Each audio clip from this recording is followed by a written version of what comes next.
G'day mates, how's it going? I'm back.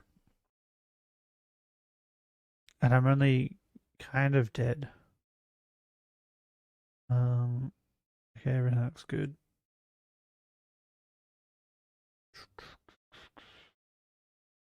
I have this set up, right, because it's what we're gonna be doing. But I think I'm gonna use this one today. So you guys can see this better. Not this. Whatever video I decide to play. Go away. But yeah, I think I might use this one today. How's everyone going? Good? Bad? Creamy? Crunchy? They changed Shiny Gengar? What? No, they didn't. I mean, I don't have a Shiny Gengar, so I can't dispute that. But like, I'm pretty certain they didn't. Actually, we'll go over here for a minute. Because I gotta show you guys a bunch of stuff that I did while I was sick.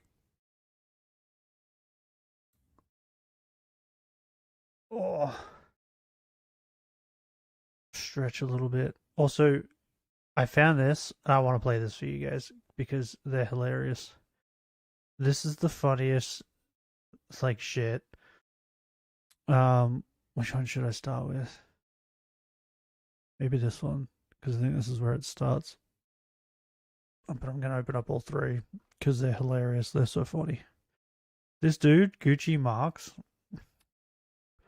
makes bangers. My name is Hasanabi. I'm fighting for your rights. They're great. I talk about the workers. I talk about their plight. But I've got my Gucci. Yeah, I've got my style. This is the song that Nux sings all the time. I didn't realize it was an actual thing. In the penthouse, while I'm talking all the while. I'm a communist with a Gucci bag. Got my Prada kicks, yeah. Got to have my swag. Bro, it's so good. But then he did this one. Gucci Marks generated this shit. But they just get better. They just get better, bro. 2,000 volts straight in her top. Cause my dog can't stay in her spot. Yeah. It's so good. If Kaya tried to move, she had a love. Laser beam eyes. Better know I don't give a fuck.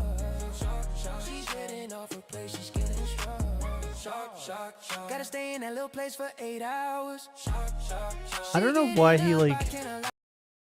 I don't know why he bothers lying. Cause like, dude, you stream for like 8 hours a day, every day. You don't think people like? He knows people are crazy. All right, he knows this. People are gonna go back and find more instances of you doing the same thing. It's so stupid. But this one's my favorite. This one's the best. Yeah, Danny fucking rich girls don't be lazy. Put some energy in that clip. Go buy a hot tub, strip down, shawty lose the fit. Bro, it's so good. These are just bops. Don't wear the safety. Twitch calling you wild and free. These baddies chase me, but don't bring security.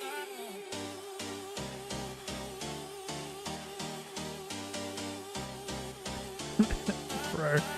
This AI stuff is just it's getting too good. It's crazy.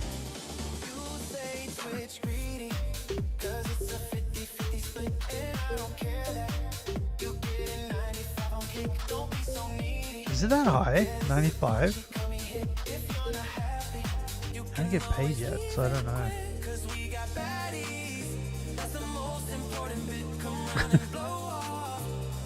You know how dumb it is that it was probably very easy for him to just go and get all those clips from Twitch. suppose it's like one afternoon, if that.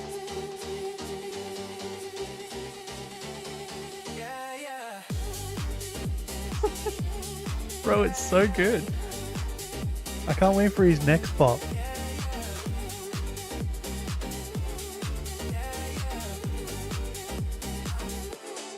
How old is this dude? He's gonna be in like his late 50s, right?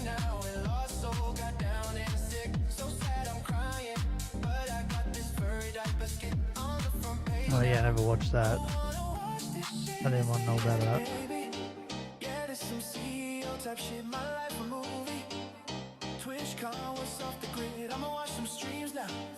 Chill out, cool off a bit, see you in the next one. Gucci marks generated the shit.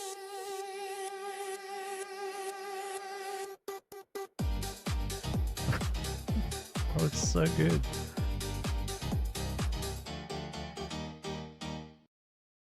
It's so good. I love it.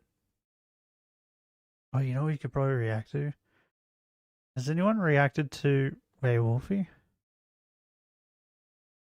Yeah, like some stuff happened with Wolfie. But that's not who I was thinking of.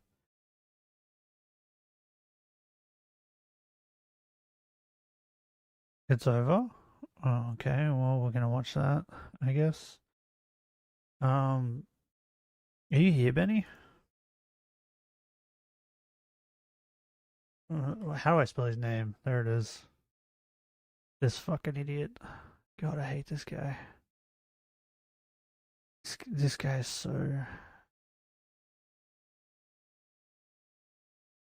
If rage baiting for content is a thing, that's what this guy is. His whole... I don't know if you guys know about Velicify.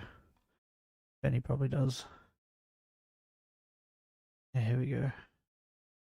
Maybe this one's good. This dude is like... Wolfie quits. Okay, let's see. I'm gonna go to his channel just to see how many videos he's made. This dude has almost 500k subs. That's crazy. This dude's such a douchebag. The best MMO ever made just ended development. I don't know. What is that, New World? I don't know if it is or not. I don't know. First game review. So this guy, right? Every Pokemon game that people unanimously love, he hates.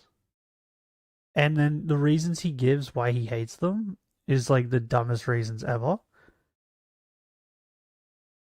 Or it's just like the popular talking points for reasons why to hate it. Bro, so here, Wolfie decided to quit, do his video. Well, he didn't really quit, but he kind of quit. He half quit.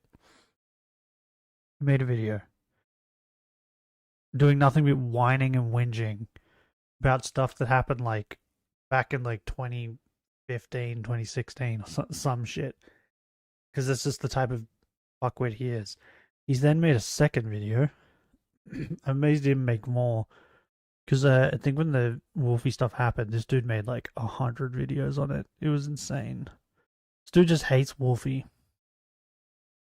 So this video that came out was like crack for him. Z8 sales are terrible. No, they're not. They're not, though. If I remember correctly, I think they're like a little less than Legends Arceus, but I think they're not counting for the fact that you can get this game on Switch and Switch 2 or something. It's gonna surpass Arceus easy. Like, see what I mean? Like, it's not even that far behind from what I heard. Like, he's just a fuckwit. But he shit on this game multiple times. But look at how many videos he's made on this game. But he hates it. He's openly said he hates it. He hates multiple things about this game. But look at how many videos he's made on it. It's mental, bro.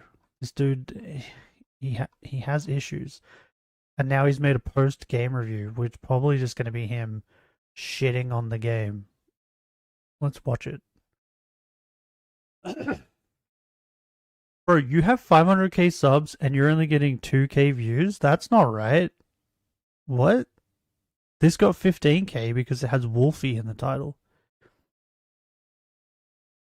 I didn't watch this one. Oh, no, wait, yeah. I was looking for spots to shiny hunt things, and then I didn't read whose video it was. I clicked on it. The minute I heard his voice, I clicked off and found someone else. Yeah, so these are getting decent amount of views because it's for shiny hunting and stuff.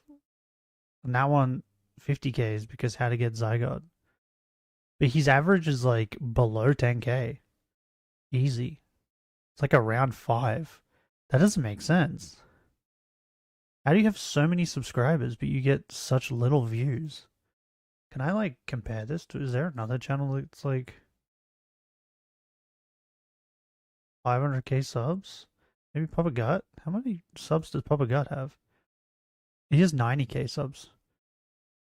And he gets around the same amount of views. What? I mean, he does do drama stuff. Well, technically that fuckwit does Pokemon drama stuff and tries to start drama with everyone. That's crazy. That's so dumb.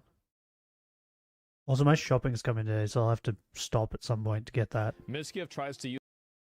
We're gonna watch this idiot's fucking post game review. By the way, I actually do want to go to that to show you guys what that says, because I actually like what it says. But before that, I need to show you guys my stuff. So I got this guy. I didn't realize I was gonna get this guy. I was just doing the Infinite Royale, which, by the way, fucking sucks.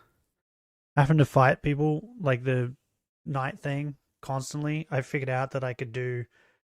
You only got to do 20 battles to get 50,000 points to then go do the thing, right? You can do 2 of those in a night. So you quickly just fight 20 people, go do the fight, and then come back, fight another 20 people, rinse and repeat. If like people have figured out that you could get like close to 100 battles in a night, but in my opinion, it takes longer because you've got to like remember where trainers are, and then slowly kite the trainer you're battling to the next trainer before the battle ends. So it just takes longer. So like my method is just run around like a nutcase, fight 20 people as quickly as possible, which you could do before the timer thing gets before the just before it gets to the halfway point. They go fight and then come back. And that's what I was doing. And then I think when I got to like 15 battles, I fought Urban? Is that his name? I wanted to say Tawny, because everybody keeps saying Tawny, but everyone keeps saying Tawny because they picked Urban at the start. No, is it Urban? You find him, and then he gives you this. Wait, its ID number is 000001. That's weird. Yeah, he gives you this, which is like cool. I'm training it to get to 100. I got a Drampa off stream while I was sick. I got a couple things off stream while I was sick. I got a lot of these just randomly though. So I got him off stream. I got him. I was walking through the bug area for something. Can't remember what I was doing. I did just run around the map and not actually shiny. I just run around. That's how I got this thing. Now for shiny Rolts, I got this. I got this guy. Now all I need is white, blue, and orange. And then I have all them. I got a bunch of pat rats while I was trying to get the sword. I got a bunch of spiders and cocoonas and stuff while I was trying to get the sword. Because I needed 2 swords. Bro, the swords took forever. It took so long. I just got a bunch of random crap, pretty much. This is all my dupes. These are all the fucking Ghastlies I got. I evolved them into Haunter, and then I went and I traded them on the thing that everyone's been trading Haunters on. So yeah, I traded, what is this, like eight shiny Haunters to people. Two people gave me Alpha Gengars though, so that's cool. So yeah, if anyone wants a Gengar, I have fucking 8 of them. Uh, and then I started like just putting a living decks because a lot of these I was just getting dupes of shinies, so I figured why not. I end up randomly getting the Alpha shiny fucking Ampharos. I got this guy. This guy's amazing. I'm not evolving him. I like my big rat. I got 2 of these while I was hunting. I wasn't even hunting for this. I was hunting for this. I needed him, but I was hunting for the sword. I ended up getting multiple Magikarps, which makes sense. I need one more of these guys. What else? I needed another Trubbish. Oh yeah, I got an Alpha Spider too. Big Bruce. I got all these guys. I got the swords. I don't need a third one because I have that one. These guys were leaving. I'm gonna hunt Alpha ones one day. That's gonna take forever, by the way. I got these guys. What else did I get? Oh, I got a bunny finally, but I want an Alpha one for the low bunny. I got a Mawile. I got the shark. I got another one of these.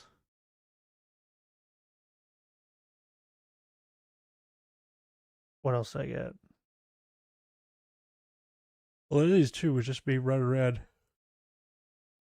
Oh yeah, I got one of them. I was hunting for the lizard though, and I got this. The lizard's gonna suck too, by the way, to get him because he doesn't spawn within the radius, so you have to like load in and then run in there to look because he spawns like 60 something away from where you fast travel in. So I don't think he counts. Also I tested this fossil method and actually got one. And then I realized I only need one Tyrant, so we won't be hunting Tyrant. By the way, it only took 2. I did it once. I was like, that was kind of quick. I'll try it again. And then I did it a second time, and I got it in the second wave. I think it would have been like 50, no, 40 something fossils, like 47-ish fossils. And I got this guy. It was pretty quick. I'm hoping that this one's quick. I got this guy. But I just got so many random shinies just by like not doing anything. Like a lot of these shinies, I was just running around. I think the only one I hunted for was I was hunting for the lizard. Got this. Well, technically I hunted that, I guess, but I was just testing it. What did I? Oh, I hunted for the shark. I didn't hunt for that.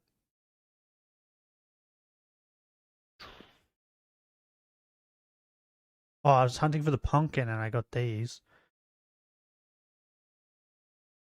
I still didn't get any pumpkins though. Did I hunt these? I don't think I did. I think I was just running through the area. Because what I ended up doing while I was sick was I'd just spawn into areas and then just run through it. And I would just pick one at random. I'm trying to think. Yeah, I hunted the sword though. So I think there's like 2. Yeah, there was like 2 Pokemon I actually hunted for. All the rest of these shinies I just got fucking randomly. You get shinies pretty quick in this game. It's crazy. Anyway, that's pretty much what I got. Oh yeah. By the way, the Drampa. I went to the Drampa to set up the shiny so we could hunt it on stream. And what I ended up doing was I killed it. I timed it, saved it just before it spawned back in, and then I was like, to test to see if it worked. I turned it off, turned it back on, and it was shining. And I was like, motherfucker. So I set it up, and then the first like reset it ended up being shiny. So that didn't work for me. So yeah, that's pretty much what I've been doing while I've been sick. And now I'm just gonna do this. That's why we're gonna go over to this one, because I think it's gonna be very boring to watch me Use drugs to mash defend buttons. himself in his offline chat. Claims that he has changed since moving to LA. Why would he even? Why would you do this? Wait, I'm gonna what? go back. I was Wait, what? Miskiff tries to use drugs to defend himself in his offline chat. Claims he has changed since moving to LA.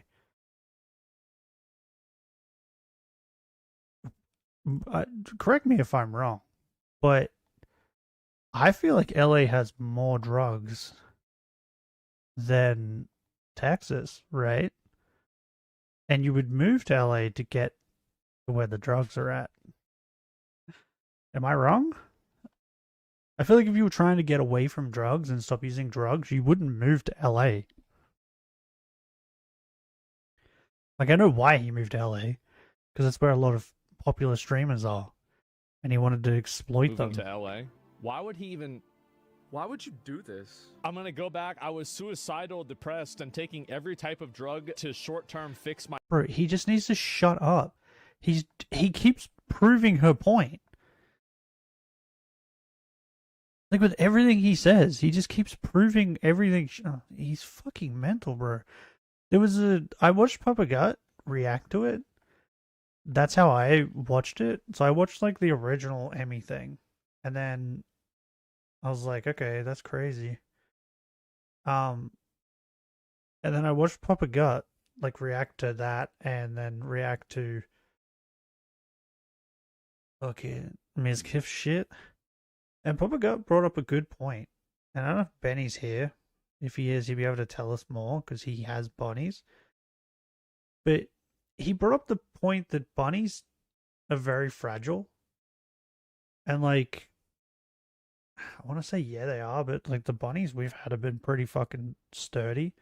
But the bunnies we had growing up were like, they weren't small bunnies. Like, I think hers are like smallish bunnies. Whereas like the bunnies we had growing up were fucking beasts of bunnies. Like, they end up being like the size of fucking small dogs or like cats. They were big bunnies. So I don't think it applies to them, but I'm pretty certain the bunnies she has, like, loud noises can kill them. Right? Like, the smaller bunnies, they get stressed out from like loud noises, they can have like a heart attack and die.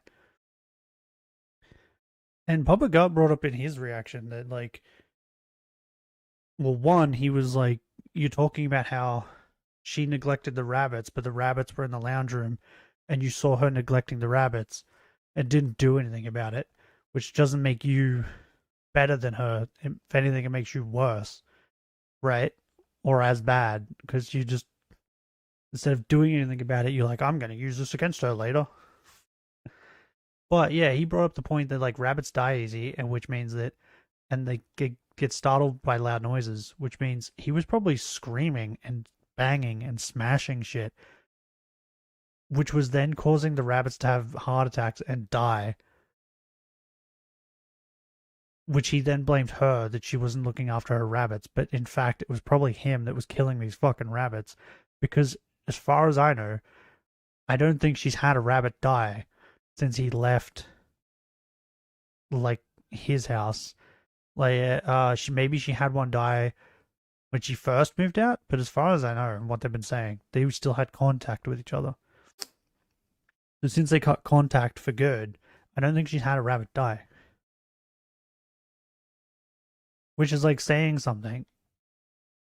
Because it's like, they only died in your house. Why are they not dying now? And I don't see many other people bringing up the fact that rabbits die easy my brain, and in doing that I hurt myself more. I was on steroids because I thought it would fix myself. I was taking What? shrooms every day to fix my brain, but Yeah, that destroyed that'll me. fix you. Never take shrooms when depressed, like ever. I would take my head and push it into my pool trying to myself on shrooms. So for 2 years all I did is take shrooms to fix my brain and steroids to fix myself. I tried.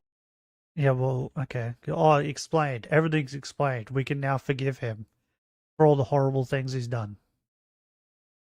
He was on drugs, everybody. Acid and that what? backfired. Oh my god. In doing that, I know I fucked up so bad and I hurt so many people about me. I lashed out, I was angry and out of my mind. I did take steroids that gave me insane anger issues. You could tell when I got off steroids a year ago fully. You can't just get off it. I take full accountability. I just wish I didn't go for drugs and really focused on fixing myself. I'm proud of my progress this year. What progress? What about like last week? Yeah, I was about to say, what progress? As far as, like, the reason Emmy came out with all this is because, like, 3 weeks ago or whatever, she found out he was doing it to someone else. That's not progress. What? Can you clarify what, if anything, was said to her team at TwitchCon? I said that if she goes after me, then I will go nuclear because you can't mess with Good me anymore. progress. I don't have anything to lose. Like, yeah, bro, like, what is this? Every time I close Great my eyes progress. since 2022 while I was in Austin, I envisioned different ways of killing myself. Wow. We're gonna pull this, we're gonna ult and we're gonna use the Oh, wait. suicide card. Well, I wonder how. Hold on. I just realized it'd probably be good if I had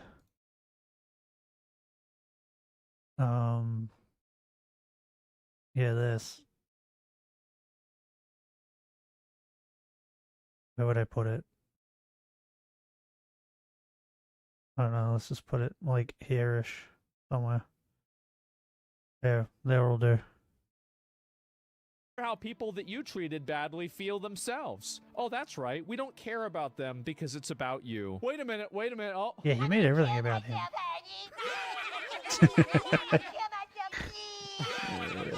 Okay. Really cool listening to people's private voicemails.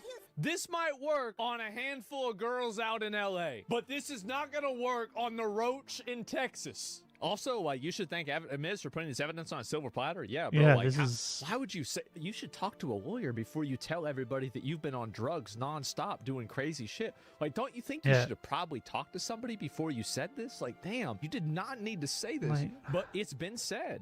And that's it. No, I never have any... Like, whenever a person goes it's and the reason why he's saying this, right, is because in his mind, he's like, this is why I was doing it. If I tell people, they're going to be like, oh, okay, yeah, makes sense.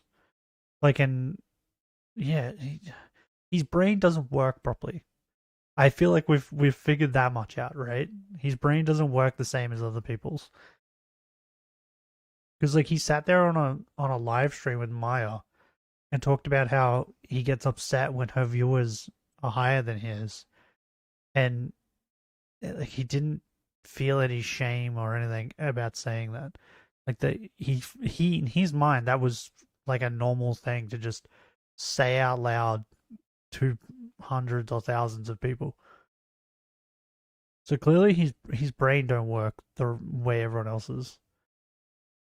Something that negatively affects another person, then my sympathy for that person goes down to zero. Zilch. Nothing. Absolutely not. And I don't feel that way to people that are good actors. I don't feel that way to people that feel bad. But whenever I have somebody that's like that, bro, it's a negative. Actually, I wouldn't even say zero. I would say negative. But Emmy was also violent. She would throw clothes or plushies at me, and I'd punch holes in the walls or slam doors in aggression. That's insane. Like, that's not the same thing. That's nowhere near the same thing. Like, that's mental. That he, like, the fact that he thinks that is, like, equivalent is, like, is just nuts. Do you have anything new? No. He doesn't. Okay. So there's nothing new on the situation. Pretty much. Oh. Screw's live. I should just end my stream and go watch her. Some plushie is out. Everybody's talking about this. It's crazy. What the fuck is... Oh, yeah, that's right. There's like AI stuff with Tectone. Tectone is actually here. The roof just came off this place. We haven't seen him in years, and he's entering the Rumble. Listen to this crowd. What the fuck is this? Tectone is actually here. Bro, what is happening with all this AI crap with Tectone? Is he like, is he doing it? So like, wait, when's Demi's birthday? Hey guys, I just have an important announcement that a lot of people were looking forward to, that I really look forward to, but before I get to that, I just want to say thank you so much for supporting me. I am 26 now. My birthday's on October 28th. This might. Oh, the 28th. Oh, I thought she was another 31st baby like me. What's the date? Oh, it's the 30th today. Oh, it's my birthday tomorrow. Oh, okay. Fair enough. Bro, what's wrong with me? I don't look at the date enough. I could have swore it was like the 20th, like yesterday.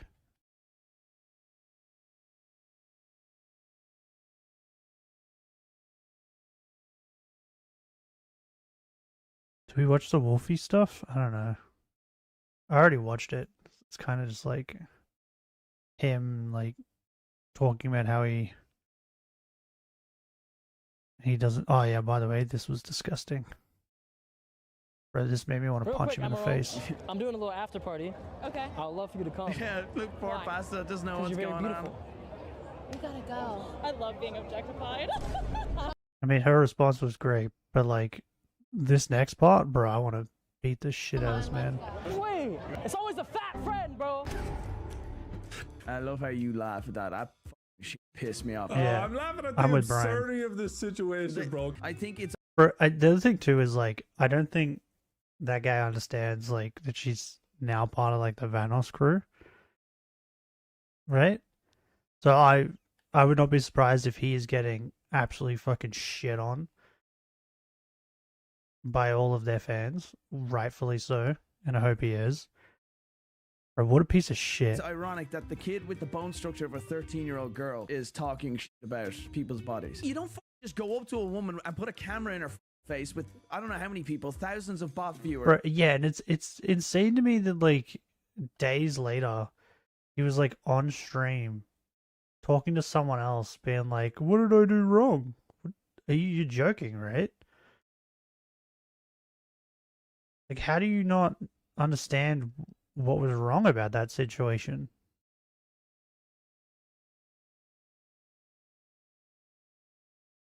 Oh, I'm gonna put it up here. So like he either like actually doesn't realize what he did wrong, which is sad to think, or he's just saying he doesn't to farm more views. But either way, he's still a piece of shit. Watching and then just like say, oh, I think you're good looking, therefore you should be allowed to come to my party later. When you don't invite me, you little bitch, why do you invite me? So the thing is, you're teaching these people that you should only go to someone that you find attractive and allow them the privilege, but you're so dumb, you're so dumb and disconnected from reality that you don't know that that's a problem, you little 13-year-old bone structure twink bitch. Real quick, Amarome. Yeah, fucking. But like, the other thing that Brian doesn't seem to understand is that his audience, this fuckwit's audience, is like a bunch of people that are like him.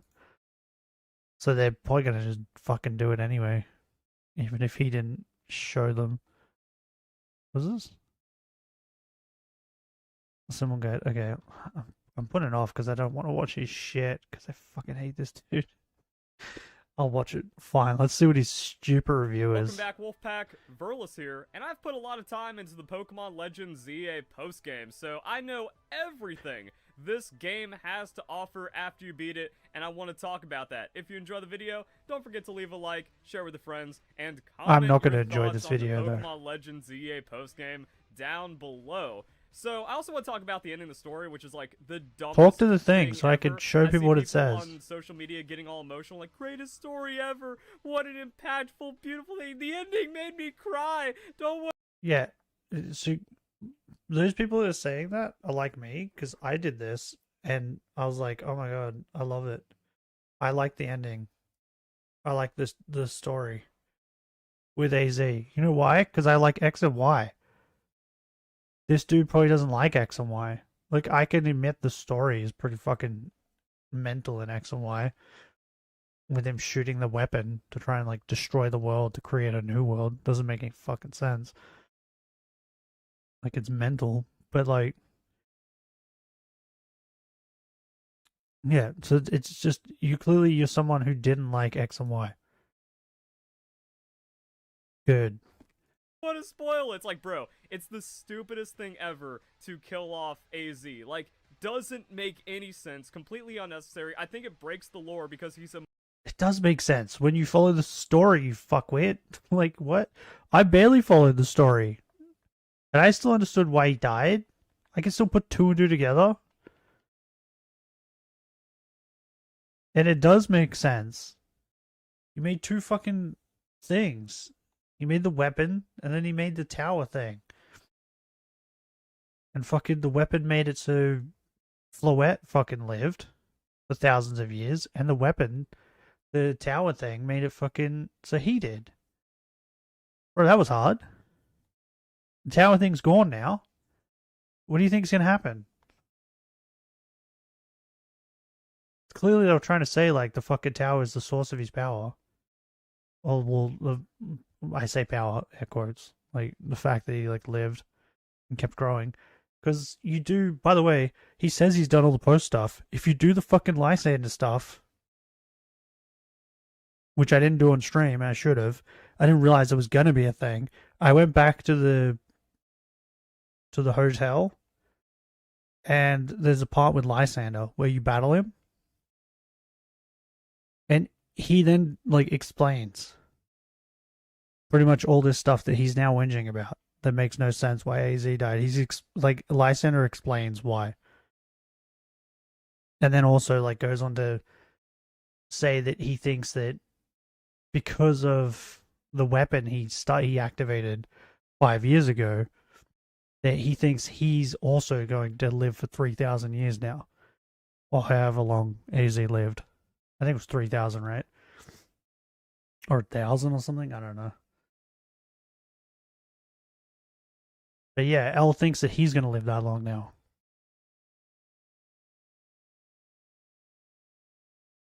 Like, he just...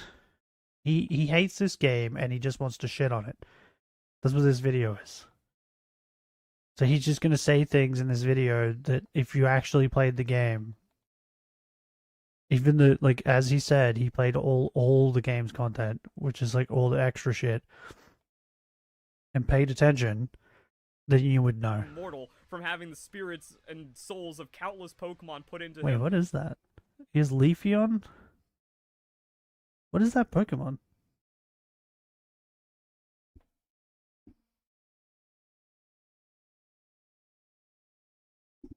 What is that Pokemon? I can't figure out what that Pokemon is. What a stupid team. Leafeon, Phalanx, Excadrill, Lucario, and then Gengar. You have two fighting types, two steel types, a grass type, and not even the best grass type you can get in the game. What the fuck is this team? Through the creation of the ultimate weapon, and he didn't do anything. It's not like he made if he made a grand stand to put all of his life force into finishing off the threat, yeah, that makes sense. He just sat the entire story, did nothing, contributed nothing, didn't even need to exist for the story, and then died. So all that's stupid. You know that sometimes in stories they give subtle hints to things through the entire story. The entire time I played it, I think I mentioned it on stream a little bit. Dude had a cane. Didn't have a cane 5 years ago in X and Y. And was coughing. Bro. This sick is, like, annoying because it's all in my nose. Like, he was hinting at the fact that he was slowly dying. The entire game. But you want the dude that has to walk with a cane now. That looks like he can barely move. You want him to like run around the city with you. Yeah, it makes sense. Stupid. And then the last run, I was watching a speed run, like not all the way through, but By the way, like he wasn't in X and Y. He wasn't like a fucking main character. This guy's talking like he's like AZ's a main character. I mean, AZ's always been a fucking side character. like it takes a speedrunner an hour to get through the finale of the story. It's just pointless nonsense. You're spending 2-3 hours casually doing the same pointless quest that got you there, and none of it makes sense. Like when the dudes build the parkour course as the world is ending, or at least as the city is about to be destroyed, instead of moving away. This is the other thing, right, that I've noticed with this guy, and then who's the other one? There's another PokeTuber who does a similar thing. Complains about these children games, like as if they're not children's game. Like this is a children's game, bro. Like I know when the construction thing happened, I was like making fun at it while playing it. But I wasn't sitting there going, this game's the worst game that's ever been invented because they're doing this. Oh, by the way, I did the number wrong. It's supposed to be 30. Like, he's sitting there saying this game's the worst game that's ever been invented because while the end of the world was happening, the big bad was going off. They built construction tower parkour thing in a children's game. Do you think that he plays Sonic and then complains that it's a blue hedgehog that runs really fast that's saving the world? That's the equivalent. Like he takes issue with that in this game where you capture magical creatures that shoot fire and lightning from their fucking faces. But he draws a line at creating construction in the final mission. 2 pieces of rubble so you can just proceed. Also, our little Zygarde dog, he jumped us up a building. Oh, I see it. Alakazam. Bro, your team is dog shit. Alakazam, which clearly you've had the entire game because it's 92. Lucario, Gengar. Okay. You clearly just pick whatever's popular. But then Excadrill, Phalanx, and bro, your teams are so bad. How do you have a Pokemon in the box that's dead? What? But we have to run to him, and then he ends up like catching up with us anyways. Also, what about our flying Pokemon? What about our fast travel? Why can't we traverse the city? It's all just pointless waste of your time like the rest of the game. And then people are getting all emotional over like this story, even though it's just a 20-hour tutorial that makes no sense, breaks the lore of Pokemon, and there was another device. What about the How does it break the law, like the lore of Pokemon?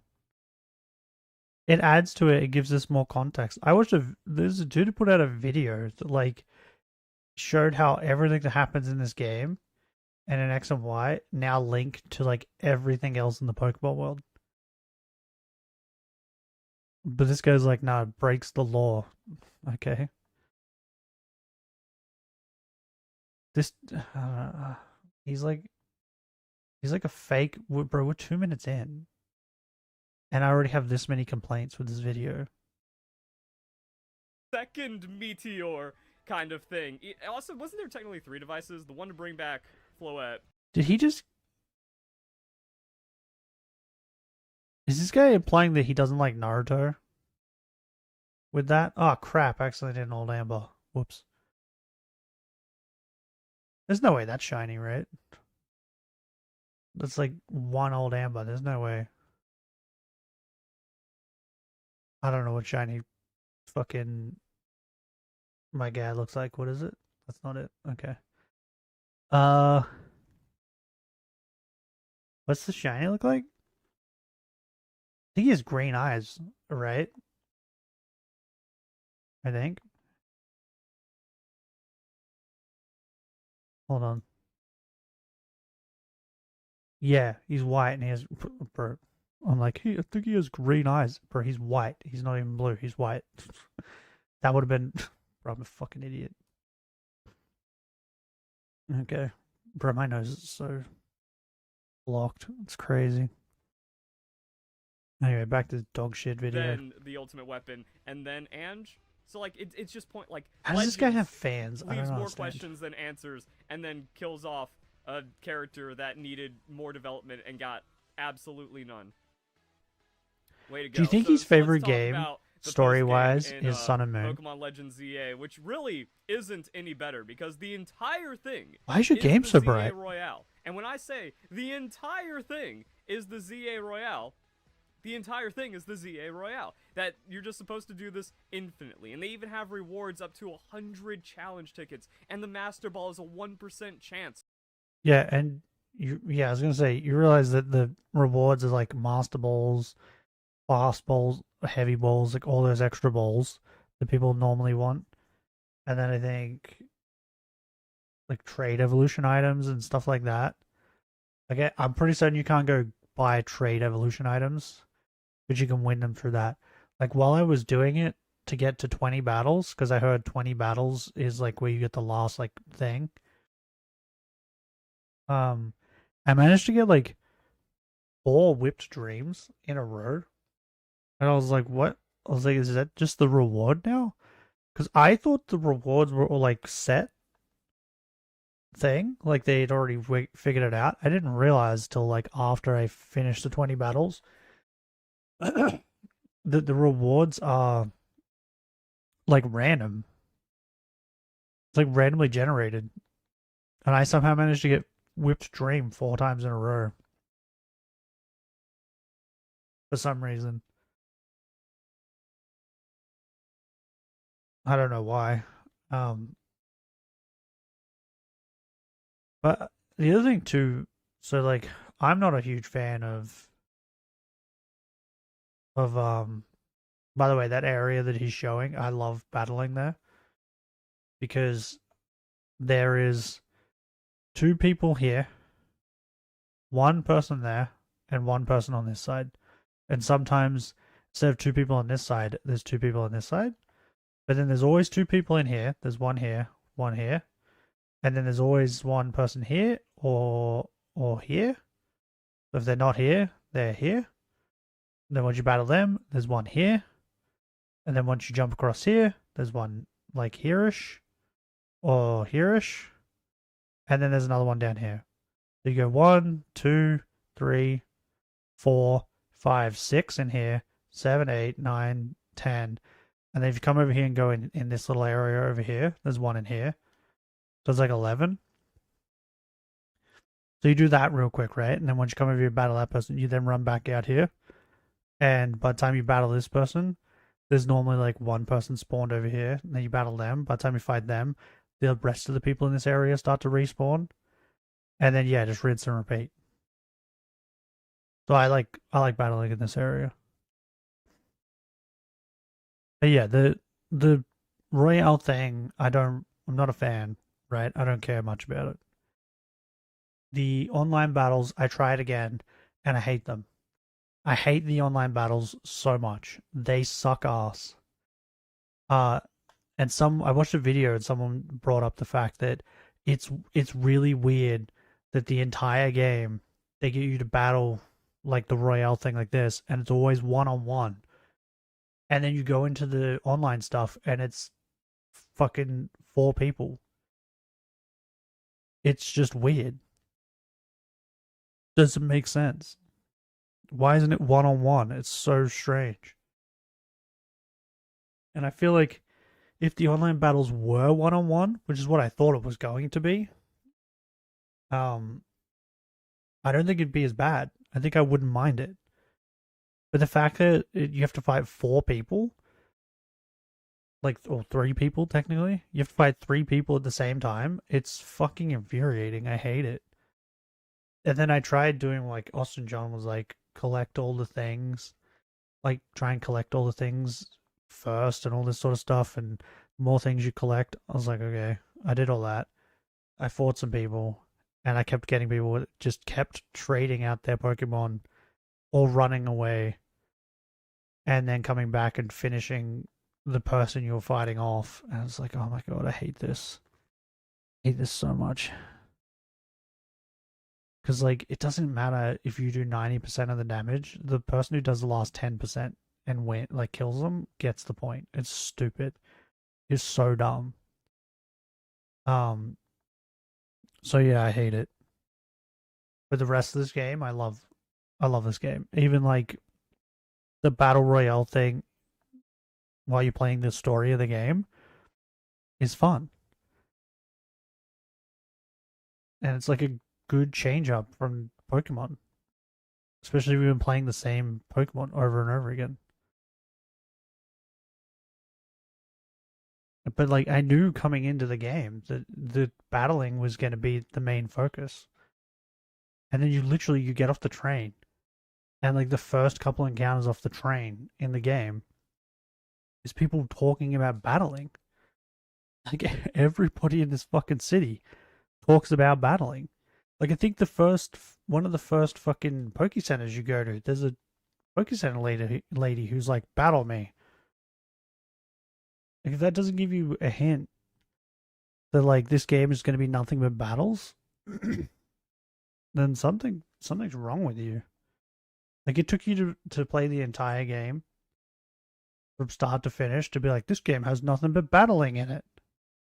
So like you're expected to do this dozens and dozens of times forever, and that's just beat 15 to 20 trainers, do a challenge ticket infinitely forever. Even though, like, the battle system just...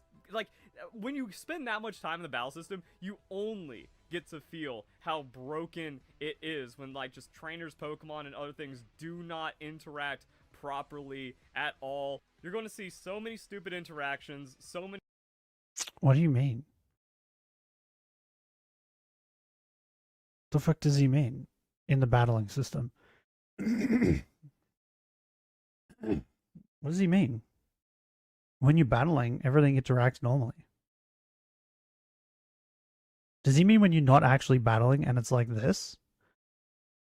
Many things bugging out and glitching out the entire time. The camera system is just, or like the targeting system is what makes it super unplayable. You're going to go for sneak attacks, you're going to get caught when there's absolutely no way, and then everything is just silly.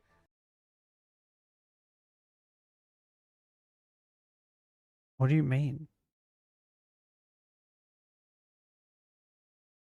Like, I think the way that the AI in this game detects you is better than in some Assassin's Creed games. Like, if you're sneaking up on a person, right? And you're almost to them. Say you're like, I don't know, from where his character is to where this box is here. If you're that far away from them and you're sneaking up on them and they turn around, they like pretty much immediately see you and start battling you. Whereas, like, in Assassin's Creed, it's like, if they turned around and looked at you, it'd be like, do, and, like, it would build up to them going, hey, there you are. Which, the way it works in this game makes more sense. If they turn around and see you fucking creeping on the ground, of course they're going to be like, wait, what the fuck?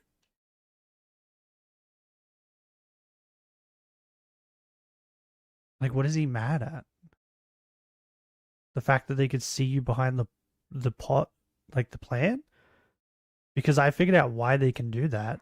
It's not because they're seeing you. It's because they're seeing your giant alligator standing next to you. And being like, that's weird. Because, like, if we go back before the battle even started, that guy didn't notice him. He noticed the Feraligatr. So many things. And then the dog, the Pokemon, when they get close enough, they also get alerted to, like, your Pokemon for one, and you. Because they have better senses, because they're like animals. But I picked up on that pretty quickly while I was playing this game. That I was like, oh, okay, they get alerted by the Pokemon. So if you're, like, sneaking up behind someone, and you're, like, this close, and then you throw out your Pokemon, they get alerted by the noise because, you know, when you throw your Pokemon out, it makes a noise. I don't think this guy understands, like, he clearly he just wants a really stupid AI who just doesn't notice you, like, pretty much ever, right? Bugging out and glitching out the entire time. The camera system is just, or like the top when there's absolutely no way, and then everything is just silly. Like, once again, people getting mad at me because I'm not playing the game properly, even though this is a very common thing that happens. And if they don't have, like, a movement action move, you're just stuck. And then sometimes you even play, like, Ring Around the Rosie with that, and you're just running around in circles trying to get hits and then getting blocked. It's like, oh, I'm just forced to lose time and spin around or take hits, which doesn't matter because you just get a level 100 Pokemon. There's no skill expression. There's no risk whatsoever. It is just infinite, pointless, one-shot battles. And the reason why you do, and then, like, also trying to wrestle with the... Okay. I haven't had a single battle where the other person's Pokemon hasn't had a move that they could hit me. No shiny.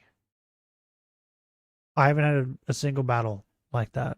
So I don't know what he's talking about. Every battle I've done, the trainer has had an attacking move. They've had, like, blocking moves like Protect. And majority of the battles in this game have something like Stealth Rocks or Toxic or, what's the sand one? Sand Tomb? Or it's the fire one. Like the fire tornado thing. Fire spin? So I don't know what the fuck he's talking about there. I haven't had a single battle where it's had that. I've had no issue with that. And then the, like, one hit thing. My Pangoro is level 100. He has a boosted attack stat. I've also given him things to boost his attack during the game. And there's still some things that he doesn't one-shot. If I'm super effective against it, like, what's a good example? Oh, I can hit Excadrill, the Alpha Excadrill, in that area. I don't remember what the area is called. I think he's around 60, level 60. But I can hit him with Earthquake from my Pangoro, and it doesn't kill it. So they've clearly, like, pumped up things in this game to, like, make it so you don't one-shot. Like, I've had Steelixes in that area where I've used Brick Break, and it hasn't killed the Steelix. Like, it's hung on by, like, 1 HP.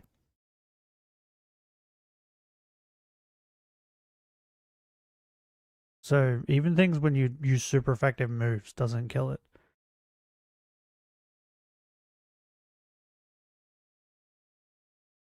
Also, this game, like, heavily punishes you for using, like, because with my Dragonite, I have things that take like 10 seconds to recharge, bro. It's like an eternity. It's better to give your Pokemon like moves like Brick Break and Ice Punch and things like that, because they can hit more times and they hit quicker.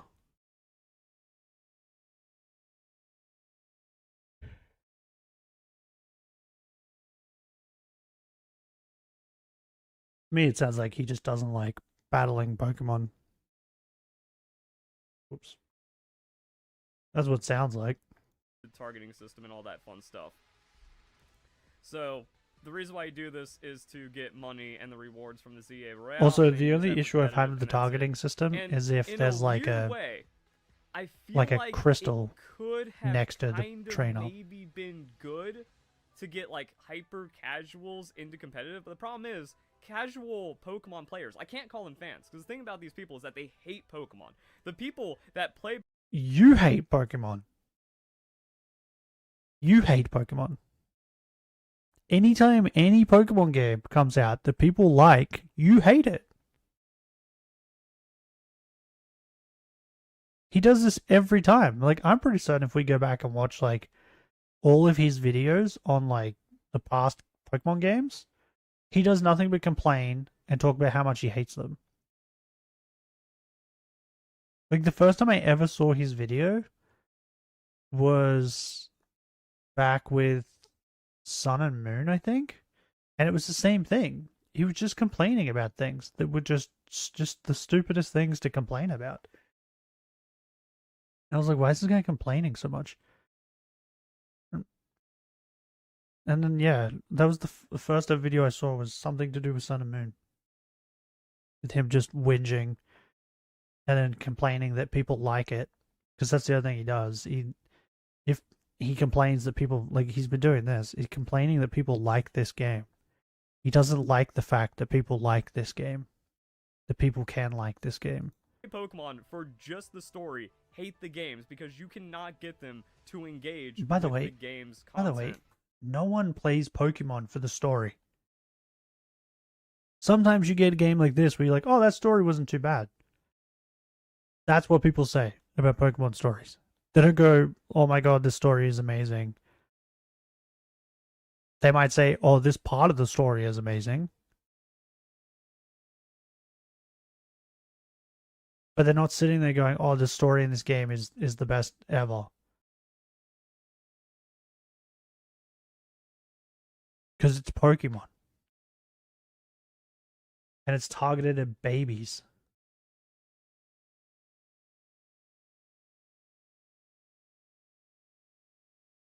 Bro, this video's just the worst. At all. And they're also like the most fake fans to think that this story actually means anything or is good in any way or the gameplay loop is of any value. Because you don't have to do anything technical. So he keeps saying like fake fans. In other words, anyone that this guy disagrees with is a fake fan and he doesn't want them a part of the fandom. Only people that he says are okay are allowed to be a fan of Pokemon. To get everything you need for competitive Pokemon. There's no breeding, which can be kind of hard to understand. IVs might still be weird to some people. EV training has been trivial. This game is not meant for competitive. They're about to bring out Pokemon Champions. Is this guy stupid? Like, I know the answer to that. He is. He's fucking retarded. Like, Pokemon Champions is what they're bringing out for competitive Pokemon. Not this. This was the thing they're bringing out in the gap between Gen 9 and Gen 10. Because, like, here's the thing. Did they bring out Legends Arceus for competitive Pokemon? No. There was no competitive Pokemon for Arceus. There's going to be no competitive Pokemon for this. There might be. But it's not going to be like a huge thing. The competitive Pokemon is going to be champions. Pokemon, isn't it that what it's called? Pokemon Champions? Where they literally let you like pick your Pokemon and pick the IVs and all that crap. And this guy's sitting over here saying that they brought this out for competitive Pokemon. No, they didn't. Realized since Generation 8. Since This is like, fuck, what was that Pokemon game? I never played it because I always thought it looked dumb. What's that fighting Pokemon game? I don't remember what it's called.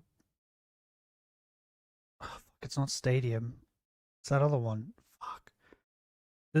God damn it. I think like Lucario was like the mascot for it. That's what this is going to be. It's going to be like that.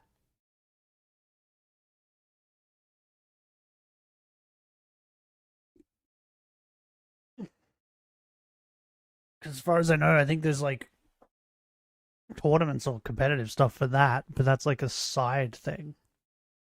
It's not focused on. Is it Pokemon Royal? No. What the fuck is it called? I did figure out what this is called. It's gonna drive me nuts. Pokemon Fighting? What? Fighting game? Pokemon Tournament. Is that it? I think that's the thing I'm thinking of. Yeah, this thing.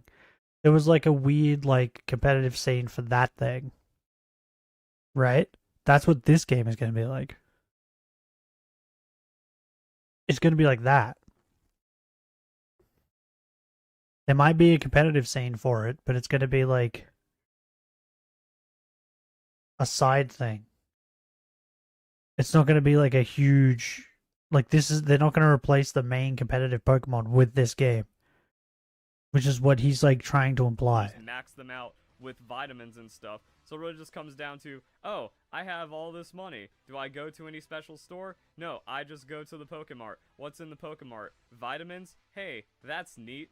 I now have a mostly competitive Pokemon. Oh, I got a bottle cap from... Can I just say, is he complaining that you get... He's complaining right now that he's saying you get too much money. Do you know what the main complaint about, like, most Pokemon games is that you don't get enough money, right? People then go figure out ways to make money quick because they need more money. This game's like, here's a good way of making a lot of money while also getting items. And he's like, oh, this is just infuriating that they give us so much money and items. What? From the 1,000 ZA battles I've done. Now my favorite shiny Malamar... No, you haven't done 1,000 because the fucking ticket thing says that you're only up to 17. I saw it, motherfucker. Wait. Right there. Reward match 17. You might have done the 1,000 to get the shiny charm. By the way, why? If you hate the game, why are you then continuing to play the game afterwards to get the shiny charm? Like, normally if I don't like a game, I stop playing it. I don't keep playing it. Oops, I just revived an old Amber. You fucking, like, baby. I hate this game, but I'm gonna keep playing it until I get the shiny charm and do every single mission that's in the entire game. What? What's wrong with you? This guy has mental problems. He needs help.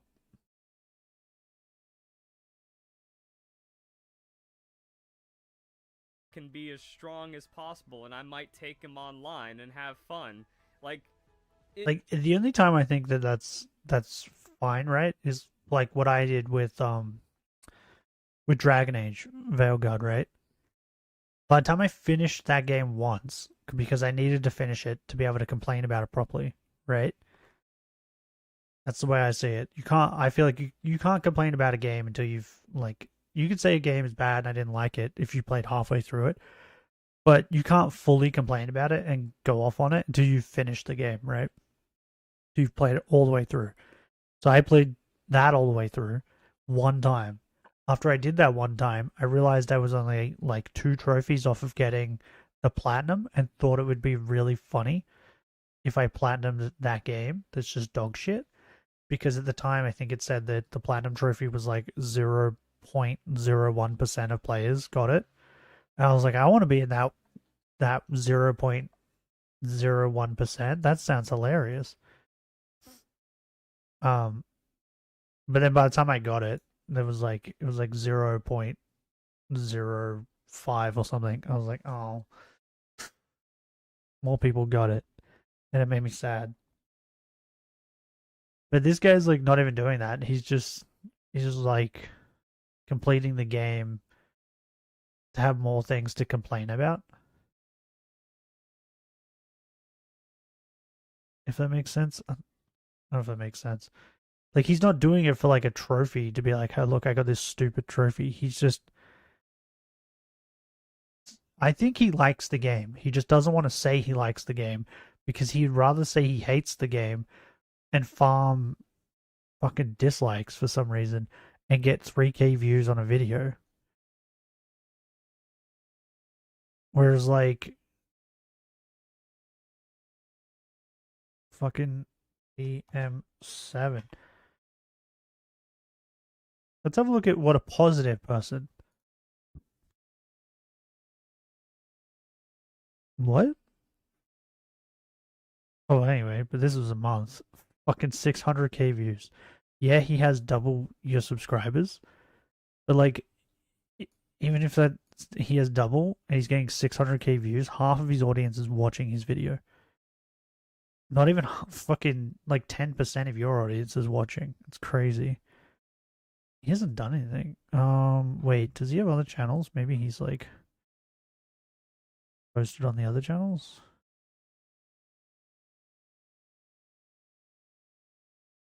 Three days ago? There you go. 138k views. Why? All he did was rank the fucking shiny megas.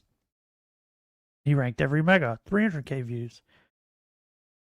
Like, I don't understand how this dude doesn't come and like see this and go, oh, okay, being positive gets more views. Like, why is he so content on just... Bro, his live streams have, like, this video goes for 2 hours. It has more views than fucking your... Like, what was it? Where was it? Here. Your Wolfie video where you complain about him has 15k views. This fucking live stream that PM7 did 4 days ago. In 4 days, it has fucking 18k views. In 5 days, yours only has 15. And it's you complaining.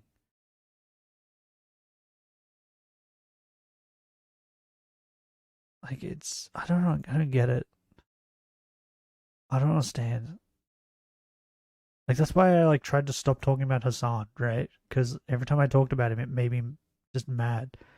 And I don't like to be mad and complain every stream.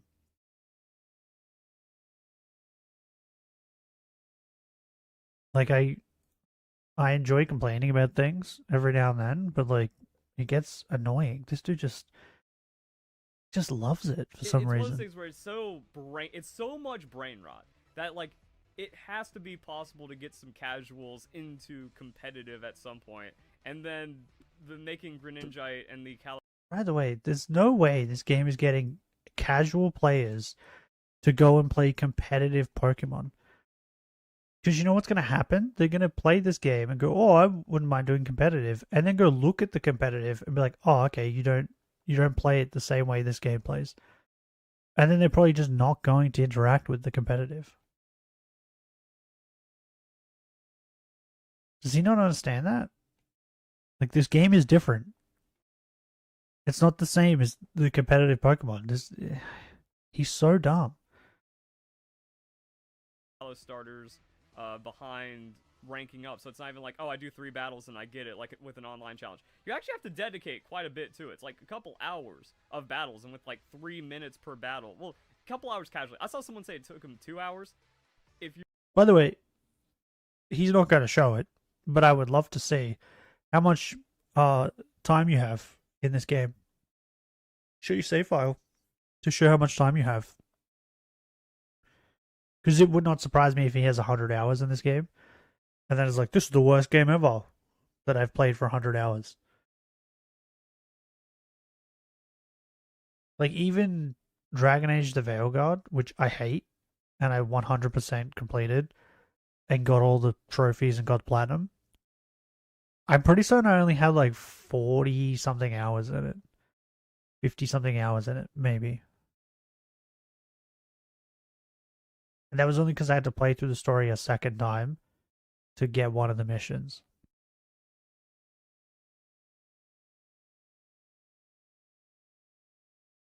It's like there's people who hate watch a stream. This guy hate plays a game.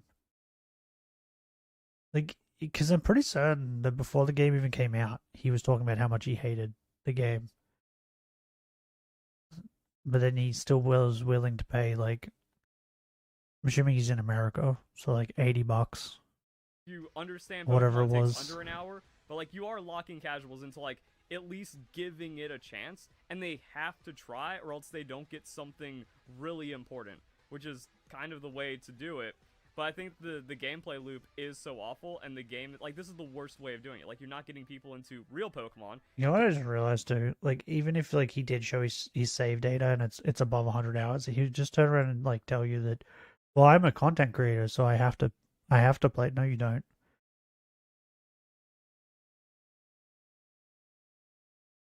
You don't. This guy infuriates me. Because the battle system is terrible. Ranked feels very unfun and lame. It's still just 90% Japanese players. When you first start, making you feel bad. When you first start playing, it's like, and you're used to normal Pokemon. The battle system is like, it's like, oh my god, I hate this. After you get used to it, you're like, ah, yeah, this is fun. Because that's what happened with me. Like halfway through the game, I had done a bunch of battles at that point. I was like, yeah, this is actually kind of fun. I don't mind this battle system. And if you end up liking it, now you're on the infinite ZA Royale treadmill. That feels worse than breeding. Breeding is objectively more fun than the ZA Royale, and even for people that want like a challenge in Pokemon, it's always weird. No, it's not. Breeding is not more fun. Do you know what you do with breeding? You put 2 Pokemon in the Pokemon Center, you run back and forth and collect eggs. And then hatch the eggs. And then check the eggs to see if you got the thing you needed. And you're comparing it to going into an area and running around trying to find trainers and battling them and earning money and items. Like, you realize you gain more from the battle royale than you do from... Okay. So like, oh, there's no challenge after the story and I don't want to play competitive. It's like, bro. You know what? I just thought of something. He seems like the type of moron who would take a bite of an apple and be like, I hate this apple. It doesn't taste like banana. Right? He seems like that type of moron. And then you'll sit there and try and explain to him why it doesn't taste like banana, but he would just be like, I don't care. This should taste like the thing that I want it to taste like. He's like that type of moron. Right? He's like, this game isn't exactly what I want, so I don't like it. The battle tower, and especially the battle tree, will just ruin you. You actually have to make full competitive teams with actual strategy, or you're not going to be able to do well in the battle tree, and then you don't get enough resources to kind of continue that. So even though it took a lot more work, it was much more fulfilling, and now this is just like so worthless of a gameplay loop and just so unenjoyable. Hey moron, do you know what the battle royale's for? It's for the thing that I'm not doing. The whole point of all this like game, pretty much, and the battle royale, is for you to set up a team and make teams and figure out what the best teams are, to then go into the online battles. So that's what it's for.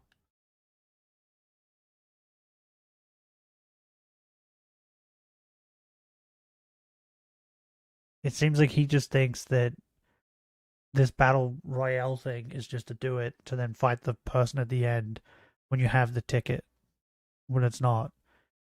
I'm pretty certain all this stuff is to set you up for the online stuff. Enjoyable. That doesn't really do anything for Pokemon. And then the only thing that's left is like getting the alpha Pokemon here. Like they made it so free, but again, Pokemon players hate Pokemon because they aren't fans, so you can't get them to do anything except for Shiny Hunt. But now Shiny Hunt has actually been made like completely worthless. There's no point getting shinies anymore because everyone's gonna have them, even without a turbo controller or some kind.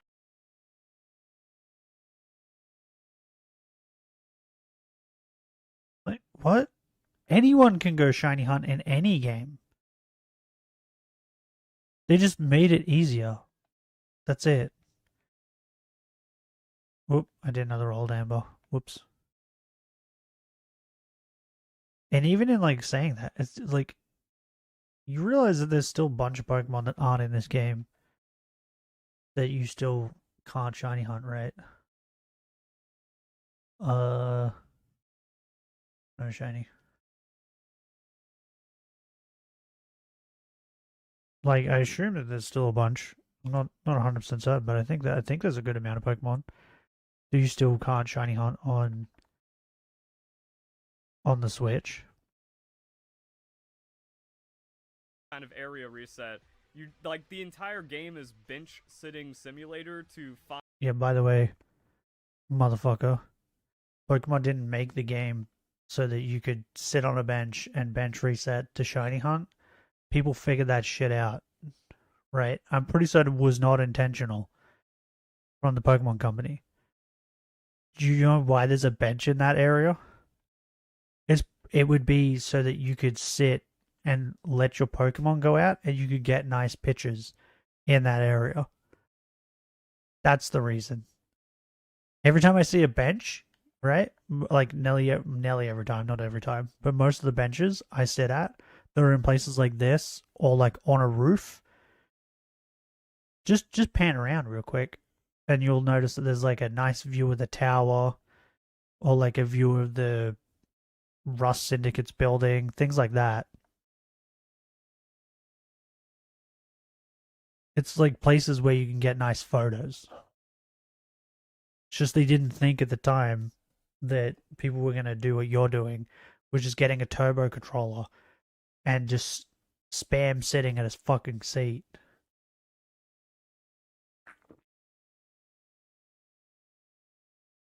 It's like the tower thing. There's no way they would have thought about the tower thing at all. They definitely probably just thought the tower was like a fun idea.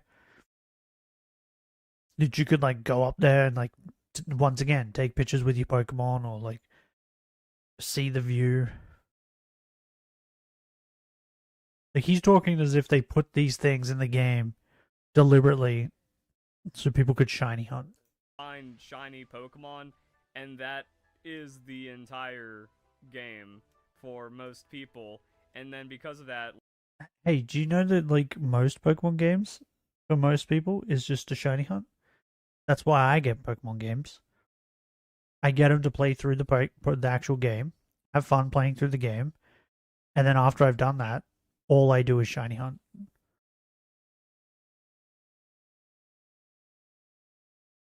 And I think there's a lot of people that do that. This isn't new.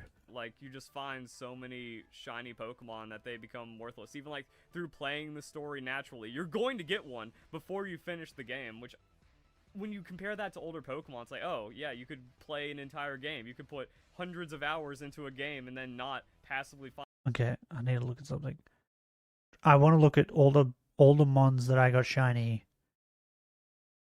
just by coincidence. I got a sheep just by playing the game. I remember one of these. One of them? No. Was it cotton? I don't remember. It was cotton or candy, one of them. I got that just by playing through the game. I got the alpha shiny for playing through the game. I hunted that one. So what's that? That's 2. I got a monkey. That's 3. Oh, I got a dog. That's 4.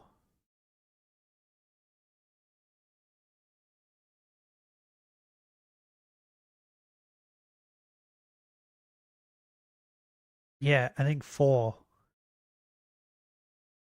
Oh no, the Garbodor. Yeah, 5. Because I wasn't hunting Trubbish or anything. I just walked through an area and was like, "What's that noise?" And then went and found him. I got 5 shinies by playing through the game. Oh no, 6 because I also got this dude. So I got 6 shinies by playing through the game. But do you know what the difference was? Is that I wasn't just going from point A to B. I wasn't going from point A to B to find the shinies. Like to fucking play the game. I was off stream just walking around the city and exploring the city and found them like that. If you just play the game and do nothing but just go to the places that the game tells you to, like I'm assuming the speedrunners have been doing, then you might not find a shiny while playing through the game. But yeah, if you play the game like I feel like it's intended to, where in between playing the fucking story, you just explore the city and just walk around, then yeah, you definitely will find a shiny. Find a shiny or find one, and that becomes your most prized thing ever. And even with trying to shiny hunt afterwards, it can still take a lot of time. I don't know how many Pokemon I've bred. I think I've hatched maybe 2, and I don't even think it's 2. I'm just saying that to kind of cover my bases, because like it has to be at least 1.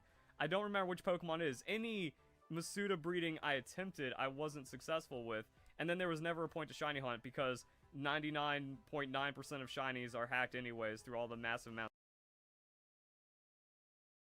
Weren't you just raving on about how much more fun it is to breed than it is to play the Battle Royale?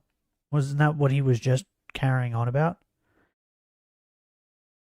But then now he's saying that he can't find shinies while Masuda hunting, so he just stops because there's no point. Is that what he just said? Am I crazy? Any Masuda breeding I attempted, I wasn't successful with, and then there was never a point to shiny hunt because 99.9% of shinies. So he tried Masuda hunting and was unsuccessful, and then the way he sees it is most people hack in shinies, so what's the point?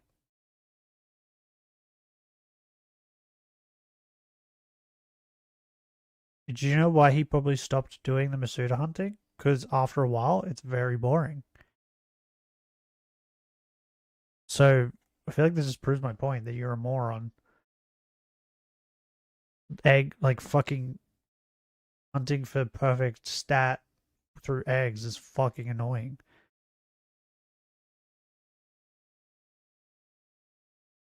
This guy's an idiot. These are hacked anyways through all the massive amounts of hacking. So shinies were already worthless. There's no point being a shiny hunter, especially because even people like A-Drive hack their Pokemon. It's like, if the... Is there proof of that? Can you please show proof? Like, it would take you 2 seconds to show proof. Come on, like, why is it so popular these days to just say things with no proof?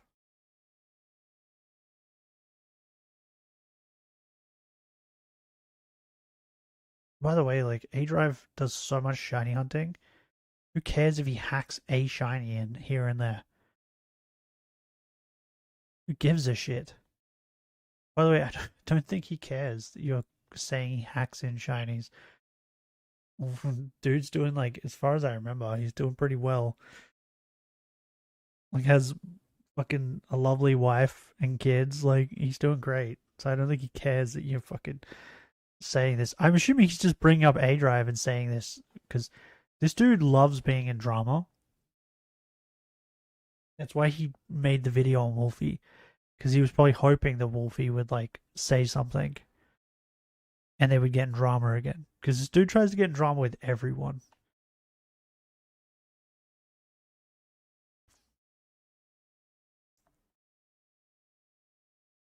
But yeah, he's not going to show proof about any of those claims.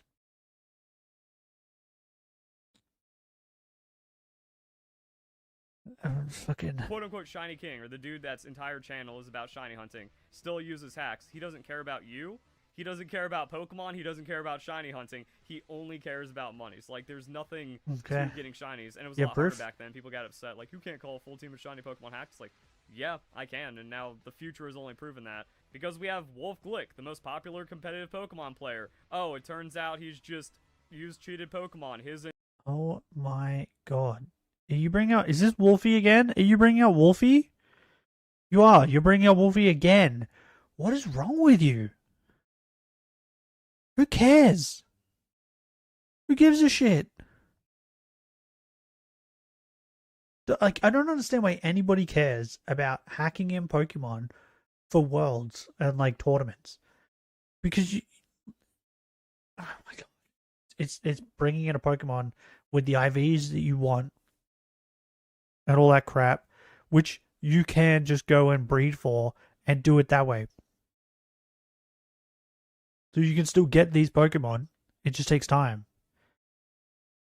So in other words, by hacking them in, the only thing you're getting rid of is the time it required to get them.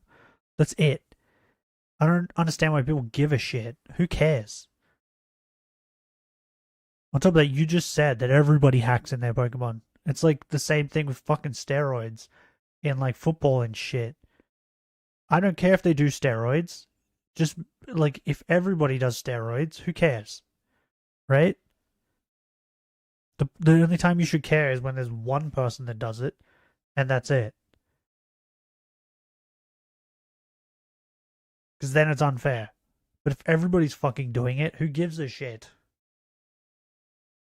Bro, this dude's such a fucking baby. By the way, this shit happened in like 2020, in like 2015, 2016. It's been like 10 years since this happened. Who cares? Like, why do you still care? It's insane. Popular competitive Pokemon player. Oh, it turns out he's just used cheated Pokemon his entire career and has cheated the entire time he's been in Pokemon. He's cheated, has he? Okay, so it's like, how? Just because the Pokemon have the natures and stats that he wants and abilities. That's it. That's the things he cheated in. He still went to Worlds. He still did all the fucking battling. He still come up with the strategies to win. Like, what the fuck are you talking about? He's talking as if, like, if you cheat in Pokemon, you just instantly win. Which just isn't the case. Including the Nintendo Switch era, when it's easier than ever to get competitive, and this isn't something that has only happened once, it happened multiple times. And then people had to lie about it. And then with the Team Peak at the end of Pokemon Sword and Shield battles, you could see like, oh, 95% of teams, non-shiny teams in Pokemon, are cheated before we even get into shiny. So now it's extra weird because these fake Pokemon fans have something worthless to celebrate over and think they've accomplished something in Pokemon, when like historically it's like, no, this is like the shiny stocks are the lowest they've ever been, and if there was anything gating you from getting them in, like, bro, there's something wrong with this dude's brain, right? Something wrong with him. Like, you're just completely skipping over all like the strategy that he comes up with during the matches, and you're just sitting there saying that, oh, he hacked in the Pokemon, so he just won. Which just isn't the case.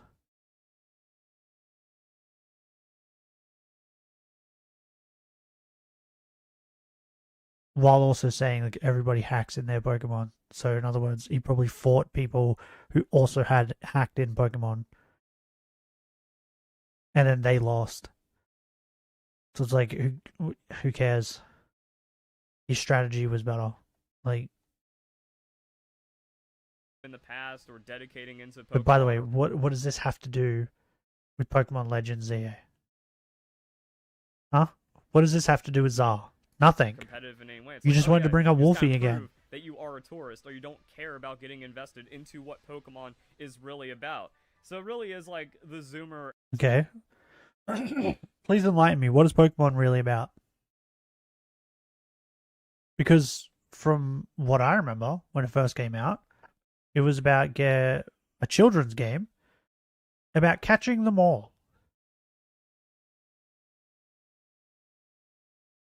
Got to catch them all. Had nothing to do with battling, you fucking retard.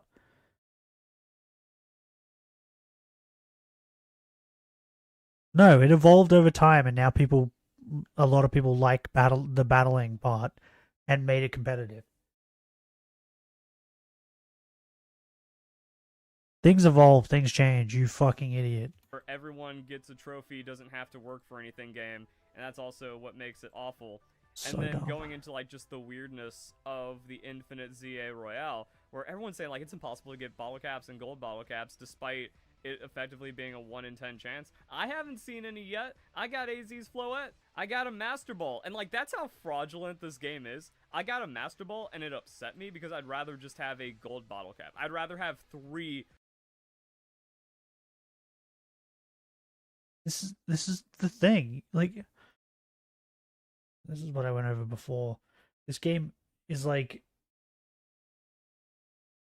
it's like it's here for now as like a way of helping. By the way, fastball is 2.76%. Okay, because I need a bunch more of those. This game's just here for now for you to set up Pokemon. But on top of that, it's not even its core focus. It's just they've just added another way for you to do it. Because Pokemon Champions, when does Pokemon Champions come out? That's the game that they've got slated for fucking competitive. And the stupidest part is this fucking moron knows this. It's like its whole fucking thing. Release date 2026. So yeah, this game will probably come out in January, February. I'm assuming February because that's when Pokemon Day is, right? Or whatever it is, or like the next fucking Pokemon Presents, whatever. So I'm assuming this will either come out around that time, or like they'll have it and they'll be like, "Oh, Pokemon Champions comes out later this week," or something like that, right? So this will come out around that time when they announce Pokemon Generation 10, right? And at the same time, they'll then update Home for this game. Which, when they do update this game for Home, and then on top of that, fucking then release this game, Pokemon Champions, this game's going to become irrelevant for fucking competitive. Because they have Pokemon Champions.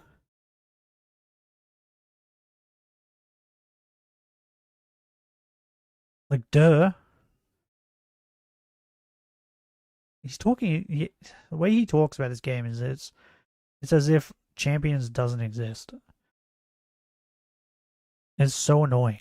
Regular bottle caps than a Master Ball because that's how impossible it is to get bottle caps in this game. Which also kind of shows like, oh, this game doesn't do anything to get people invested in Pokemon either, because when we have Pokemon Scarlet and Violet, that's just like, you just do whatever. The Ace Academy tournament is more fun and engaging than the ZA Royale if you just want mindless brain rot battles for... The Ace Academy tournament, isn't that the thing where you go to the desk in Scarlet and Violet and talk to it and then you do 3 battles? I did that the first time that they told you about it. Didn't do it again. After that, did not do it again because it was boring. Like at least this isn't as boring, and on top of that, all you got from that was just money. Whereas this, you actually get items and shit. Forever, because there's no skill expression. There's nothing you can do with the battles in Pokemon Legends ZA because the combat is objectively terrible. These mechanics wouldn't fly in the gaming community in 2015, let alone 2025 from the... Bro, what are you talking about? I had a guy who I didn't know this could do this. I was battling this guy, and we were up like against a wall, and then next to us was like one of those flower pot things, those square ones. And our Pokemon were in between it. I said use Brick Break. That guy said use Substitute. The Substitute went in between the flower pot and the wall. So it just became like a barricade. And my Pokemon couldn't get through. And of course, your Pokemon's fucking stupid and doesn't go, oh, I'll just run around. It just kept running into the Substitute until eventually, like, the timer clicked over and it was like, I hit now. And it just did its Brick Break and got rid of the Substitute. Like, you could do shit like that. Or like, who was it? There was someone I was fighting. I fought them a bunch of times. There's a trainer in the thing. I think he has 2 Pokemon. I can't remember what the Pokemon are, but one of them, the first one he throws out, it always uses Protect. It's a Machamp. Yeah, I think it's a Machamp. And it always uses Protect. So if you use, because I normally just use Earthquake because it one-shots him, but if you use Earthquake to start, he always uses Protect, and then it doesn't work, and then you have to use a different move. So I figured that out after a couple tries. I would use Brick Break to start, and he would Protect, so it wouldn't work, and then I would use Earthquake. You know, this guy's saying, like, you know, you just go into battles and press buttons. No, you don't. There's plenty of trainers that fucking do things that make you have to go, fuck, okay. And when you battle them repeatedly, you start to pick up on these things and figure this shit out. Largest franchise in the world. And then there's Terror Raid battles and Max Raid battles, which are objectively better than Infinite ZA Royale. So if you are so casual, if you are such an NPC that you can actually, like, endure the Infinite ZA Royale, well then you should have been competitive in the previous generations. You get super boosted special rewards from the raid battle events. Why is he talking like the online thing doesn't exist? Because like I said earlier, the Infinite Royale is there for you to set up teams and figure things out so then you can go into the online stuff. Why is he not? He hasn't mentioned the online stuff at all. It's easier. Has he not tried it? Full competitive Pokemon because you can actually buy the bottle caps with money. So it's a better system, takes less work, and still no one attempted competitive. And it also, like, the competitive played better than Pokemon Legends ZA because that multi-battle is just an unfun, uncompetitive mess. So yeah, the last thing you should ever ask a Pokemon... There we go. He's only mention of the online stuff.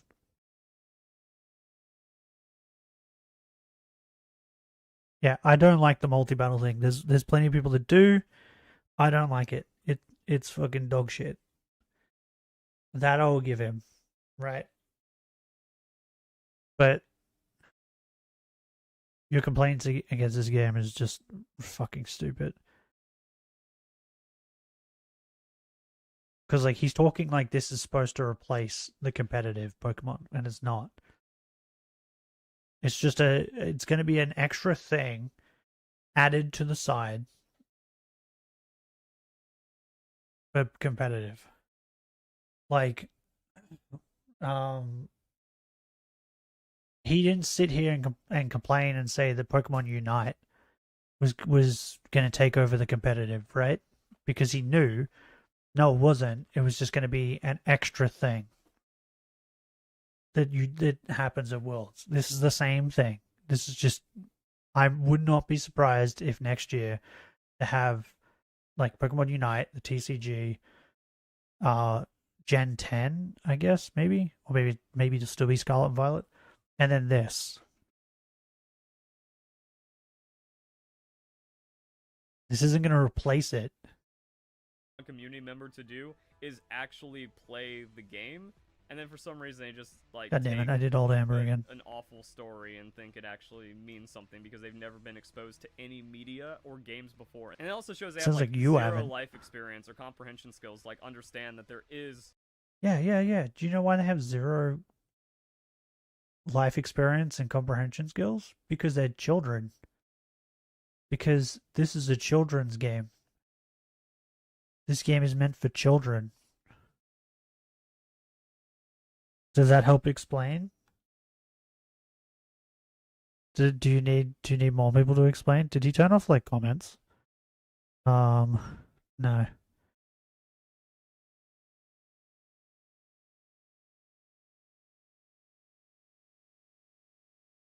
Okay. Once again, more people who didn't. These people didn't fight Lysander. That's what I'm getting from this. I lost track of how many Pokemon I've hatched. Whenever I start a new playthrough, I love having a new shiny Axew. Shiny Haxorus is my favorite Pokemon ever. Breeding was one of my favorite parts of the series, and I still have my Violet version set up for this. Bro, I'm sorry. Breeding is, like, I don't mind breeding, right? I have fun with breeding, but if breeding is the thing you find the most fun about Pokemon, you need help. Like, and he fucking love-hearted that shit. Arrival tool and ultimate weapon are the same thing, just modified. Angie was created later for whatever reason. What?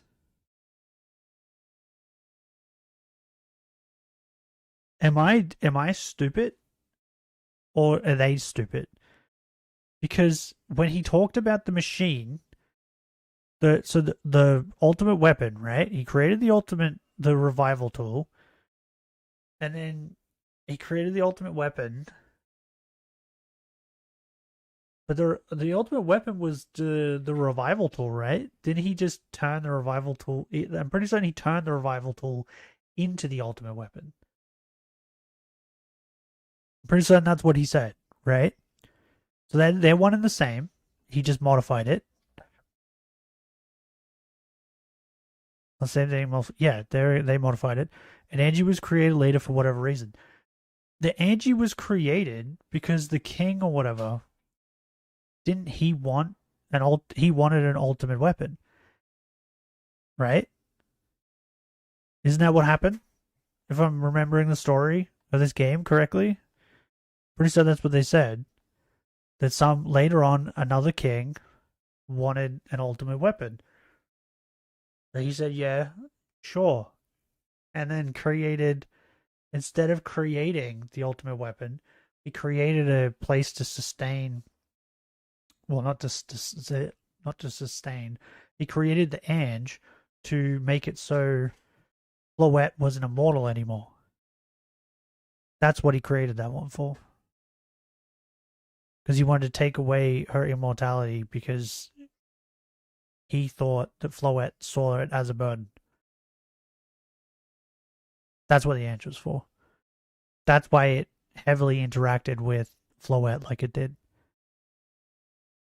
Because he created it too.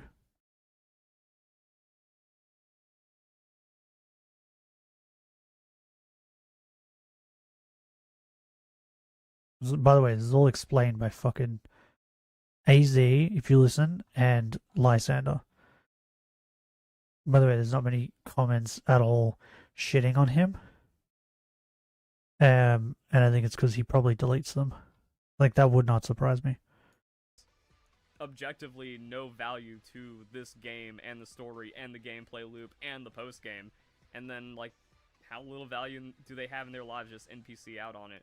And then like there's just the other little things where Game Freak always takes back some of that quality of life that would actually make it good. Buying the berries one at a time, reducing EV customization, and adding friction. Like, yeah, this is still faster than getting the EV reducing berries in Pokemon Scarlet and Violet, which was also like another weird thing where it's like so close to that quality of life, can't have it. Oh, the Terra shards takes like an extra hour to get the shards you need for your competitive Pokemon. Cheating still wins. Dang.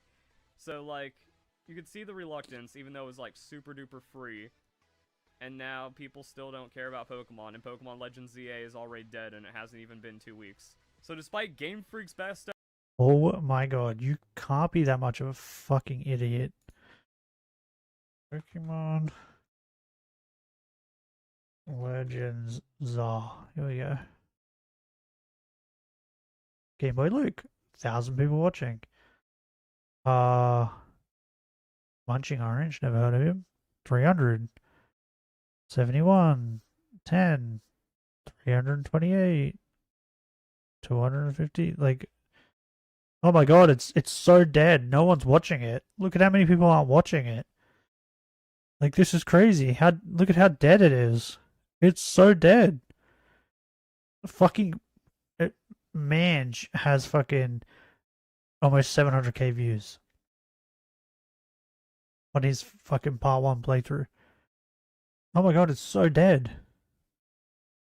His part 12 one already has fucking 62k. And it's only been 8 hours, motherfucker. Oh my god, it's so dead. What if we go Twitch? Congratulations for you what? and everyone else. Okay. Shh, Alana. Shh, it's okay. Oh, you're talking about the Cutie Cinderella stuff, bro. That was so dumb. So stupid. The drama's so dumb. Okay, let's have a look. How many people are watching? 500, 195.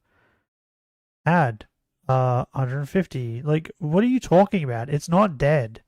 And look at how many people are still like streaming it. You fucking idiot. Oh my god, it's so dead.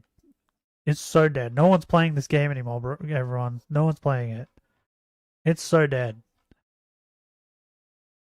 So wait, what? Oh, I'm not even logged in. What? Okay. Apparently it's been so long since I've been on Twitch. It like logged me out. Fair enough. Efforts to try to make something fresh and even add a multiplayer to it. You So can't dumb. get This guy's a Pokemon fucking idiot. Community. Again, I can't call them Pokemon fans. You can't get people in the Pokemon community to actually play your game. No matter. Okay, so if you like Legend ZA, you're not a Pokemon fan. That's what he's saying. Whereas, like, I'm on the opposite camp. If fucking, you know what Pokemon fans do? They like everything the Pokemon fucking comes out with. Everything. That's a Pokemon fan, right?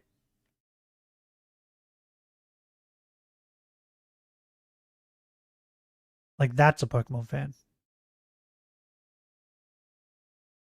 You're a Pokemon hater. That's what this fucking idiot is. No matter how babied it is, no matter how watered down it is, and then that's It's why a, it's like it's what's a the post game? children's game. It's a nothing. baby game. It's ZA Royale. It's supposed to until be. you realize no one's actually caring about the game, and then there's no point proceeding. And even if you do play, it's also just like all the rewards are so. Like, I wouldn't go and fucking tell my niece, right, who's 10, to go and play fucking Dark Souls. And then when she can't play it, go, why? Why? It's so easy. Yeah, it's easy for me because I'm a fucking adult. This game is easy because you're a grown-up. You're an adult. Imagine a child playing this game. They probably wouldn't have as much of an easy time as you. Someone who's played multiple Pokemon games, is an adult, knows type advantage, knows about IVs and EVs. Ugh. Knows what moves do what. Like a new child is coming into this game who doesn't know any of that. Is going to have a much harder time. To them, this is probably going to be the hardest game they've ever played. Because they've never played a Pokemon game.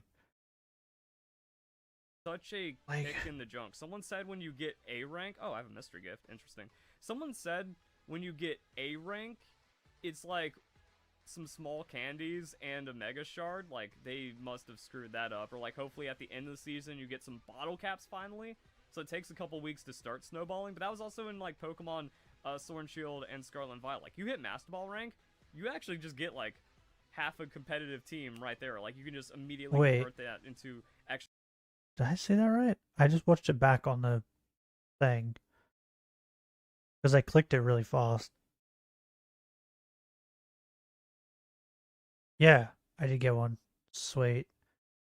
That's 6, 12, 18, 19, 20. Right? Yeah. So I got it at, was that like 2:30? Okay. Well, we got one. I don't know, I'll put you here for now. Well, actually, I'll put you over here for now. Okay, we got one. I need to go buy more. What am I doing? Bro, I keep forgetting that I can do this. Oh yeah, if you guys are wondering, hold A.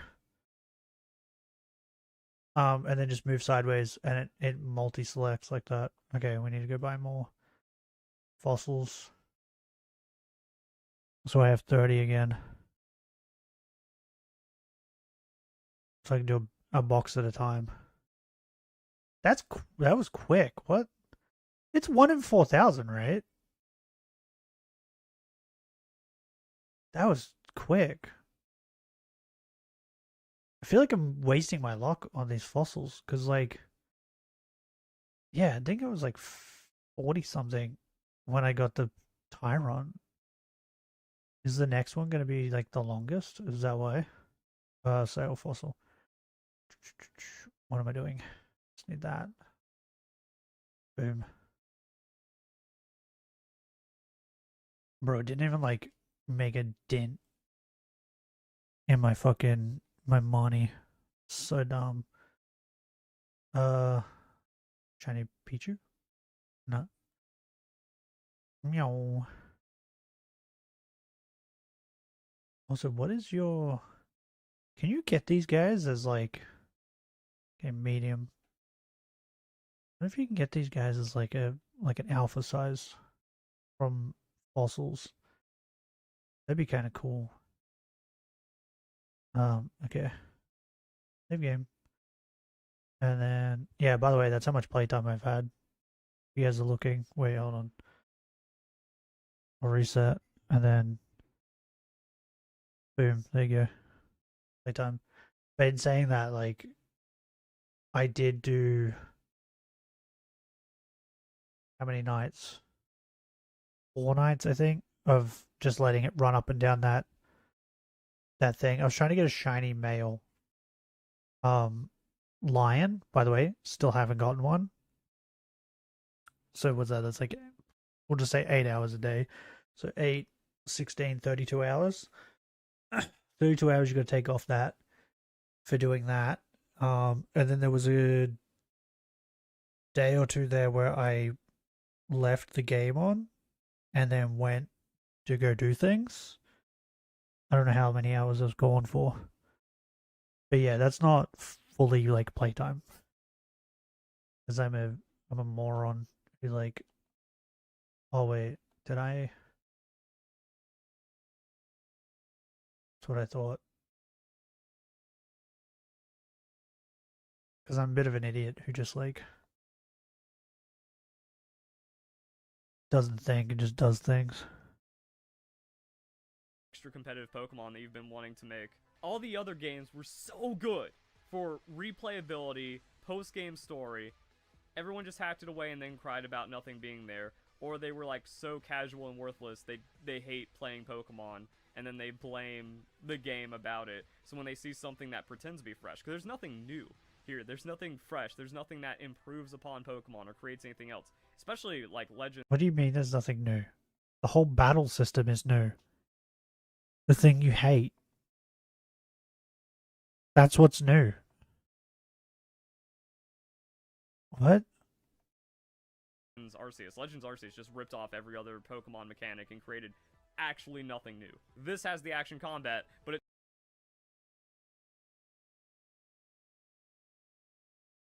What? Legends Arceus ripped off every other Pokemon battle mechanic. Dude, it's Pokemon.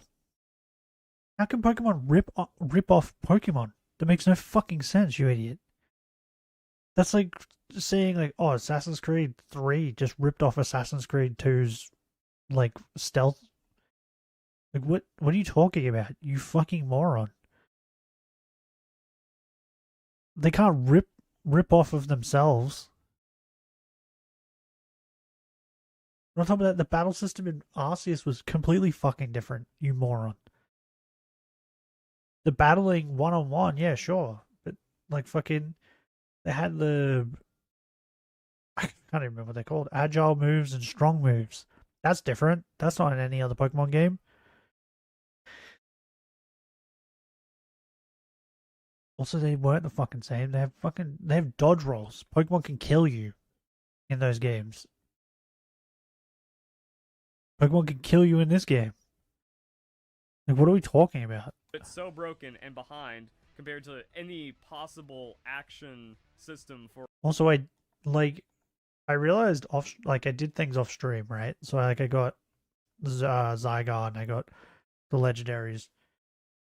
The legendary ones, I was doing it. I was like, yeah, there was no point in doing this on stream. It was just stupid. It was like, hey, go here and take out 3 alpha Pokemon. That was it. And now you can go catch the legendary. And then what was the other one? Oh, I was do um battles with rogue alphas. No, rogue megas, sorry. 3 of them. And then you could go and catch it. That was it. Like, that's kind of dumb. Whereas, like, the Zygarde one was battle L and then go battle Zygarde. And Zygarde was like a proper battle, like boss battle. And then as I finished it, I was like, God, I wish I did that on stream. But I didn't know that was gonna happen. I for some reason in my brain, I don't know why, I didn't think we would actually fight Zygarde. Like, I thought it would be like the battles we had with Zygarde up to that point, and you just catch him. Because the other thing too is I did the other legendaries first, and that's what they were. You just fought them in a normal battle, and then you threw a ball at them and caught them. So I thought Zygarde was going to be the same. And then when I did the Zygarde mission, it wasn't. It was like a rogue mega battle type thing. And I was like, ah, that's sad. So I am a little bit upset that I didn't do that on stream. And the L battle, I should have done the L battle on stream. By the way, it annoys me that they didn't make L's Gyarados shiny. Because in the anime, I'm pretty certain in the anime, but I think in one of the movies, his Gyarados is shiny.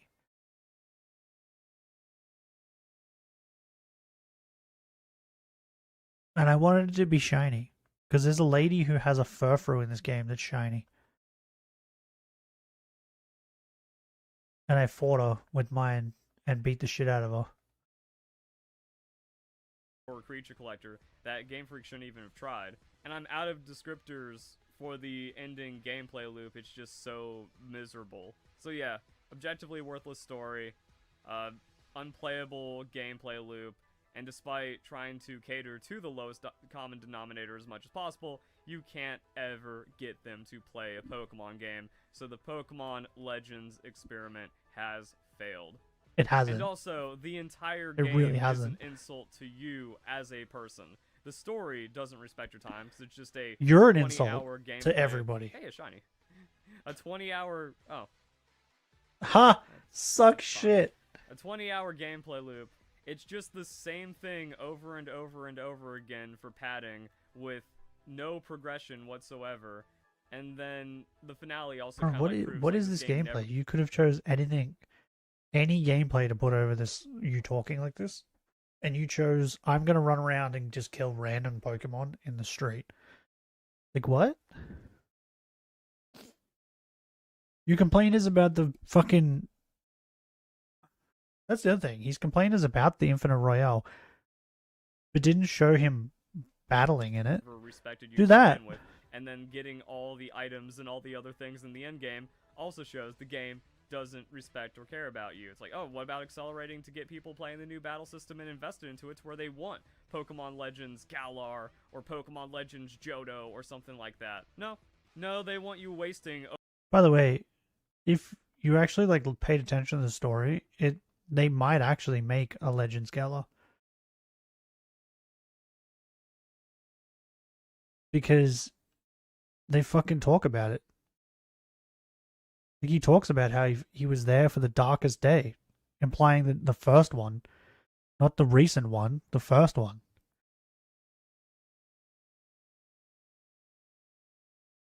So they just might. Over 100 hours of your life in this game. And then have AZ will come back again.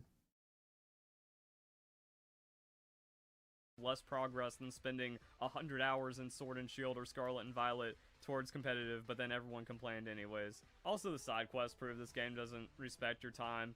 Like, all these little things that just get in your way to give you absolutely no reward whatsoever. What are you talking about?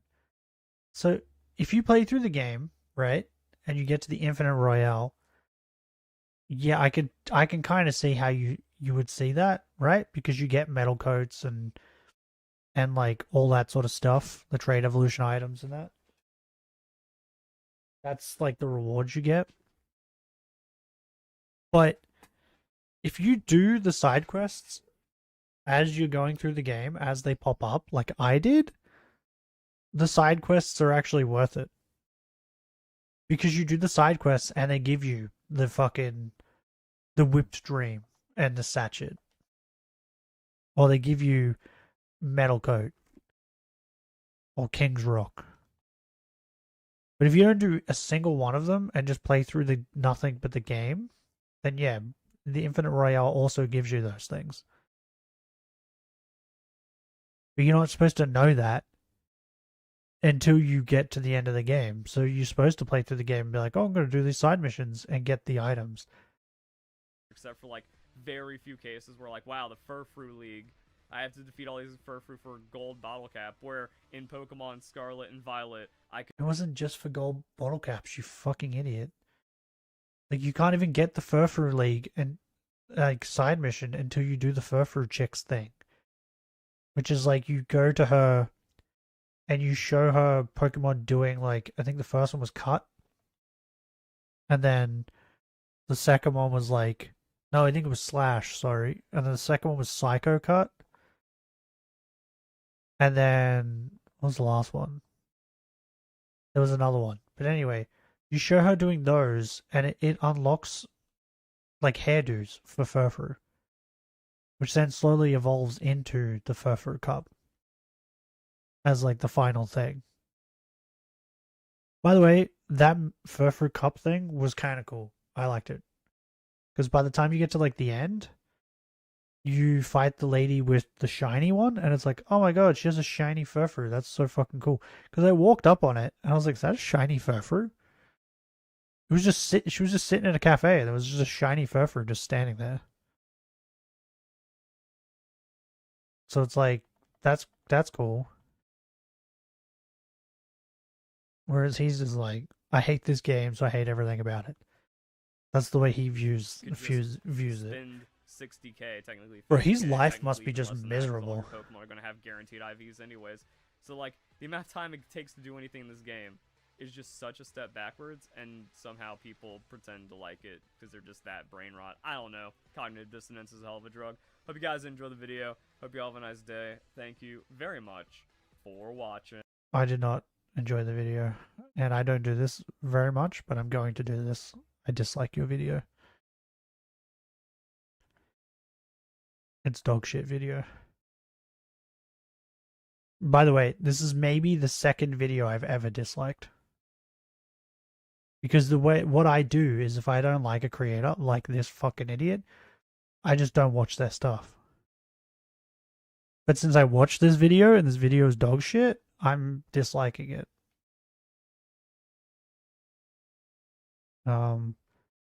I'm just curious on this moron who's like, shinies aren't worth anything in this game. 16-hour hunt. Oh yeah, this game's dog shit, everybody. You know, he's only spending 16 hours hunting for Pokemon. He's like data mining or whatever, looking at seeing like, oh, speed is OP. He's raiding all the megas. You know, this game's horrible though. Easy Mega Greninja. That means he went and did the fucking rank battles. So fucking stupid, bro. Best team, Legends ZA. Yeah, okay. Best shiny locations. But you know, shinies aren't worth anything in this game. Shinies aren't worth anything anymore, everybody.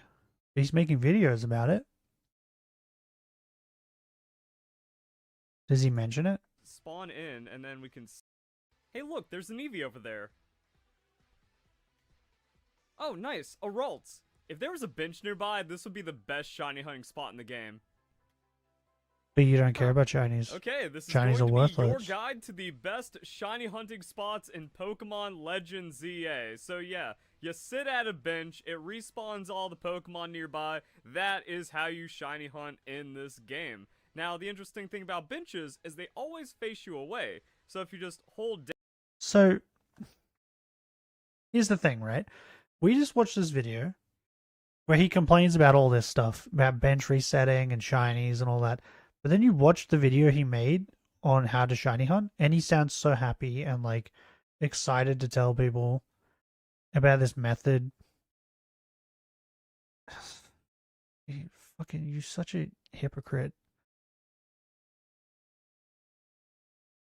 Such a piece of shit. Oh, Johnny Somali.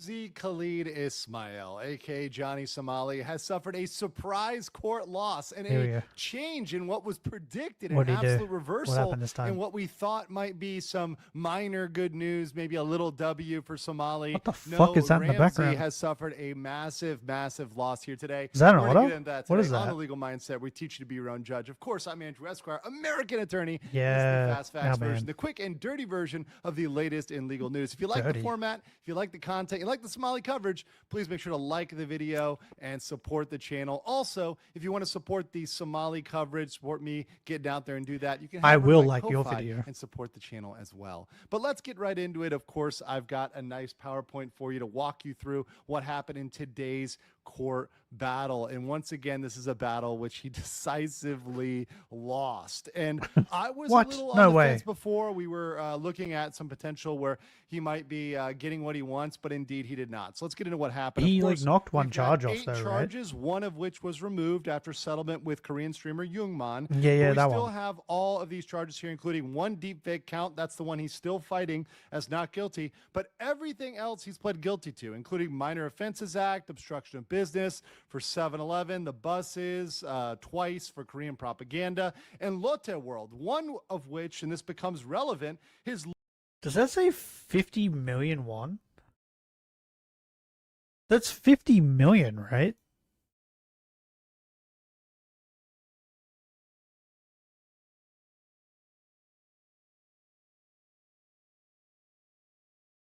Oh my god, bro, the computer's listening to me. It immediately come up 1 to Australian dollar. What is that? Is that...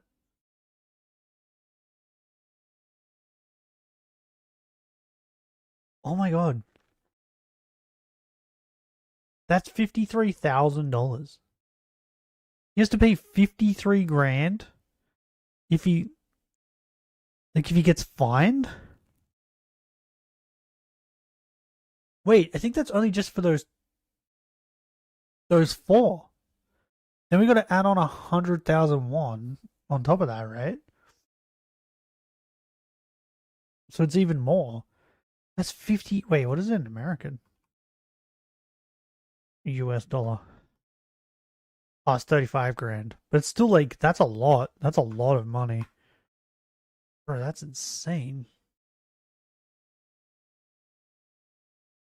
Bro, what a fucking idiot. lawyer decided to argue again today. What an So, absolute yes, moron.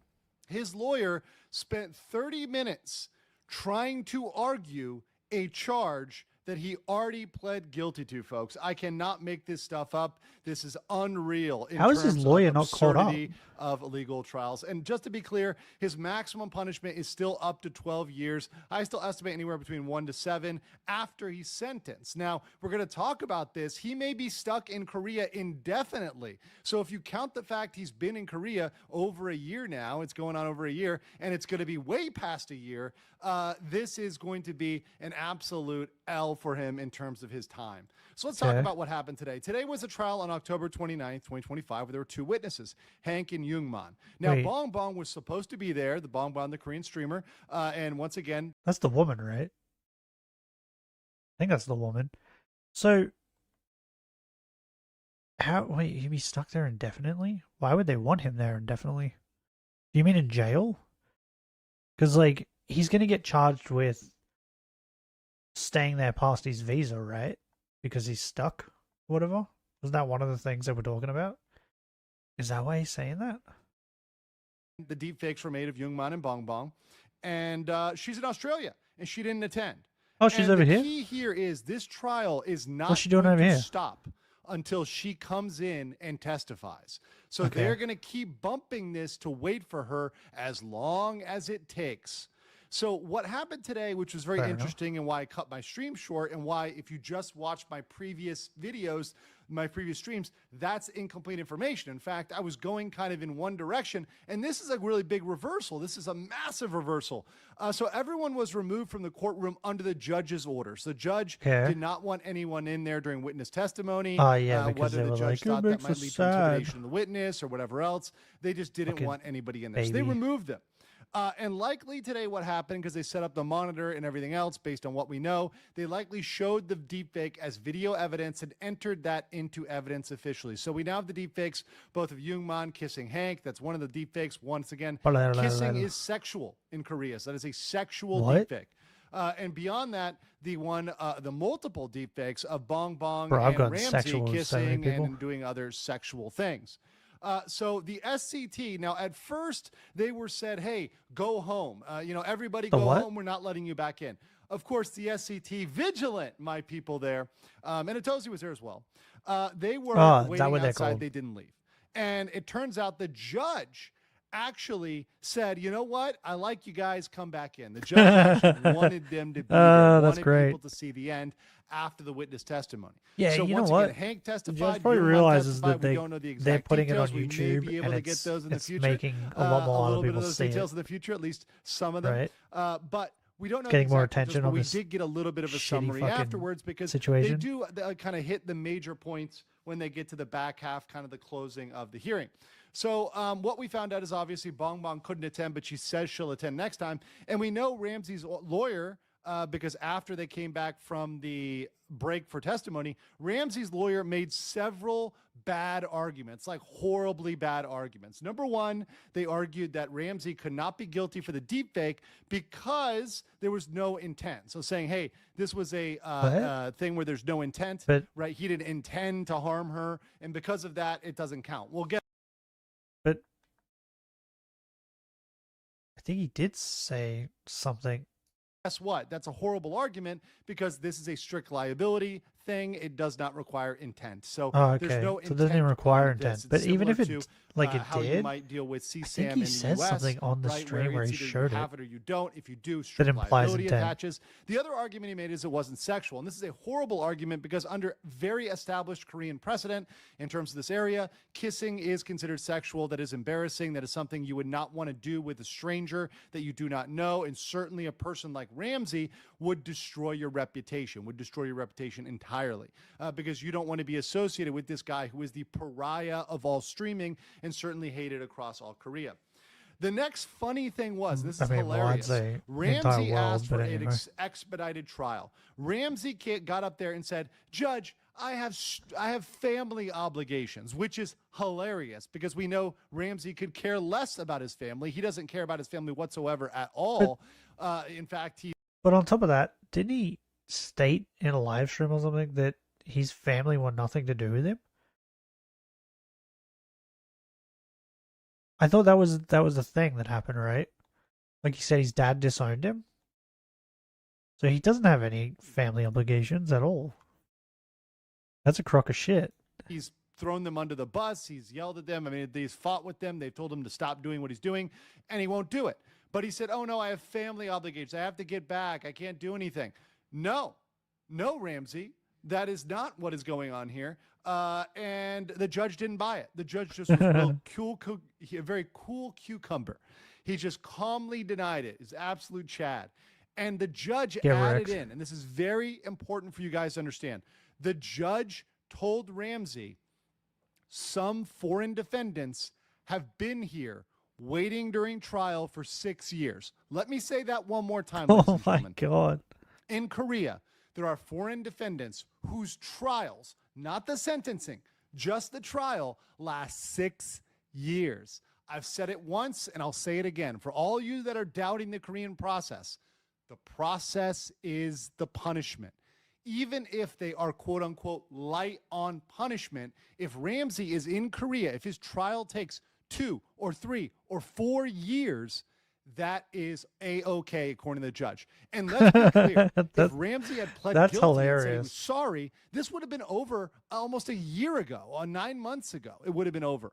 but he's refused to do that. And as he's refused, more and more and more Well, now he's charges are probably piled like, onto his I'm case. so sorry. He continues to act out. But the do judge is crazy like, stuff, I'm not buying and it. that's added to the case. We still have the child sexual harassment Right. charges that are out there that could even be added now that this is going to be delayed. And by the way, this trial is going to be severely delayed. We're going to talk about the next trial date. So the other argument, which was hilarious, and lasted I think I heard Bonbon isn't coming back until like January or something.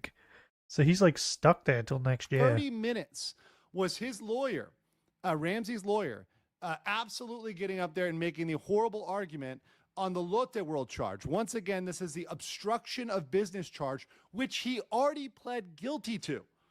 But he got up there and said, well, Your Honor, he shouldn't be punished because the prosecutor said the ride was shut down for 30 minutes. And technically, and like you can imagine the nerd like adjusting his glasses, technically it wasn't shut down for 30 minutes. The judge did not buy this argument. The judge was not buying this argument. How long was it Because shut down under for? the statute, 28? Under the way that obstruction of business works, it doesn't matter if it was shut down for 30 seconds or 1 minute or 2 seconds.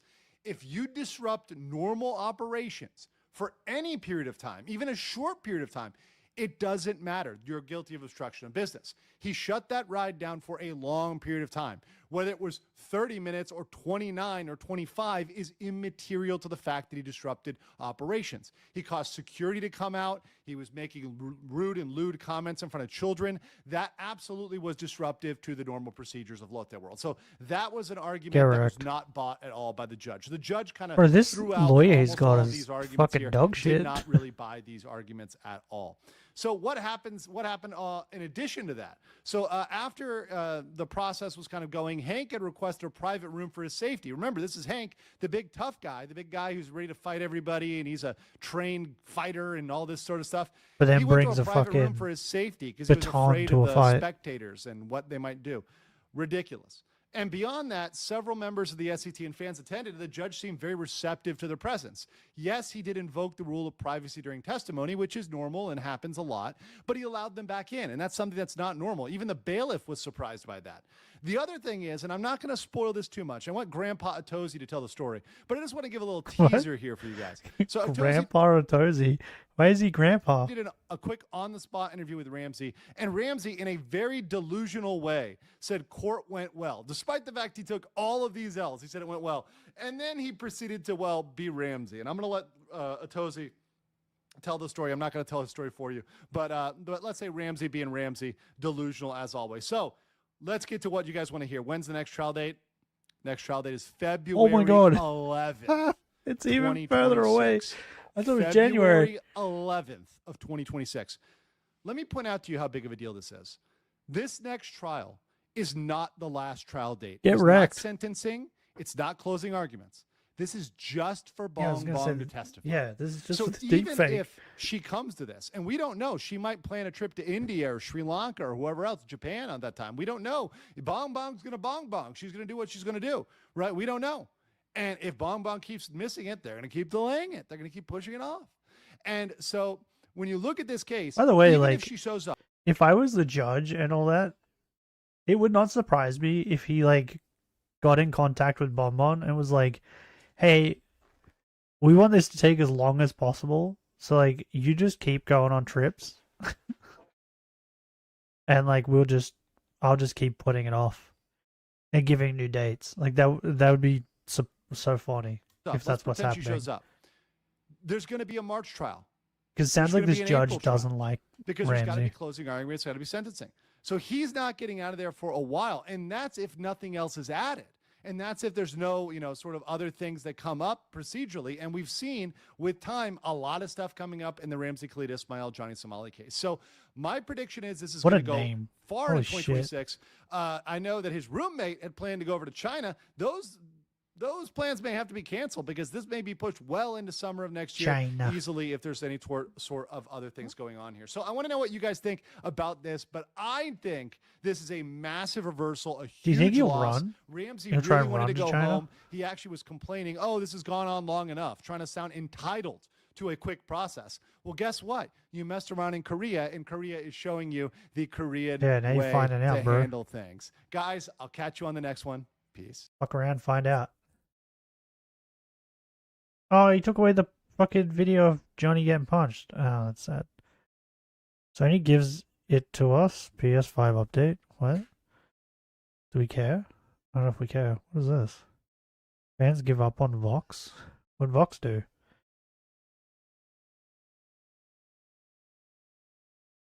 Wait, Vox is in Niji Sanji, right?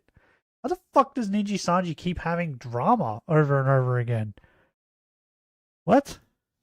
Stop hiring scumbags. Like, what? This is insane. He's in denial. His career is over? Sure, let's watch that. Jack Doherty is the IRL streamer who can't stop. Wait, hold on. What is this? Okay, we'll watch that too. Oh, I got itchy nose. Oh.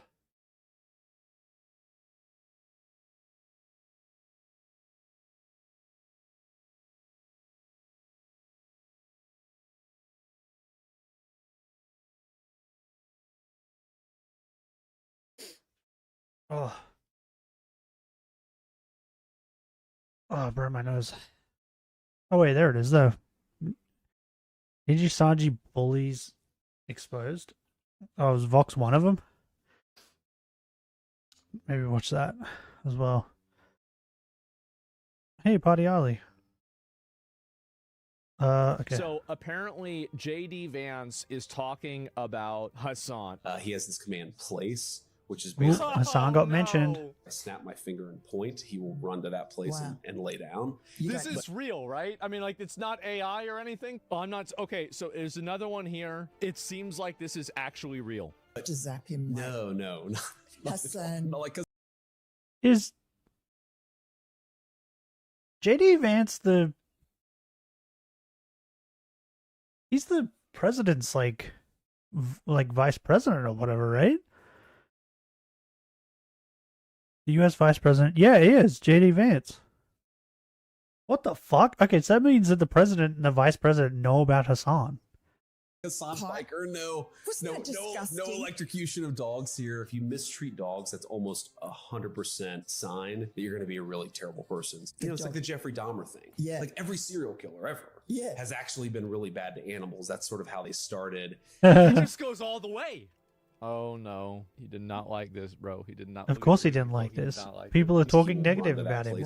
And lay down. You don't have to zap. You don't have to zap him. Did she just say that? You don't have to zap him. No.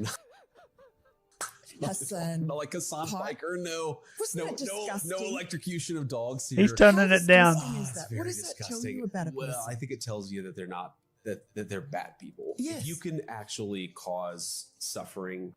He's so mad.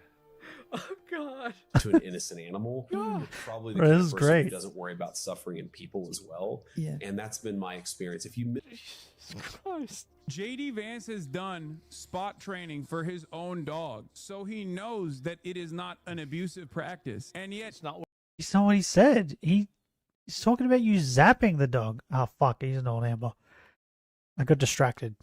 What he said has nothing to do with what he said. How do you have a degree in political science and communications and you don't even understand what he said? It had nothing to do with place training. It had everything to do with how the training was administered. he is still leaning into this fucking idea that I'm like abusing my dog, which is crazy because, hello, Kristi Noem.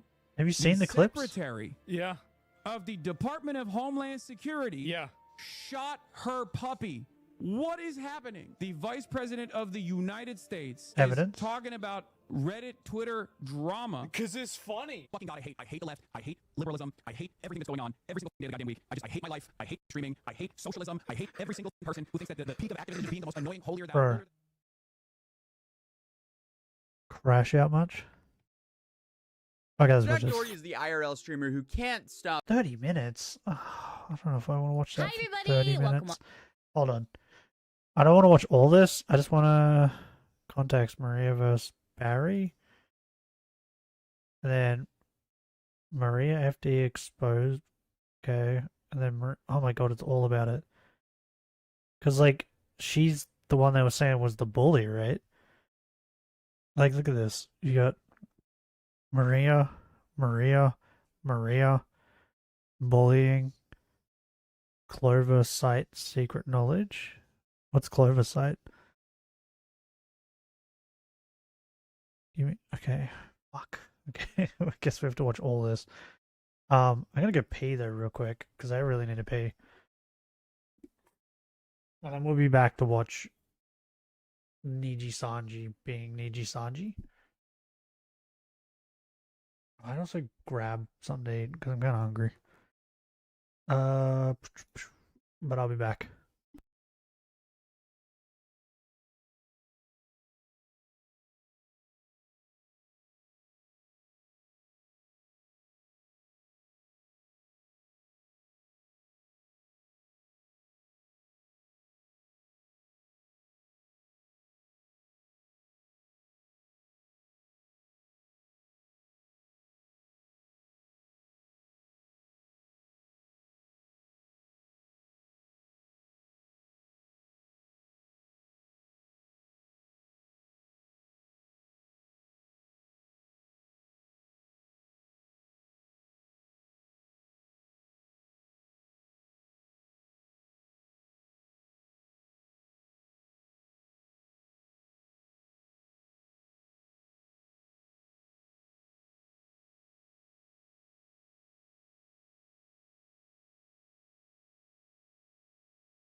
Okay, I'm back. Ugh. My shopping's supposed to come in like the next hour. It reckons. So it says, but you know, some days it comes like really late. And then other days it's like other days it's like on time.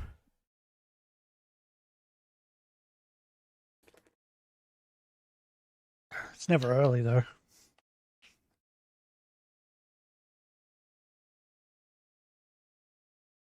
Oh, okay. This is Nijisanji En, and Nijisanji En is the overseas branch of Nijisanji Project, consisting of English-speaking livers. And within Nijisanji En, there was a talent named Rimu Indu, who was a female Colombian. Well, by the way, we also we already knew that there was bullying in Nijisanji. We just didn't know who was bullying and how bad it was.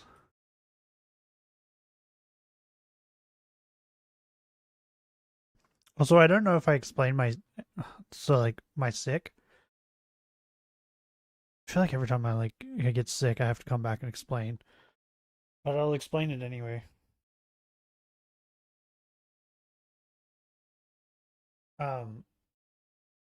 So I got food poisoning, and I think this is what keeps happening. I keep getting sick with something, and then my body's immune system takes a nosedive, and I then get sick with something else. So then I get really sick, right? But most of the time when that happens, and I get really sick, I'm gone for weeks. This one was really quick. I don't know if I got the flu before I actually got food poisoning and just happened to get food poisoning at the same time. So then I just didn't realize I had the flu because I was dealing with that. Because, yeah, it went so quick. But I got food poisoning and I had it for 2-3 days. It was bad. I think this was probably some of the worst I've had because normally food poisoning only lasts a day and a bit. But yeah, just it wouldn't go away. I was throwing up. I was shitting myself. It was crazy. And then the day that I was going to stream and I didn't, I woke up, I was sneezing and coughing. I was like, what? That's when it clicked to me that I had the flu. And I was like, oh god, great. Now I have this. I still kind of have it. It's all in my nose. Maybe I should use this nose thing. Hold on.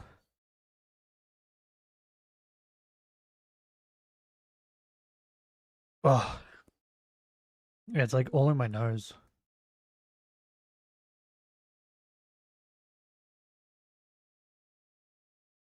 Oh,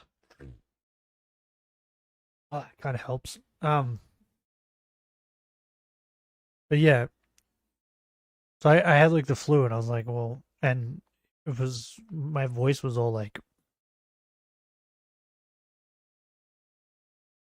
how do I explain it? It was like a microphone that was cut that would cut out every now and then. That's how my voice was, right? So I would talk and I would I'd say a word and the first and the last half of the word would come out, but the middle of the word wouldn't. That's the best way I can explain how my voice was. So yeah, I was like, well, I can't stream because I have to talk. That's not gonna work. But other than that, I was like, I don't know, it's fine. I felt fine enough to play games and stuff. Just my voice wasn't working. But yeah, it's what seems to happen with me. I get sick with something, and then because my immune system's bad, I guess, I just end up getting sick with something else. Virtual YouTuber affiliated with Nijisanji En's third wave, Alunia. Rimu then graduated from Nijisanji on August 17th, 2025, and became Marie FD. And Marie FD is an independent female virtual YouTuber and singer. And this is Ike Evelyn. Ike Evelyn was a male English. Oh, so when I read Maria FD exposed, I was like, what's FD mean? Her name is Maria FD. Okay. Okay. Yeah, so I watched the first half of this drama where they were calling her out. I guess I can give you the TDLR, right? Whatever the fuck it's called. Maria was Reimu. While she was Reimu, apparently she was friends with Ike. Which, by the way, when I heard that, I was like, that's insane, because she's like, we've been friends for years. But then proceeds to say that they worked on something like 7 years ago and then didn't talk for years and then talked again when they got into Niji Sanji and they were both like, oh my god, we're both at Niji Sanji. What? How can you say you've been friends for years if you haven't talked in years? That doesn't make any fucking sense. You weren't friends for years. You worked on a project together, maybe became friendly, but you weren't friends for years. Like what? Anyway, she was dating someone else in Niji Sanji, and people put two and two together and just figured out it was Vox. I think. But anyway, Ike was dating some other girl who I don't know if she was with Niji Sanji or not, but he was dating someone else. And everybody knew that. She then proceeds to tell Ike about her feelings for him, right? And how she loves him or whatever the fuck she said. But she confessed to him that she has feelings for him. Then the girlfriend's like, that's weird. And he was also like, that's weird. No, thank you. I have a girlfriend. They went to some party where a bunch of people were at, and she apparently jumped on him and hugged him. And in her statement, she's like, no one else at the party thought that was weird. And it's like, yeah, no one else at the party knew that you confessed that you had feelings for him. So of course they're not going to think it's weird. But the two people that were there that knew that you confessed feelings for him, of course they're going to think it's weird. Like, what? What are you talking about? But yeah, so she did that, and then they said that made him and her uncomfortable. They both fucking said something to her. She then apologized or whatever, but clearly didn't mean it, because she then proceeded to harass and bully Ike's girlfriend and dox her. Now they've just finally come out about it. And then there was someone else that was also in Niji Sanji, I think. Her name was Twisty or something, I think. She's the one that come up with the drama with the other creep that was in Niji Sanji, the one that just got fucking sacked from there or whatever. She's the chick from that. But yeah, she was like, when all this come out, she was like, yeah, evil people are getting exposed. So yeah, that's pretty much what happened. Essentially, the main story And then- involves Marie FD and Barry Lowe. Okay, she's probably gonna. Yeah, that's the other chick, Barry Love. She's probably gonna say it, but yeah, then Mary came out and was like, everything they said was a lie. This chick was telling me about their relationship and all this crap. I don't know, But then, in her response, as far as I remember, she didn't mention that at all. Or if she did, I think she said she was drunk. About her confessing her feelings for Ike. And Barry Loaf is a singing loaf here to do her Here we best. go. Maybe so she Barry might. Loaf did do some She might explain it better. emotes for Niji Sanji Ian talent. Oh, okay, that's and what she was did. allegedly Emotes. dating a Niji Sanji talent as well. Okay, so why are we Allegedly. talking about Marie FD and Barry They Loaf? come out Just and to give you admitted some it. context, guys, Barry Loaf had posted this on her X account on October 23rd, 2025 at around 2:55 p.m. saying a former corporate VTuber doxed me. So this is Barry Loaf's black screen stream about Rimu Endo, who became Marie FD. This all kicks off on this tweet here, okay? So then after this tweet, what happened was Marie FD had submitted her own Google document in regards to the allegations, and Marie posted this on October 23rd, Which wasn't 2025 great. at around 10:20 p.m. saying, thank you for being From kind my and point giving of me a view. bit of time to reply and give context on what happened recently. I'm sorry if it ended up being so long. I'm not used to writing these, and I never She saw also, myself having to write one and She also used the, I was drunk when I said these things a lot. It's like, so, you know what happens when people drink? They normally express their true feelings more. So having to act like Okay. this. So in Marie FD's document, she essentially denies everything Barry Loaf says, dismissing her as an insane Menhara girlfriend to Ike Evelyn. This is Yeah. Ike Evelyn. Ike Evelyn was Did he a say male anything? English language virtual YouTuber affiliated with Niji Sanji Ien's fourth wave Luxian. Further to this, what's happened is Barry Loaf has posted an additional response. So this is posted on Barry Loaf's X account. yeah, well, of course she is. She kind of has to, because fucking Marie come out and was like, no, she's crazy, everyone. She's crazy. She's crazy girlfriend. So, like, unless she wants to be known as a crazy girlfriend, she has to come out and say something. But has Ike said something? I don't understand why he hasn't come out and said anything. On October 25th. Because he could easily, like, either say, like, hey, Barry Loaf is lying, or he could be like, yeah, everything Barry Loaf said is true. Right? And they'd be like, oh, okay, well, that just proves everything, right? But it seems like he hasn't said anything.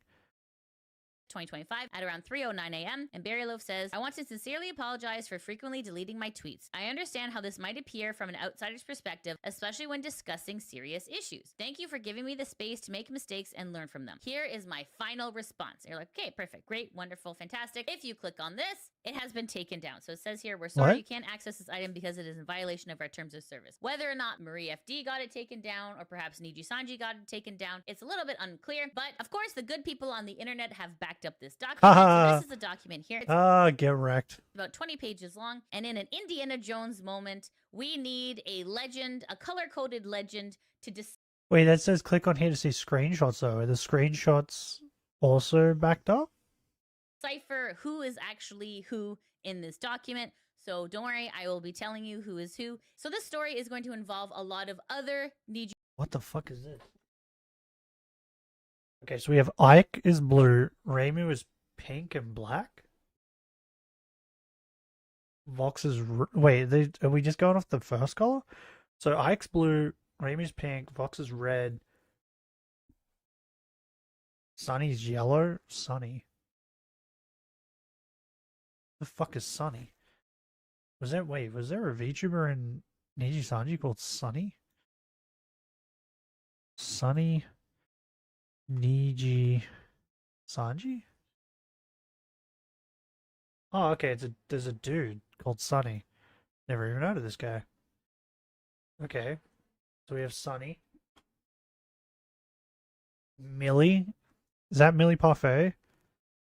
Anna? Anna's purple. Oh, no, not Anna. I actually like Anna. Shu is a different shade of purple. Alira is gray? I think that's gray. Nina is like a different shade of red. So, oh God, I hope some of these people don't come out and be like jerks, because I also kind of like Nina, who is Nina Kosaka, right? Who's now the Moth Girl. Matra? Petra, wait, what? Petra slash what? Wilson. The fuck is Wilson? And then question mark, question mark, question mark. And Aya? I don't know who that is. Okay. Sanji characters, so I'm going to just introduce them to you, and then we'll come back to this. Okay, within this story, there's going to be Vox Akuma. So, why did I pause? God damn it. So, with the whole, like, Niji Sisters thing, and, like, the bullying came out, and everyone was like, yeah, the main one was Alira as the bully. That's what a lot of people were saying. It made me kind of, like, go, oh, no, because as far as I know, Millie and Anna are also, like, really close friends with Alira. And I like Anna. So I was, like, really hoping that Anna wasn't a bully. We have Sunny Briscoe, then we have Millie Parfait, then we have Anna Alouette. Yeah, Anna.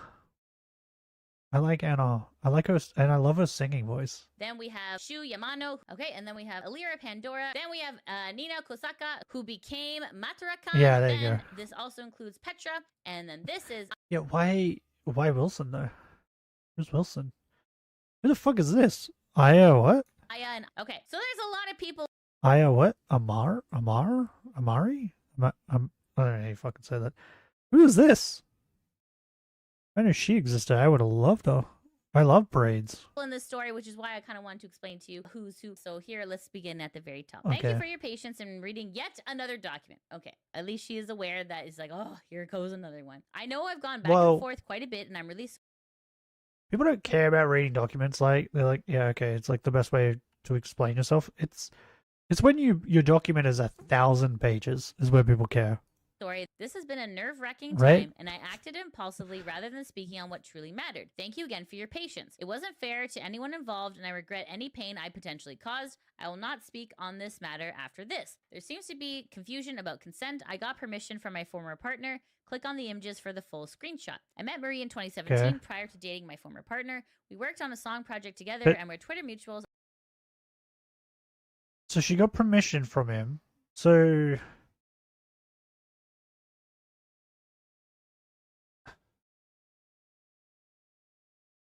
okay, so the way I'm like seeing this, right? Because she's like, I got permission from him. I'm assuming that he saw this and read through this, or she showed him all the things she's going to show or say, and he agrees with it, right? And that's why he hasn't come out and been like, yeah, everything she's saying is, or has he? Does he have like a PL, like a past life that we can go and like on Twitter or something where he's just said like, yeah, everything Barry says is true? Because like that's all it would take. And then people are like, oh, okay, yeah, so Maria is a lying piece of crap, right? Which I already like kind of view her as being a liar because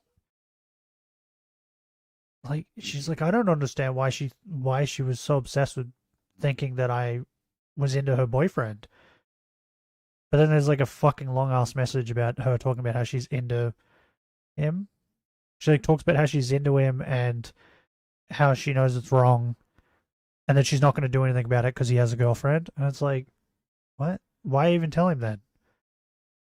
The reason you're telling him is because you want him to know, so then he dumps his girlfriend and hopefully gets with you. That's the whole point. It's like, okay. Under my previous alias Rin. We already knew each other as acquaintances before everything took place. So here it says Marie FD's group cover in February of 2017. If you pull up this music video, in the credits, you can see here under the singers, there is Marie FD and Rin, who was Barry's former alias. Okay, so let's continue. So here it says my former partner had a... So wait, is that the one that Ike also worked on? So in other words, the fucking video that Maria was like, we've been friends for all this time. That chick also worked on it and was also possibly friends with him too. Like, what? It's insane. friend who developed an unhealthy attachment towards him, which subsequently created a toxic dynamic and led to his exclusion from multiple social gatherings while she was in the process of healing from a prior relationship. My former partner was a very kind and supportive friend to everyone. Marie often turned to him for dating advice. She frequently had vent sessions with him about her insecurities and issues she encountered while speaking about anonymous websites. So you can see here, this is a screenshot. So blue is Ike, pink is Rimu, and red is Vox. Rimu says, so one day we were working in his studio. When she says his studio... Wait, what? Red's Vox? Ah, so... Ah, okay, I get it. Because I was like, wait, what? But they're blue and pink. I mean, like, in the message. Why not just leave it at Vox at that point? Because you've just said red is Vox. Might as well just leave it as Vox. She means Vox's studio. So one day we were working in his studio and she called him. And then Ike says Vox's fan base. So then Rimu says he was in the bathroom, so I cut the call. Lamau, I'm sorry. And when I did, I kind of ended up reading the first page of their convo. I'm so sorry. I know that was wrong, but I didn't scroll up or anything. It was just like the latest logs. And Ike says, yeah, that's not really okay. No. And then Rimu says, I ended up reading it. And I noticed they legitimately call like every 2 days for like not exaggerating Ike. Like 8. So, by the way, it's so weird to me that like she's calling him Ike and Vox. Like, I understand calling him Voxed Ike, right? Because maybe he doesn't know his real name. I don't know. But like, she knows this guy's real name, right? And she, it's so weird. So strange. Was she dating Vox? It kind of sounds like she maybe wasn't. Maybe she was interested in Vox, and Vox was like, well, maybe they, wouldn't surprise me if they slept together, and then she was like, I want to date this guy, and he was like, I've tapped it, I've hit it, now I'm quitting it, right? But like, because otherwise, why would you care if he's talking to someone else?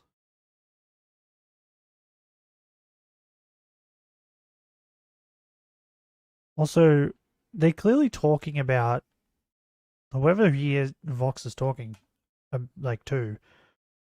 Both of these two know who it is, so it wouldn't surprise me if it's someone from Niji Sanji, right? That's why they both know who they're talking about.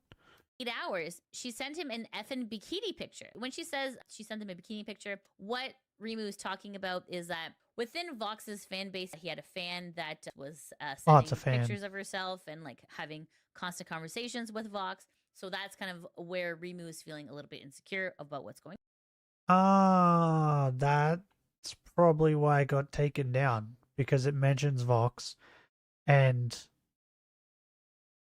yeah. And it shows that Vox was being inappropriate with fans, which is what, the second or third? The fuck was that? Okay. I think it's like the second or third Niji Sanji dude who's done that. Right? It feels like they're just like a breeding ground for fucking predators. So that's why that fucking thing came out yesterday. Was it yesterday? About Vox being inappropriate with fans. Going on. So then Rimu continues to say, when I saw that, I was like, Lamau. I left the room and didn't say anything. 1, I was jealous. 2, I couldn't concentrate. 3, I was scared if I stayed. I just want to scroll up and read more. And Ike says, that's highly inappropriate, in my personal opinion, on their part, I mean. And Rimu says, so I just went to the other room. Bro, oh my god. Oh my god, look at this dump.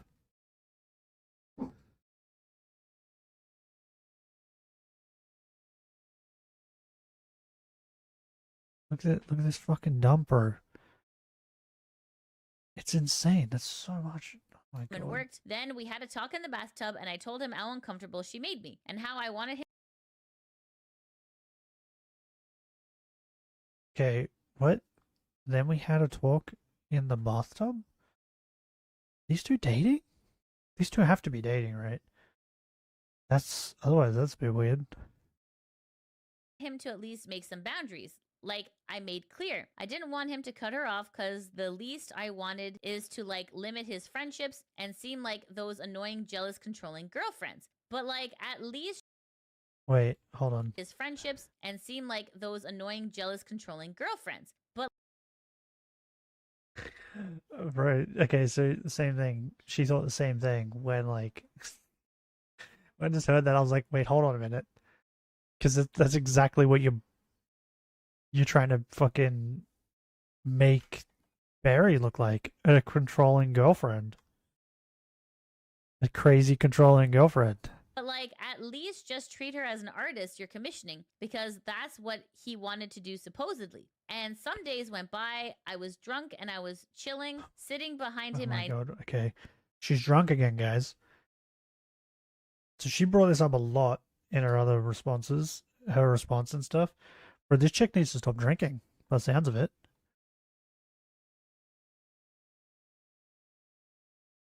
Sounds like whenever she drinks, she does or says things that she regrets later on.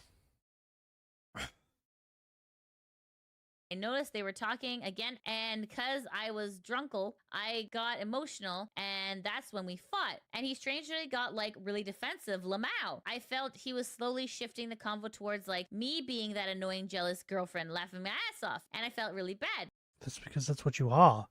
Because he would have straight away been like, why are you looking at my fucking phone? But you're like, no, it was an accident. I hung up a call and then started scrolling up in his phone. What? At some point, he did tell me, she just casually asked one day, like, oh, I was reading that docs page and they're talking a lot about Rimu. Are you guys dating? And I got so pissed, laughing my ass off. He answered like, fucking ew, no, Lamau. Wow! Oh my god. She bro. This is mental. She's like, hey, we need to keep our relationship secret from the audience. Meanwhile, while he's talking to the audience, are you dating Ramu? No, fucking ill. Right, trying to prove that he's not. And she's like, how could you say that?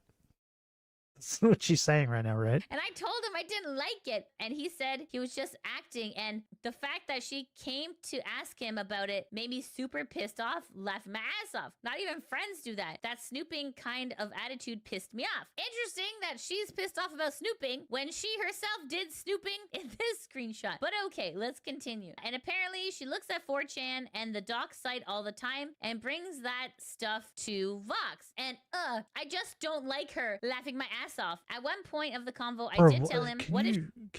Okay, what's wrong with people? That, like, she's, like, said laughing my ass off, like, how many times now? Like, 6? Like, stop it. She What is just wrong with randomly you? sends you, I don't know, a pic of her underwear or a bikini. I didn't tell him I knew she had sent it because I felt really shitty about it. And he said... Yeah, because if you did, he'd be like, why are you looking through my phone?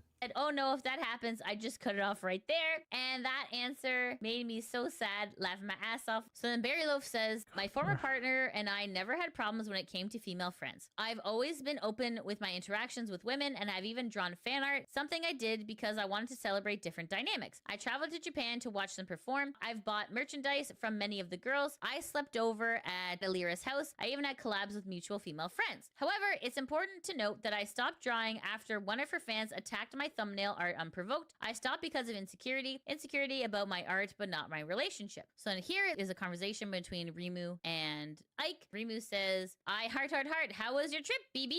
Met your girlfriend and Millie and Enna and Nina. Let me just quickly say, anytime we see an underline, that's kind of like where Barry is trying to emphasize something within the document, right? So like Barry Loaf is trying to emphasize a point when it's underlined here. So Rimu is calling Ike baby, and in like the next sentence, Which is weird, by the way.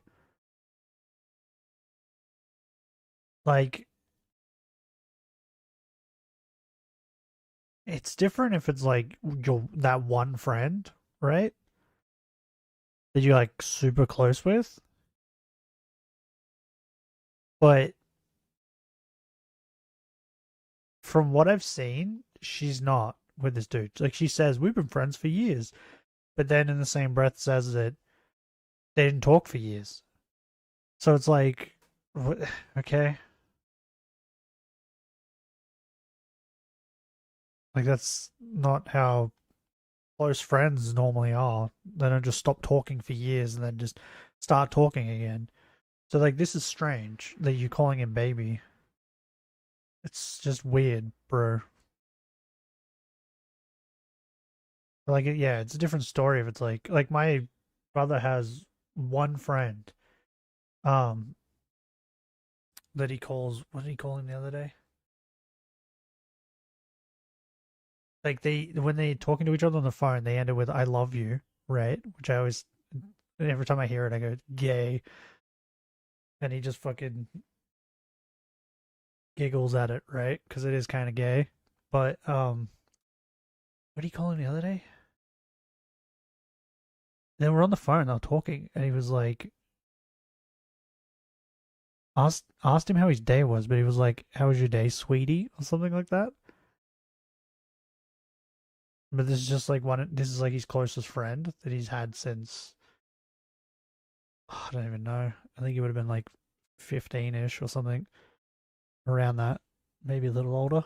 So he's known him for like fucking over 10 years.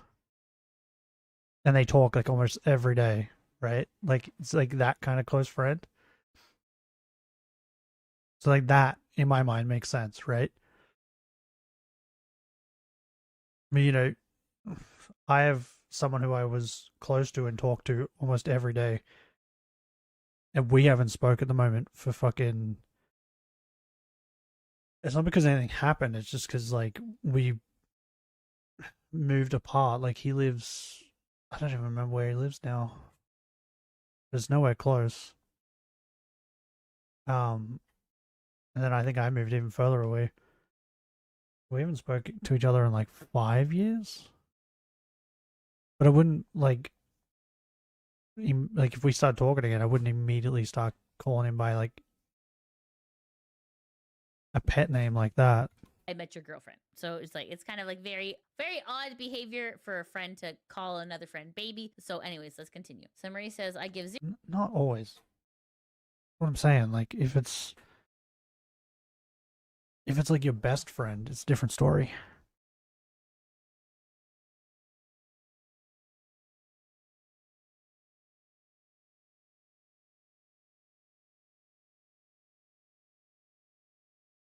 Are you good? I paused because the dog was army crawling underneath the chair.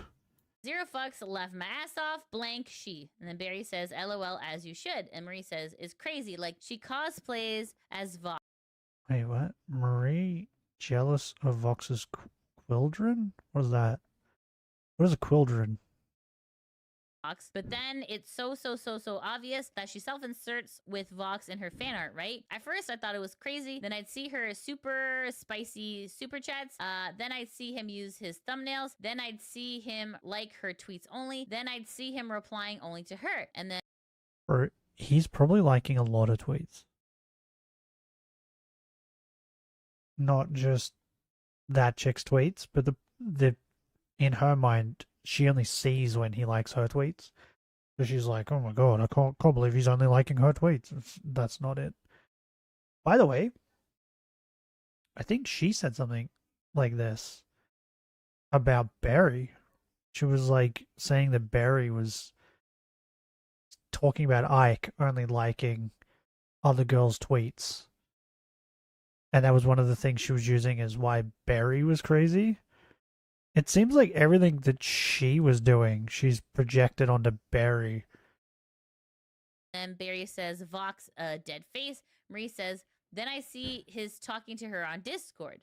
So then Barry says, it appears that this was the same person she had briefly vented to my former partner about. She once mentioned blocking them on her company account and brought them up again a year later in conversation. She admitted going through her ex's Discord messages via DMs and my DM. At in-person events, I observed Marie behaving in a flirtatious manner towards my former partner, including an incident where she threw herself onto him with enough force to nearly topple a chair, witnessed by multiple people. I was also informed that she made a personal confession to him. I privately expressed my discomfort to Marie via messages and a call with two others. She claimed to not recall the incident due to alcohol consumption, but agreed to stop creating shipping content involving him from May 1st, 2023, and I believe the matter was resolved at the time. Establishing boundaries. The screenshots Marie provided in her document were cut to show a different narrative. My former partner confronted her about her actions, which you can see in the screenshots below. Hey, Rimu, could you let me know when you're around? I want to talk about something. Rimu says, I'm here. And then Ike says, okay, great. It's kind of serious. Is that all right with you? Ike says, there's been something on my mind for a while that's bothered me a bit, and more I think about it, the more bothersome I find it. I think it started around the time in Japan with that dinner I brought up a while back. I know that I brought up you telling me to shut the F up unprovoked, but I never managed to bring up the second thing that bothered me that evening. I've been trying to wait for an opportunity to show itself. Wait, I don't remember... Like, I remember all this, but I don't remember how it was cut. Did she really, like, cut up what he said to, like, make it seem like it wasn't as big a deal? That's crazy. To bring it up organically to you in a conversation, to not make things so abrupt and awkward. So when you snapped at me, you also sort of threw yourself at me and clung on to me. This made me very uncomfortable and also came across as rather disrespectful, as it was right in front of my significant other as well. The fact that... By the way, I think... I'm not 100% certain. Maybe it's because the video I watched... The video I watched, they mentioned the Maria chick, confessing her feelings for Ike before this part, which makes me think that happened before, but maybe it didn't. But if her confessing her feelings for Ike happened before she did this, like, then that makes more sense why they're weirded out by it, because they're like, we know what your intentions are, right? And then her, like, saying, like, in her response, no one else at the party was weirded out. It was just them two. Yeah, that makes fucking sense, because they knew that you confessed to him. This and the snapping thing happened within the same hour or so has me so confused and conflicted for so long now that I am still not entirely sure what to make of it. I can't tell if I'm puzzled, conflicted, sad, upset, or a mix of all these emotions about the whole deal. I noticed an influx of a lot of Ike and Rimu art being liked and retweeted by you, which has made me rather uncomfortable due to the previous incident. Here's what's been outlined in red, and Ike says, "You were somewhat drunk if I recall, but I vividly remembered how it happened. I even pulled away to the point where I was sliding off my chair. You can ask others that were there if my account doesn't seem to add up. As for Rin, I don't know how she feels about the ordeal. This is just my feelings on the matter. I can ask." This red text says, Marie had taken out important context in the screenshot she provided in her document to show a narrative that painted a different picture. Okay, so then Barry Lowe says, "I received a cease and desist letter." Whoa.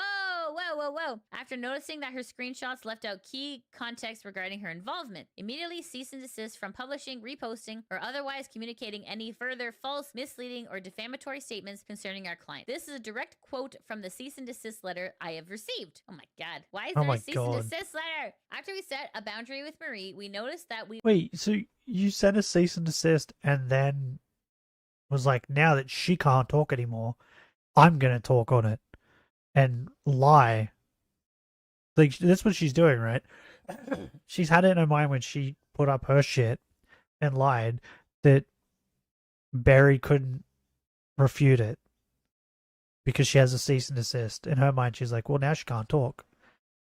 We were increasingly excluded from events and ignored without explanation. My former partner later spoke with our mutual friend as it became evident that Marie FD seemed to be allowing her breakup with her ex, Vox, to negatively affect both the friendship and the group's work dynamic. Additionally, she once even suggested we leave her ex out during a trip. So Marie says, "I'm sorry you all have to see Vox again in blank, bro. If he ends up hanging with you and Ike, please take Ike on a date. Ditch Vox." So then Barry says, "My former partner talked to a manager in response to being around his bullies during recordings." Okay, so this white part is the manager, and this is Ike. So Ike says, "Can I talk to you? It's important. It's regarding the blank with Shu. Members of the blank are paired up with the guests at the blank. I'm paired with my bullies. Can I please switch? I didn't see it on the script until now. If it's too late, I'll just try to tough it out. I'm so sorry for the inconvenience." So then this person... Bro, I feel so bad for fucking Ike. Who was the bullies, though? Is he saying Shu's the bully? And Vox? Says, "Okay, I'll talk to Shu and Vox in person." And then Ike says, "Thank you. I really appreciate it. I'm so sorry once again for causing trouble." And this person says, "No problem at all. Shu said he is okay with swapping Sunny and you." And then Ike says, "Okay, thank you both. I'm so grateful." This person says, "Please join the voice chat so we can do a mic check." And then Ike says, "Is it required? I'd rather not speak to them. I'm afraid." This person says, "Yes." Ike says, "Okay." And Ike says, "In the future, I never wish to be associated with them. They doxed me." And then this person's like, "Understood." Super casual. A casual doxing. Understood. Fuck? Very bizarre. A manager at Niji being completely tone deaf. That's pretty accurate, but unfortunate because you don't want a workplace like that. Bro, that's Absolutely not. crazy. Okay, so here it says, "My former partner was also..." So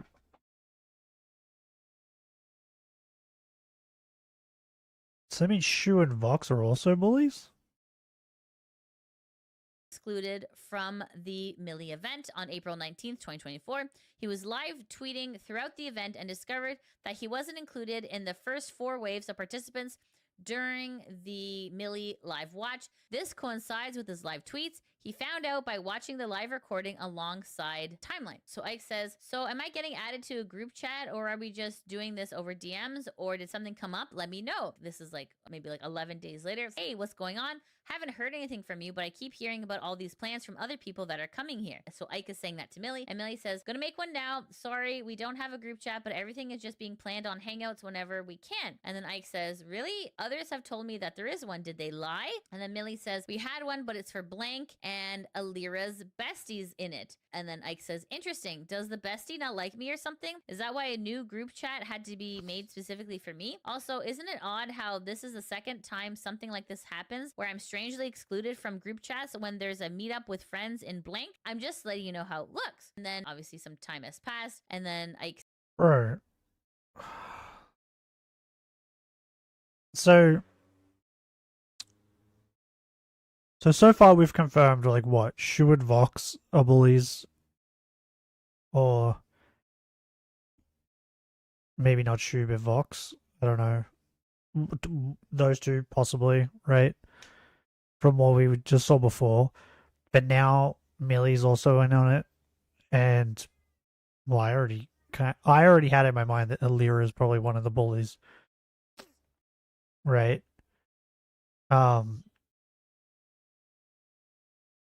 Like so in my mind I had Alira and Vox, right, as the bullies because of that fucking all the ones in that black screen video. Is it still on fucking who was it? Niji. No, it wasn't even on Niji Sanji, it was on Alira's, right? Alira Pandora. And then video? Was it a video? No, it was a live stream. Maybe they got rid of it. It wouldn't surprise me if they got rid of it. Oh, itchiness. Oh my god, bro, she streams so much. When was it? Because it was Alira, Vox, and someone else, right?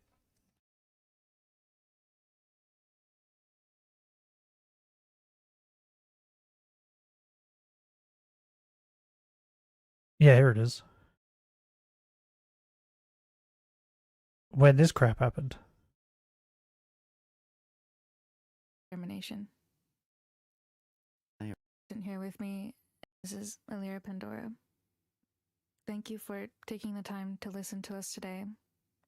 Vox and Ike are also present here. Okay, so Ike was also involved in this. So these were the three I was like, okay, these are the bullies, right?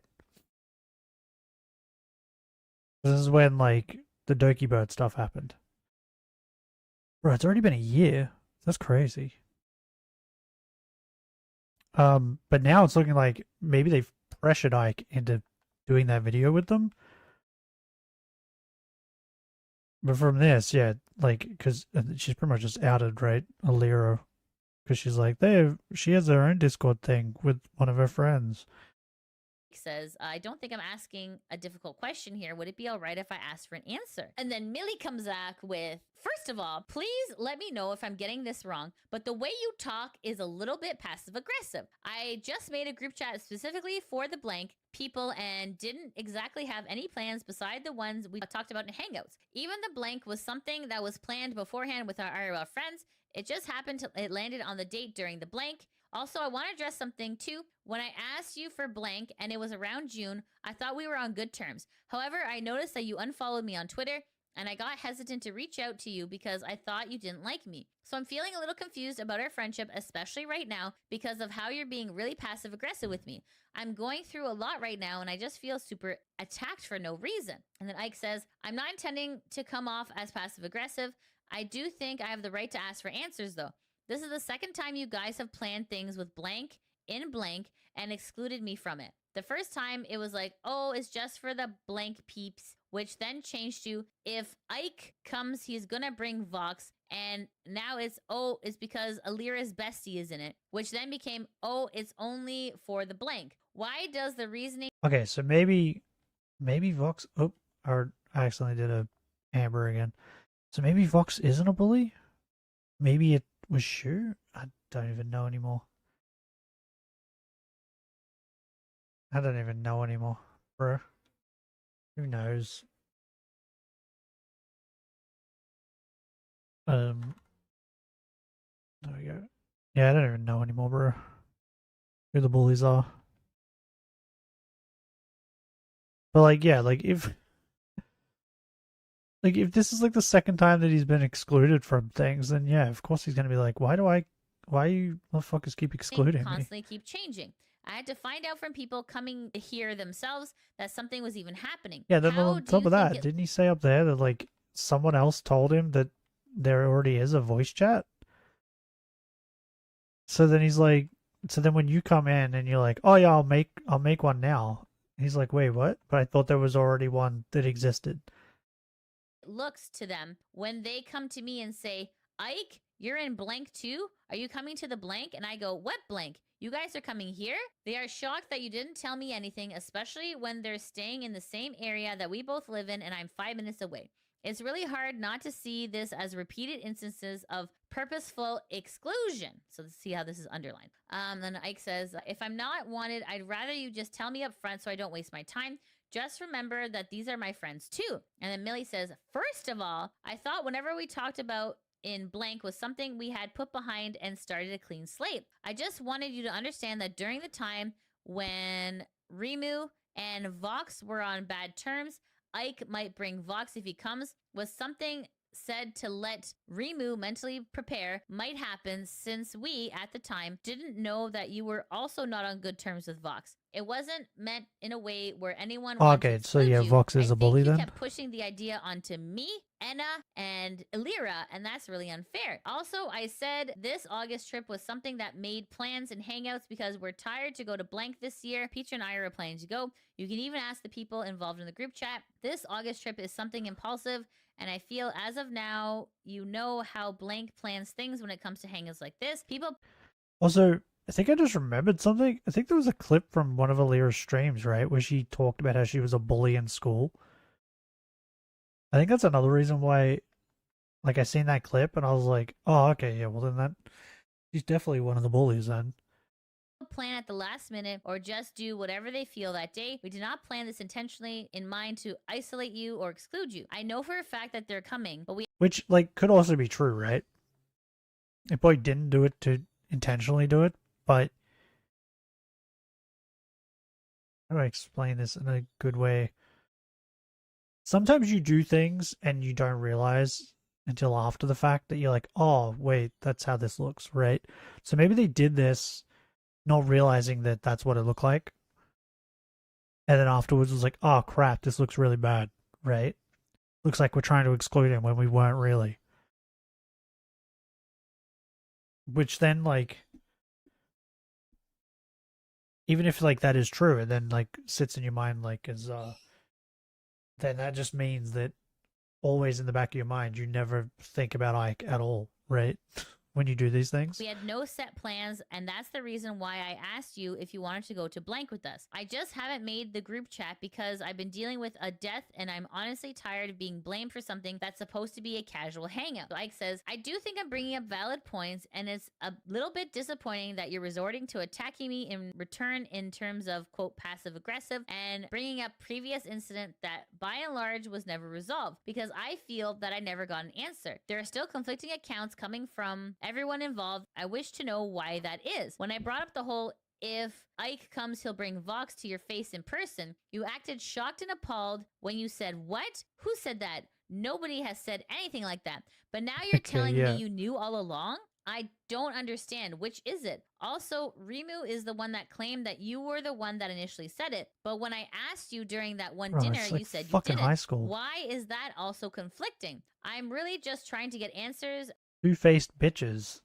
in high school. That's what this reminds as me to of. why no one can seem to get the story straight. Also, and this is just circumstantial evidence, mind you, but it wouldn't be the first time that you guys have excluded someone. I know for a fact you did the very same thing to Nina, and when she asked about it, you told her it was, quote, all in her head to her face, only Oh my god. to later admit to her that you did in fact exclude her. That does hurt your credibility somewhat.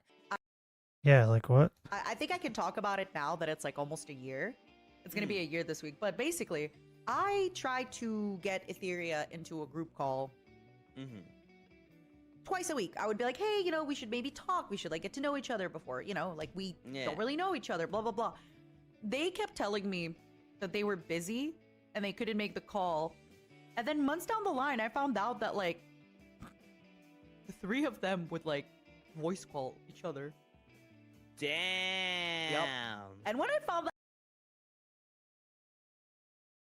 By the way, there's 4 in like Etheria, right? Etheria was the one where Millie, Anna, Reimu, and Nina came about, I think.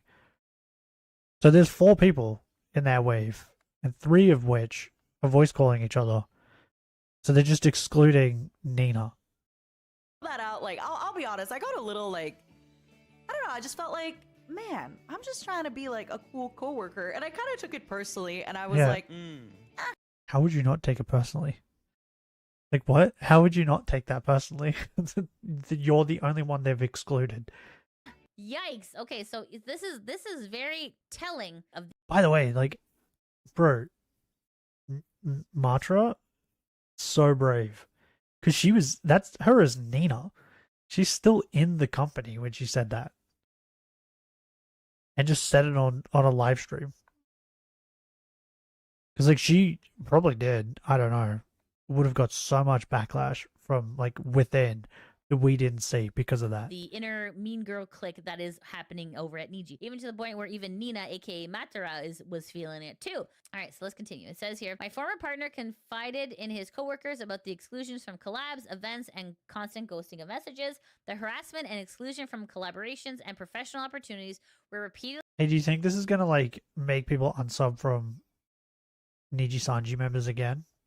Think it's gonna be like a new wave? Because I think one of them hit 500k, and then I think recently they just did another stream where they like celebration stream with like, hey, we hit 500k for the second time. It's like it'd be really funny if they lose subs again and then they have to do a third stream celebrating by hitting all parties 500k. as a mere quote I think it was relationship 500k. drama and to report to staff. It says Marie has been caught bookmarking archiving sites in the past. You can see here, okay, she bookmarked VT. So here it says, even though 4chan is an anonymous website, the posts were sharing sensitive information that was not public knowledge. For clarity, these 4chan posts contain information that only a select few would know, including details about my relationship with my former partner and my friendships with mutual acquaintances. These 4chan posts were found specifically referencing the boundary my former partner and I set with her in 2023. I also only opened up to specifically her wave about my audition because at the time they were friends. I was only made aware of these 4chan posts because Marie had previously vented to my former partner about her insecurities with her relationship dynamic, highlighting 4chan. This being said, how would anyone know I was in a relationship with a bigger streamer if they didn't know who I was? This is all obviously Anonymous posting on 4chan. Anonymous says on February 13th, 2024, community is full of petty drama, people dating, girls acting like just did cats, old Amber guys, again. Barry falls in the petty cat girl dating people and being a bee to lots of girls. And then this says, Barry is also a see you next Tuesday, LOL. She's known to be exploitive with girls. And this person says, sorry, Barry. I don't. It blows my mind that you can be so nice to someone and then behind the scenes just be doing this shit. Like, what's wrong with you?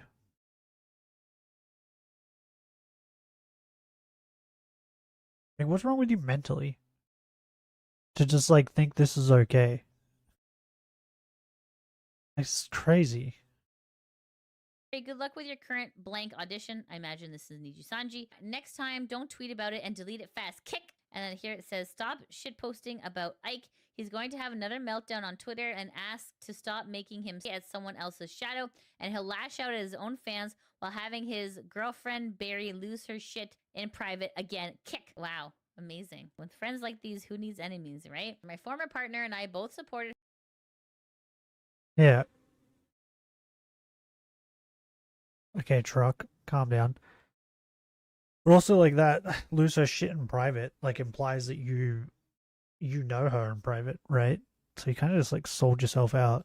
Her whenever she sought out relationship advice, often alongside our mutual friends or in DM, which made experiencing something like this in turn all the more heartbreaking. So then this is another screenshot from 4chan. It says, this is from September 2024, saying, Ike's girlfriend is crazy. She's trying to get into Niji right now. Kick. I hope she gets in and gets Minhara episodes with any girl that gets close to Ike on and off stream. This says, this girl has had so much drama in the Utate community as well. I think she's been friends with Enna and Millie for a while now, but they just kind of ignore her cause Minhara. Again, the word Minhara keeps coming up. Suddenly, What is again in Minhara? 2025, my name was mentioned on 4chan with yeet threats. It was strange because the date of these posts correlate to the fact that she was being taken off a sponsorship around this time. After these 4chan posts were found, no more mentions of Barry were happening, so I had hoped that this was the extent of the doxing, talking about my private relationships / friendships that would occur since her departure from the company. So here it says, April 14, 2025, Barry, you evil bee, yeet yourself, Barry, toxic. I was about to say, why is this all red? But this is because, like, They're all messages of like telling her to kill herself, I guess. B yourself Barry, yourself Barry, yourself Barry. Oh Who my the God. F is Barry? Says reflecting on these memories have been both painful and bittersweet. I acknowledge my own insecurities, but I've never been an overly possessive or controlling partner to the point of malice. I've always been very vocal in my support of his Bro, friends and Marie have is been fucking constantly crazy. given back to the community I'm in. If my actions have ever caused discomfort, I wish that had been communicated so I could have responded with sincere apology and greater respect. I did not know anyone from our mutual past that felt that way. Despite several attempts to seek understanding through messages and conversations, my former partner and I struggled to find a resolution and resorted to going to staff over the course of years of documenting constant harassment, exclusion, and inaction. As evidence in our communication, when I Bruh. raised concerns about her behavior and attempts to discuss the harassment, she dismissed my concerns, characterizing me as jealous and insecure. Even after all the talks and meeting me multiple times in person, receiving gifts and fan art from me. During the same period, she was discussing on an anonymous website in DMs, monitoring fans. Yeah, like what is, I don't, this makes no sense to me. Like, because like if I don't like someone, I don't interact with them. Like, it's the same thing as like with like YouTube content, right? If I don't like someone's content, I just don't watch it. I don't watch it. I don't interact with it at all. Unless like something insane happens. Like I don't watch anything Hassan, right? I don't like Hassan. I stay away from it. The only time I ever see things about Hassan is when he does something insane and someone else talks about it. Then I'm like, Hassan's doing something stupid again, right? That's it. Like the Velicify. That's the first video I've watched of Velicify since Sun and Moon came out. Or like even before Sun and Moon came out, maybe. So it's like been years. And that was like the first video I watched of his and was like, I don't like this guy. This guy sucks. And then just heard things about him here and there. But it's the same thing with like people in real life, right? IRL. I don't like them. I don't interact with them. People like act like it's so hard not to. Like she didn't have to talk to Barry. She could have just not talked to her. She could have said, I don't like this person. So if Barry wants to talk to me, or I'm going to talk to Barry, we will talk through our managers. Simple. But no, instead she's like pretending to be her friend and then using the information she's getting from pretending to be her friend to then shit on her on fucking 4chan. And it's like, what's wrong with you? And reviewing her ex-partner's messages with said fans without consent. After her response to my initial video, she sent me a cease and desist letter. I am not asking or encouraging anyone to harass or retaliate against Marie or a former employer. The information shared in this statement reflects my personal experiences, perceptions, and understanding of the events as they unfold. Thank you for your time. So obviously that was a lot. There was a lot of deciphering of like who is who, but essentially Rima has posted the TLDR of essentially what Rima. we've all seen. This was posted on Rima's X account on October 26, 2025 at around 4:30 p.m. So Rima says, what the Barry doc blew wide open.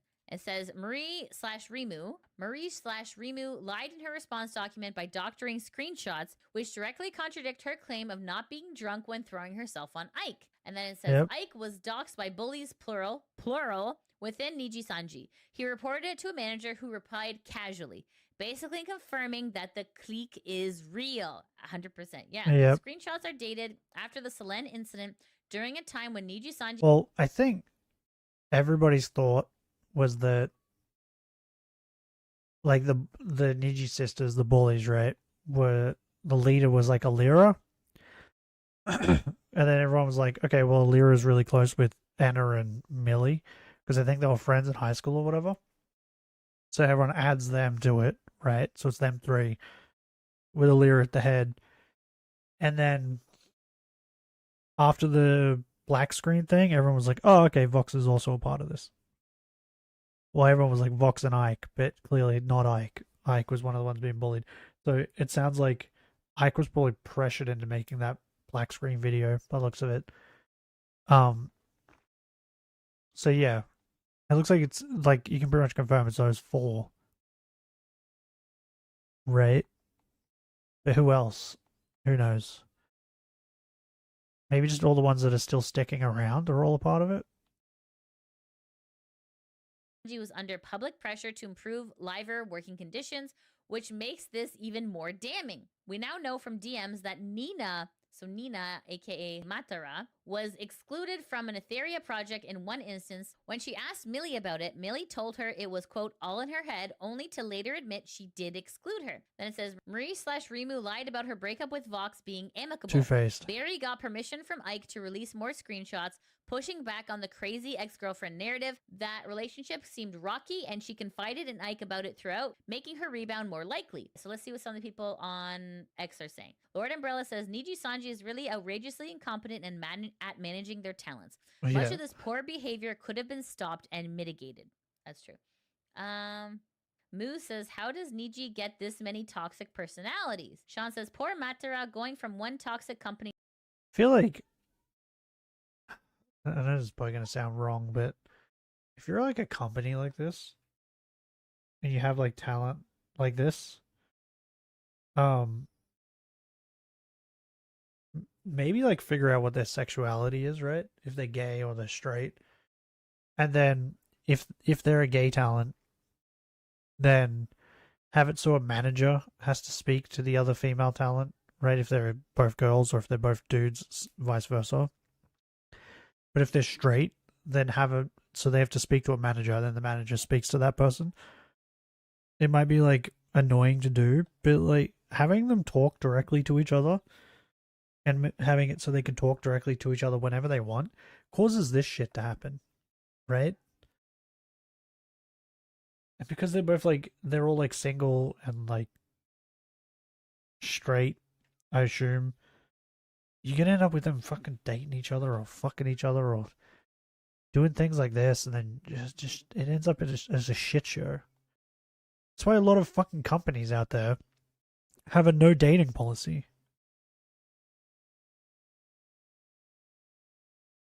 It's the same thing. And it's like, the difference between that and this is that the companies that have no dating policy, it's very hard to flirt if the company has a no dating policy at work. Whereas this, they're at work is just fucking anywhere in their home. They can talk to each other whenever.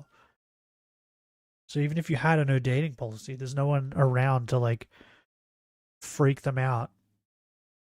To be like, oh, maybe we shouldn't. You know what I mean? Like, to another, she deserves better.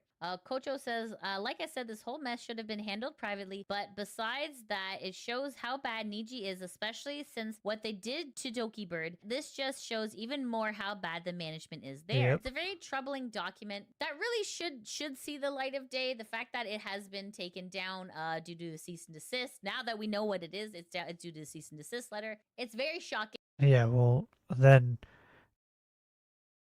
it kind of makes you think that it got taken down cease and desist from Mary, right? Or Marie, whatever her name is.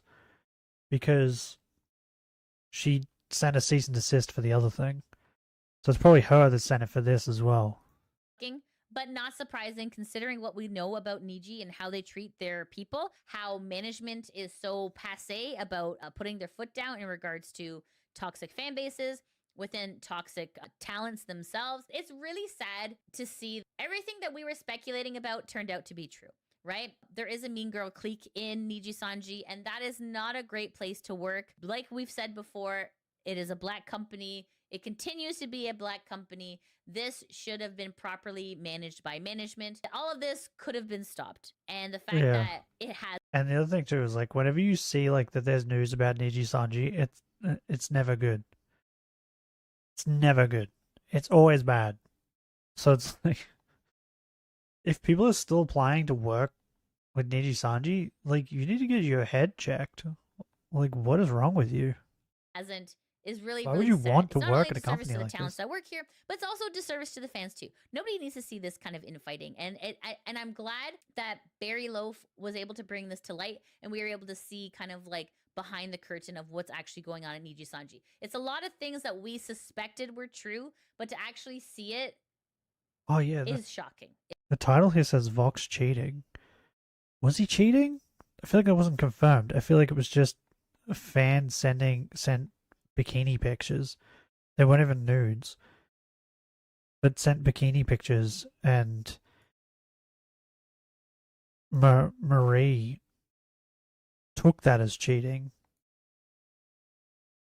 It's absolutely shocking. Okay, guys, and that's it. That's the end of the VTuber news. Guys, I apologize. It was only one topic, but it was actually quite a long topic, so I know that Wait, this episode... hold on. You have a Plays channel? Am I sub to it? I am sub to it. No, I'm not. What? When did you get a Plays channel? Wait, she has a cooking channel. No way. Oh my god. She has a cooking channel. Sub. I'm not a fan of cooking, like myself. I don't really like cooking, but I love watching other people cook. Does that make sense? I feel like that makes sense. Like this is like if I'm like playing a game like this, for instance, doing something like this, repetitive, I put like cooking stuff. Like most of the time it's Skew Chan. I put her on the background and do that. Bro, you stream for wait, but don't you stream when you do the news stuff as well? Bro, like what? I feel like she live streams when she like. Does she not live stream this? Hold on. Yeah, she live streams this shit when she does it. So you stream for 3 hours here and then stream for 3 hours. Wait, that was 5 days ago.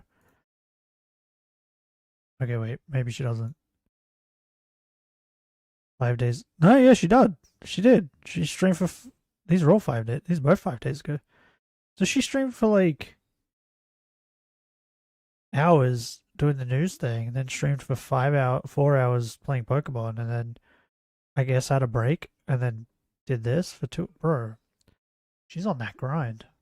Sub to Lydia. Lydia? That's her name, right? Lydia Nakazawa? Is that her name? Nakazawa? Lydia Nakazawa. Sub to her. So Do it's it. only about one particular subject matter. If you want I will be VTuber getting news, to it's like regular news tomorrow. it's one of the best make sure to places. look forward to that. Okay, guys, thanks so Here much in for watching. Rima. If you like what you see, please be sure to like, subscribe, comment, all that good stuff. And guys, if you can't head over to Twitch, that is no problem. I do have a YouTube channel called Lydia VTuber VODs where I back up all of my gameplay, and I've probably played through some of your favorites. So please make sure to go check this out. Okay, guys, thanks so much for watching. I hope you have a great day. Take care. Mwah! So she doesn't do the. Wait, does she do those live? Maybe. Bye-bye. Oh, this is no good. Pause that, please. What the frick? Is that a raptor? What game is she playing?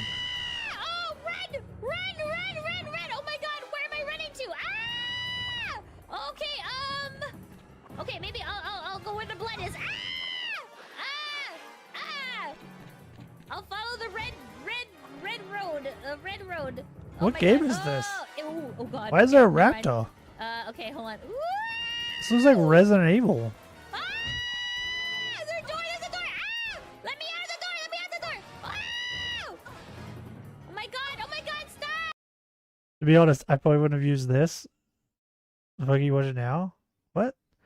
I was watching VTuber news, okay? VTuber newsy news with Lydia Nakazawa. This is just at the end. You came in at the end, okay? Calm down. You heard the... Hold on. I gotta read it off of YouTube, which is further away.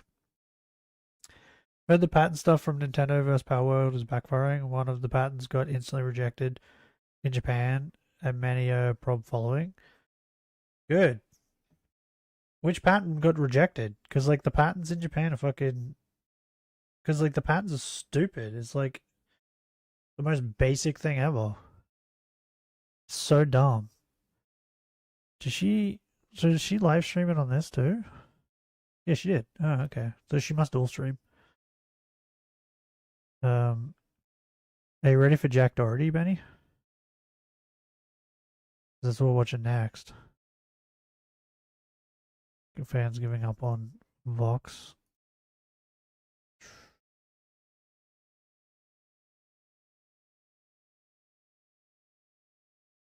This fucking Cutie Cinderella thing was so dumb. So dumb. I think I've openly said on stream a couple times that like my pop was racist. He was racist, but it's like fucking.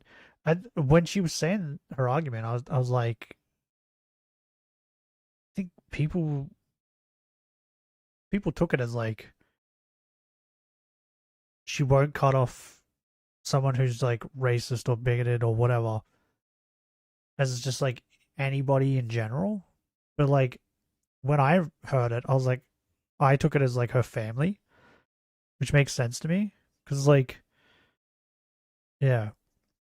Oh my god, you've written so much crap. What? Japan Patent Office rejects Nintendo's application relevant to Power World dispute. Cites games like Ark as prior art after third-party submissions. Oh, okay.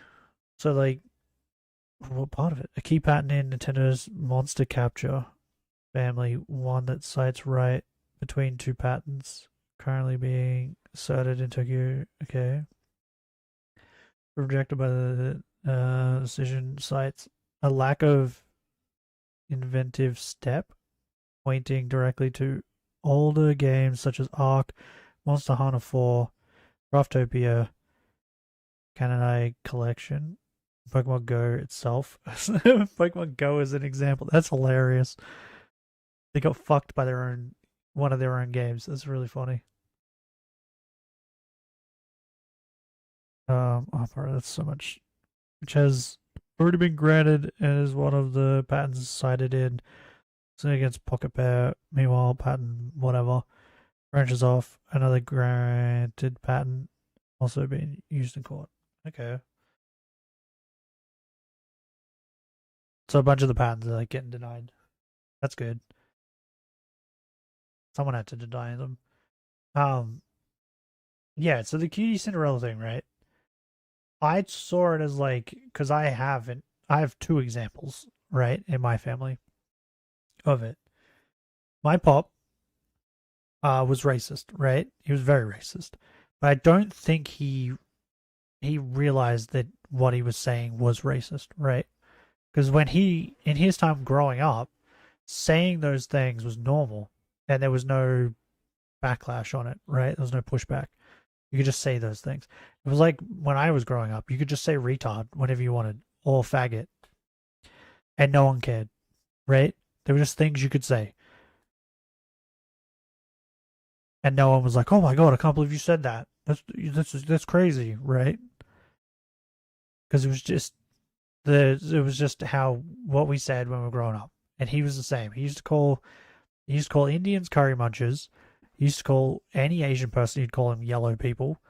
Like, he just said things that was common when he was growing up. He just continued to say them even though he was in his 60s. And I'm not going to, like, turn around to a 60-year-old man and be like, you can't say that. I'm never talking to you again. Like, I get what Cutie is saying, right? Because the other example I have is my nan was she didn't care if people were gay as long as she didn't have to say it, right? She's like, do whatever you want in your own home. I don't want to see it. But she was very against them getting married. And she always said that people that were transgender are very weird. And she used to say they were crazy. And there was some, like, they were dropped on their heads as babies, is what she used to say a lot. So, like, and she was in her 80s. I'm not going to fucking tell an 80-year-old woman, like, how she's supposed to think because things have changed now and cut her out of my life. Makes no fucking sense. So I get what Cutie's saying, and, like, I was all for it. And then she made a, like, stream or a video or whatever where she was apologizing. I was like, okay, fuck, like, whatever. You're an idiot.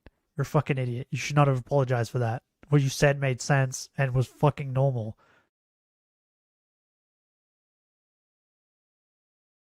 And I assume I have watched Has Asman made a video on it? I'm assuming if he did, he probably is agreeing with me, right?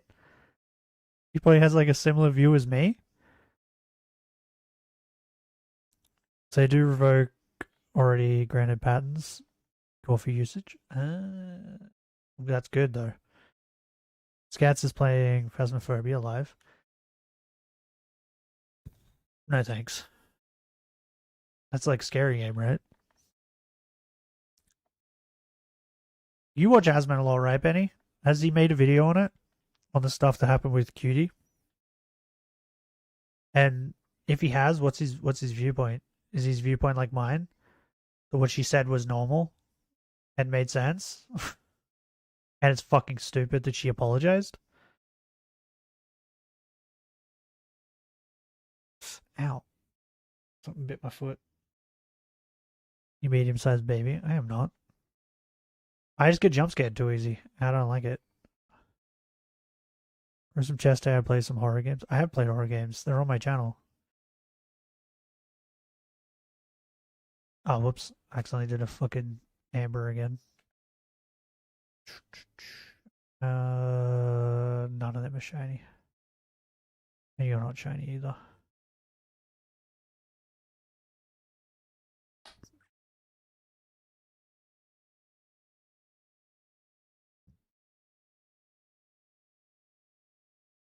$300. What the fuck was that noise?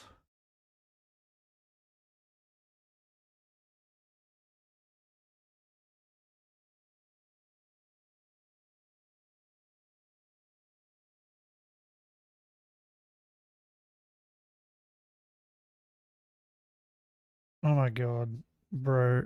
What? Okay, so I just got a notification that Yeet tweeted something. I was like, what is this? It just says Valkyrie explains why she deleted her tweet. I'm assuming it was like her tweet either about the dog or didn't she say something about fucking Cutie? Apparently she said it because it reached real Nazis, real sexist people, real transphobic people, almost gave them something to huddle up to. It also didn't provide enough context for people. She's friends with Hassan, right? Because it kind of reads like Hassan. I like Alien Isolation is on sale right now. No thanks. You can keep that to yourself. I don't want none. Bro, what's wrong with these people? Like, why do they say things and then they're like, oh, my audience doesn't like what I said. I have to apologize now.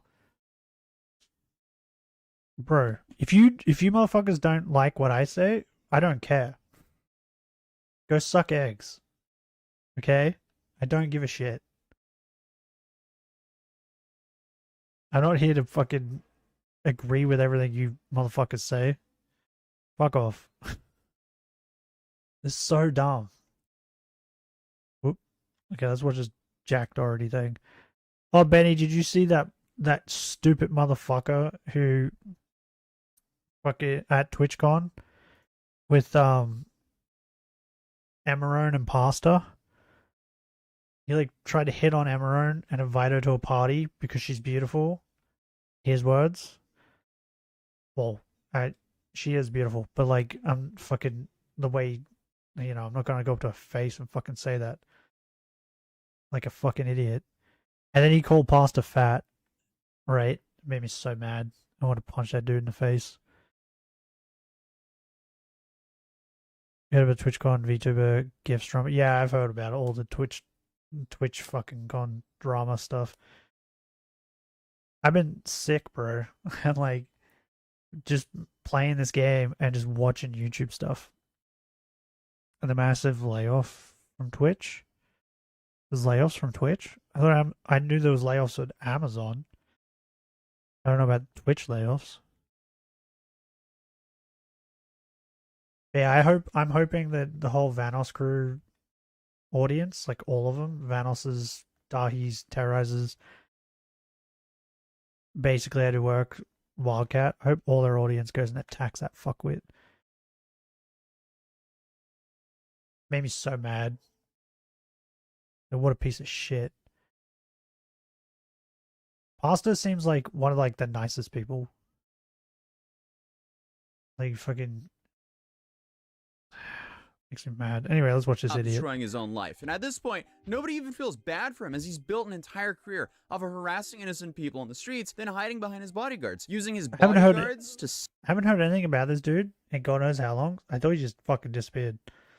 I didn't know he was still around doing things. The Amazon layoff is affecting and hitting Twitch. Ah, okay. I guess that makes sense. Oh, you know what? I'm going to play it again. I'm going to play it again. Just because I want to. And it was fucking awesome. Ignore that. Where is it? Where is it? Boom. Yes, Danny and his bitch. It's my platform, baby. Come stream on Twitch. I like 'em crazy. It's so fucking good.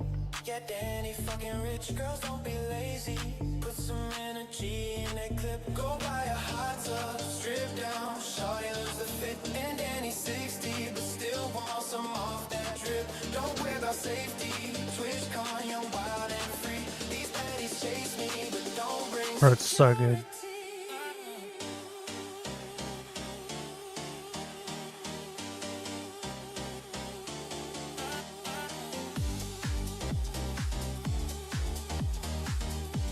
There's no reason why this is so good. Like, come on.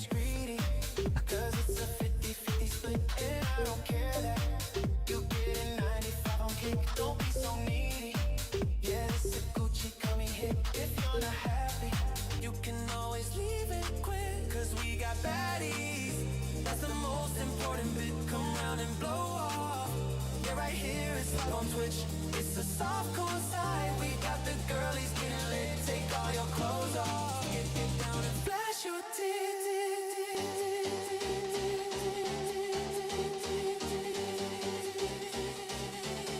Yeah, yeah. Yeah, yeah. It's so good, bro. This is what AI needs to be used for. Is this stuff. Fucking great.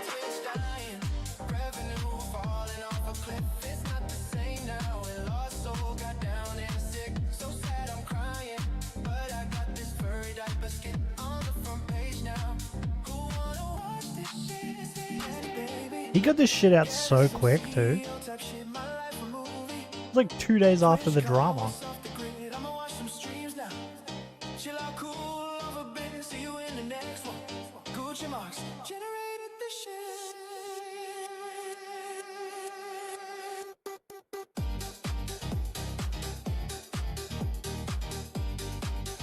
And of course, Asman reacted to it.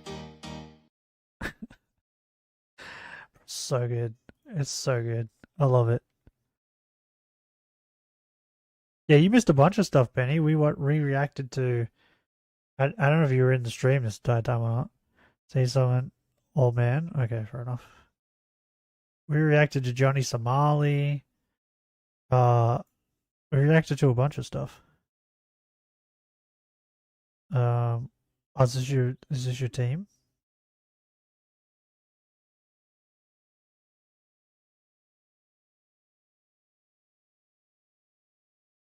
You have Adramon?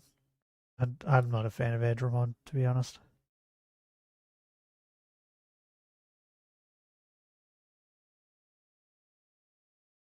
So you haven't gotten that far in the game then?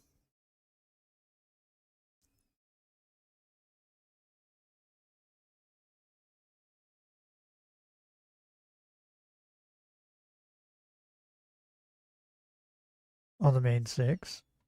19 hours? This is as far as you got? Bro, I was way further than this. I had way more Digimon than this. Magna Angemon's cool. I think the blue one's Gigadramon, right? Is it either Megadramon or Gigadramon? One of them. I'm not a huge fan of him. Seadramon is awesome. Carpetariumon's awesome. I'm assuming Ice Orgamon, or what's its name? Hagunimon or something like that? Igamon or something like that. I'm assuming that's there because you're getting the Leomon and the Leomon stuff. Then Airdramon is just meh.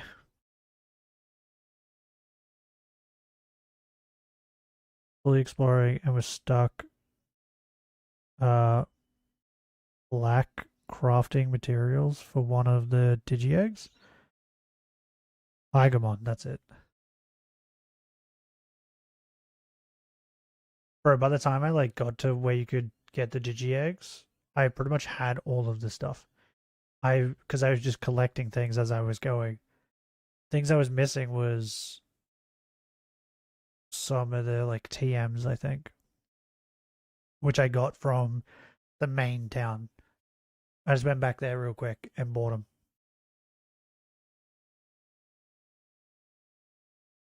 Bro, you need to get to like where you can fuse Machine Dramon. He fuses with something and it's really cool. But also, I'm not seeing any mons there that turn into Bale Starmon. I'm just saying.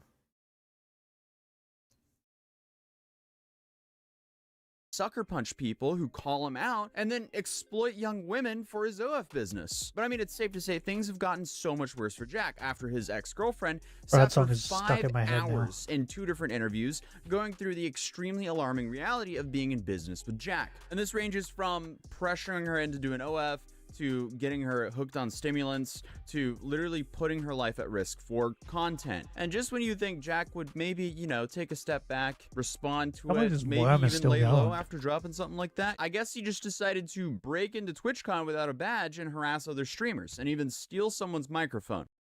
Bro, and Twitch is like, that stupid chick was like, oh, TwitchCon's really safe. It's really secure. Then how the fuck was Jack Doherty able to just fucking walk in? What? What are you talking about?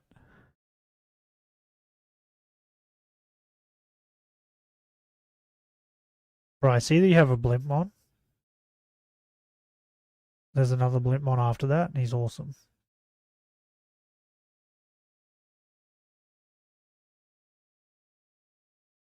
Wait, did I reset him?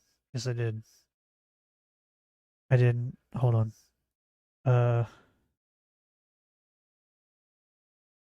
What? Oh, my mother's calling. Okay, give me a minute.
Okay, I'm back.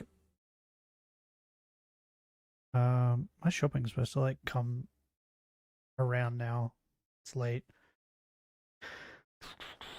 Engel, Safarimon, Chaos Dramon, Metal Cedramon, Hercules Carboteramon, Saber Leomon, and Megadramon.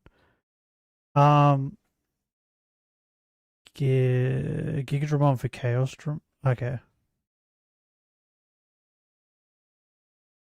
Chaosdramon one of the ones that fuses? He might be.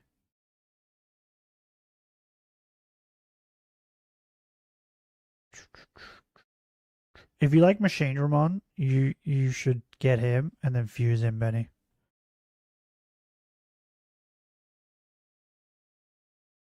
Also, Saber Leomon. I love Saber Leomon. I'm gonna tell you now. Maybe don't get Saber Leomon.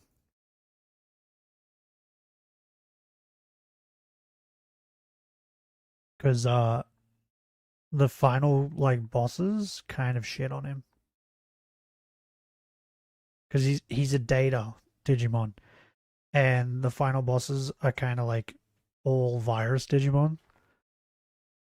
So they just shit on him.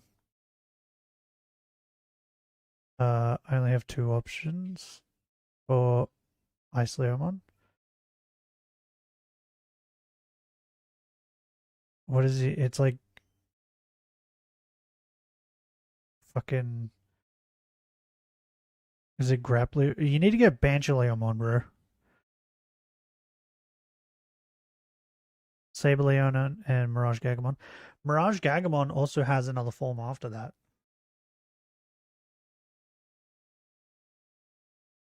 I think it's like Magna Gagamon or something like that. Pretty certain Mirage Gagamon had another form.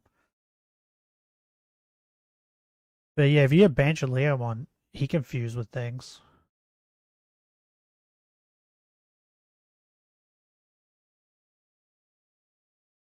Whoop, wrong one.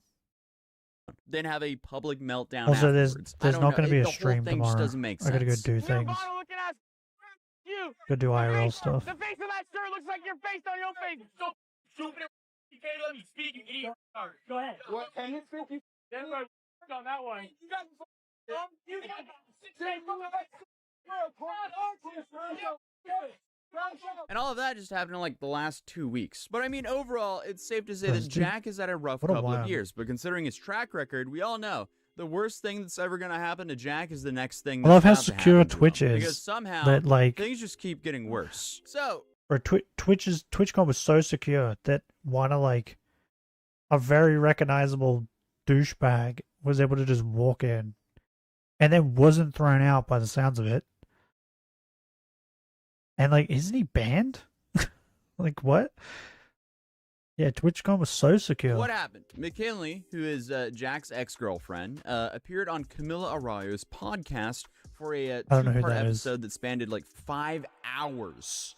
Do I wish I could get those 5 hours back? Yes. So please drop a like on this video because I don't know if my brain Yeah, I was cells will almost ever like tempted recover. to just But use in this Chimeramon. podcast, they go through the Once I entire seen story of the Chimeramon, I was 2 like, years that ooh, her and I Jack might were just use together, this. from the moment they met to their 'Cause I like final days as a Chimeramon. couple. Now, right from the start, McKinley paints this picture of herself as some innocent church girl from Georgia But Beal who got swept Starbone, up into Jack's world without understanding. once I what got she was her, getting that was into. it. She came in She was on the and she team. basically told me, hey, my friends from Florida are in LA. They were wondering if you would like to film a video. At the time, I didn't know who Jack was. I took that as an opportunity. I was like, you know what, like I'll film a little video, like sounds fun. At the time, I also didn't really understand the whole like only aspect of it. I assumed, Yeah, I was you gonna know, say, people have their content houses. That was does she something make, that like, was very popular OnlyFans at that time, especially. So I video, was or- assuming this is a group of people. They're from Florida and they're having so much fun, like as friends. They film videos together. That's their way of making their income. I realized that the way they did make their money was through OnlyFans,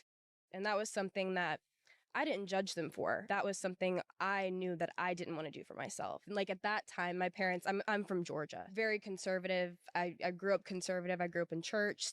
Yeah, okay. So, however, even though she can be considered a victim throughout this whole story, Did she maybe do even OnlyFans? potentially Jack's biggest victim in recent time, it's important to emphasize 2 things. Number 1, she's been separated from Jack for months now, and if this lifestyle was really so morally conflicting for her, if she truly went against everything she believed in, you would think, you know, that she would step away from this life. Yeah, okay. So yeah, this is like the Amaranth thing, right? Amaranth was like talked about how her boyfriend forced her to do all that stuff. Right? And I think at the time she wasn't doing any like nudes. on OnlyFans. I think she was just doing like bikinis and stuff. Then she broke up with him, and then it just went full like porn mode on OF. Right? It continues it to this day. So it's like, how much was he actually forcing you to do it if you're still doing it? Maybe shut down the OF account. Then on top of that, she pretty much only surrounds herself publicly with other people in this industry. She went on dates with another streamer to promote her OF, and then I guess is like dropping these tell-all interviews on one of the biggest OF influencers podcast. So I don't know. I feel like it's kind of important to take all of this with a grain of salt. This very much so seems a little bit like a crabs in a bucket moment. Oh, and Bucket of salt. One of the last times I covered Jack, I also covered how McKinley used, I guess, or she promoted her OF using kids on her Instagram and TikTok content. So, again, if this was so morally conflicting, why is she still doing this kind of stuff? Would you rather have this girl or this Urus? I'm taking that Urus. Urus? Yep. All right. Would you rather have this girl or this McLaren? McLaren. Yeah, I was gonna say. Oh, okay. All right. Well, sorry. I was gonna say McLaren. Why would you pick a McLaren? What? All right. Would you rather have this girl or this blue Lambo?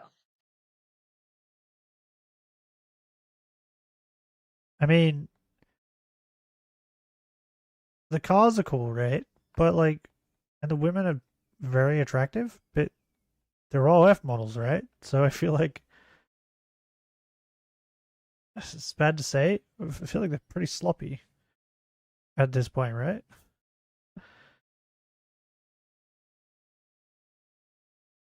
What's up, Panda? What are you doing? She's staring at me. I don't think she liked what I said. Lambo. Still? Still. Not good enough for you? No. Oh my gosh. And then there was also that whole mess But of making up he's a stories child, about too. dating Mr. Beast for clout. Who's the most famous person you've done it with? I actually only have one body, and it was Mr. Beast. Mr. Beast? Yeah. There's no way. Yeah, he's like my only body, but I have herpes now. Are you kidding me? He What? really unleashed the beast. Yeah, he unleashed my beast. There's just so much stuff that's just so unbelievably stupid and pathetic. Could they be sued for that? Like, that's... What? That's slander, at least, right? They just sat down and said that Mr. Beast has herpes. What? I feel like you can get in trouble for that. Pathetic that has gone into her marketing and whole content style. So again, this is why I just Bro, that's take crazy. everything with a grain of salt from all these people, because so much of the stuff they do is just outright disgusting. And I guess you could argue that a Says lot of you. that was recorded while You she was don't know. being managed by Jack's OF management company, but still, at the end of the day, she was the one who sat there and recorded.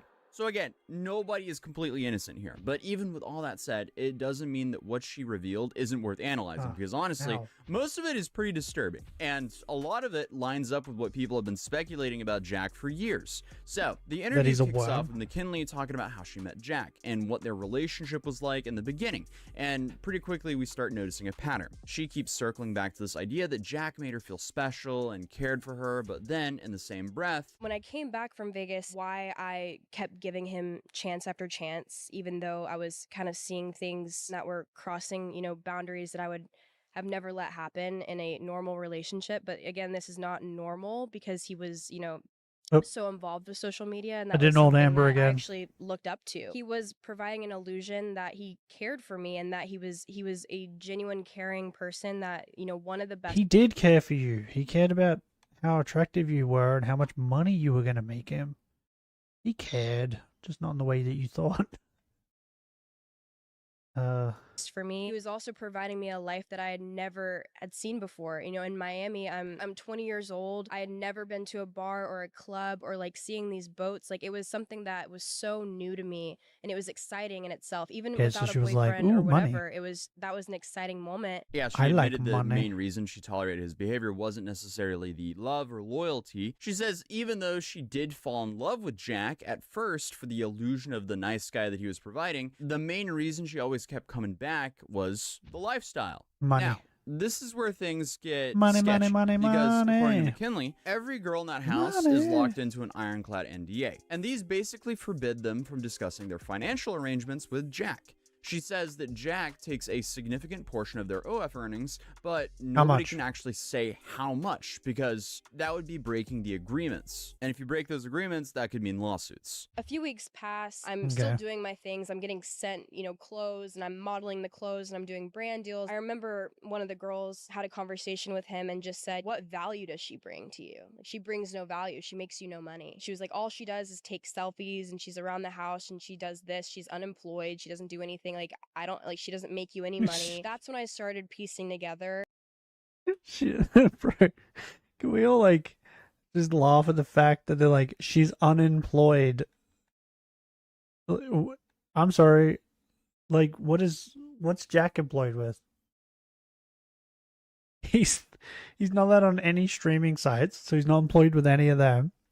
He's not making there. Like, he's unemployed. What are you talking about? He steals money from OF people. Like, what? That they make money from only, but he also takes a large chunk. And I never knew what chunk of money was taken because he has everyone on NDAs. They were unable to talk about it, but also at the same time. No, but on top of that, they probably don't know how much money he took, right? Because they probably, when they first signed, he had it in the contract how much he was going to take, and then they probably didn't really read it. And then say they make 100 grand in a month, or however long, and then he gives them 20 grand. They're just like, oh my god, I just made so much money from OF, when really they made way more than that. But they didn't even know because the money goes through him first, right? So they probably wouldn't even like know how much money that he took.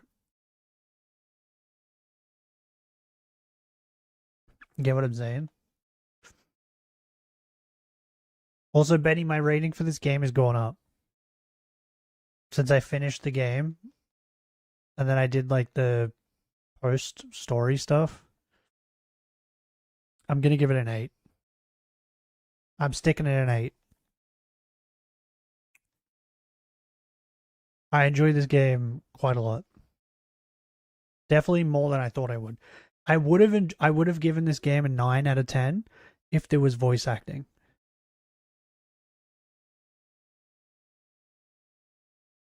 Like if there was voice acting, like for all of this game, a 9 out of 10 easy. If the buildings weren't all stickers, then I might get 9.5.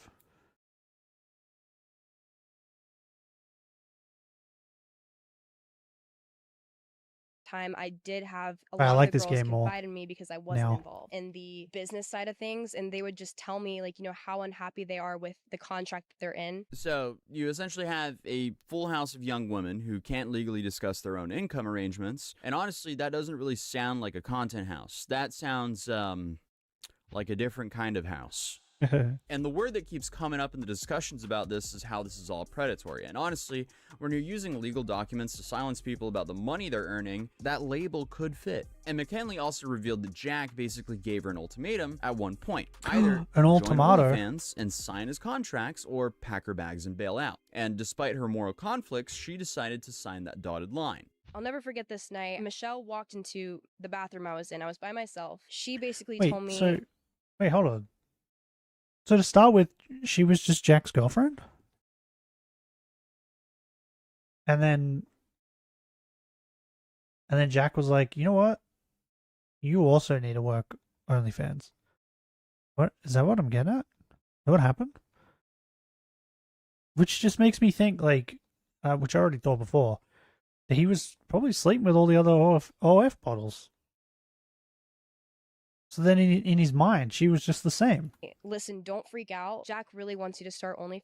and he said that there's no reason for you guys to be together if you're not helping. When he realized he didn't have the control over me, he realized that he did need to create an ultimatum for me. And that was hard for me. And he An knew that. He ultimatum. knew what I felt and how I felt about him and the whole situation. And Everybody I hates cried the and I was ultimatum. like, I just need to talk to him. I was thinking, you know, if I go and talk to him and just say, you know, this is how I feel about this, like he'll respect it again. And like if he sends me home and doesn't want to be with me because of this, I guess it is what it is. But I didn't want to lose that. And that was what I was like prioritizing. It wasn't what I could make on OnlyFans. No idea. I just knew that I really liked this guy and that he was such a safety blanket for me. I felt like Nothing about this guy is likable. Like, what? Okay. Now, this next part is where things go from sketchy to concerning, because McKinley tells us about Jack's addiction to prescription stimulants.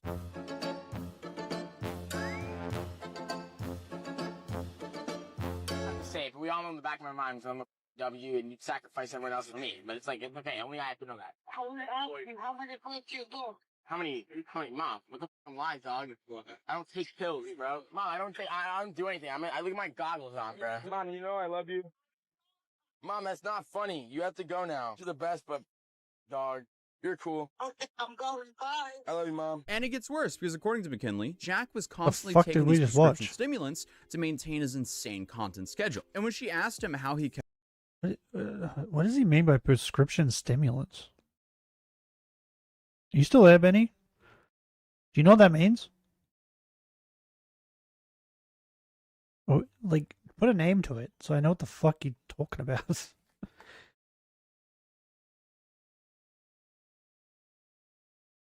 Googling.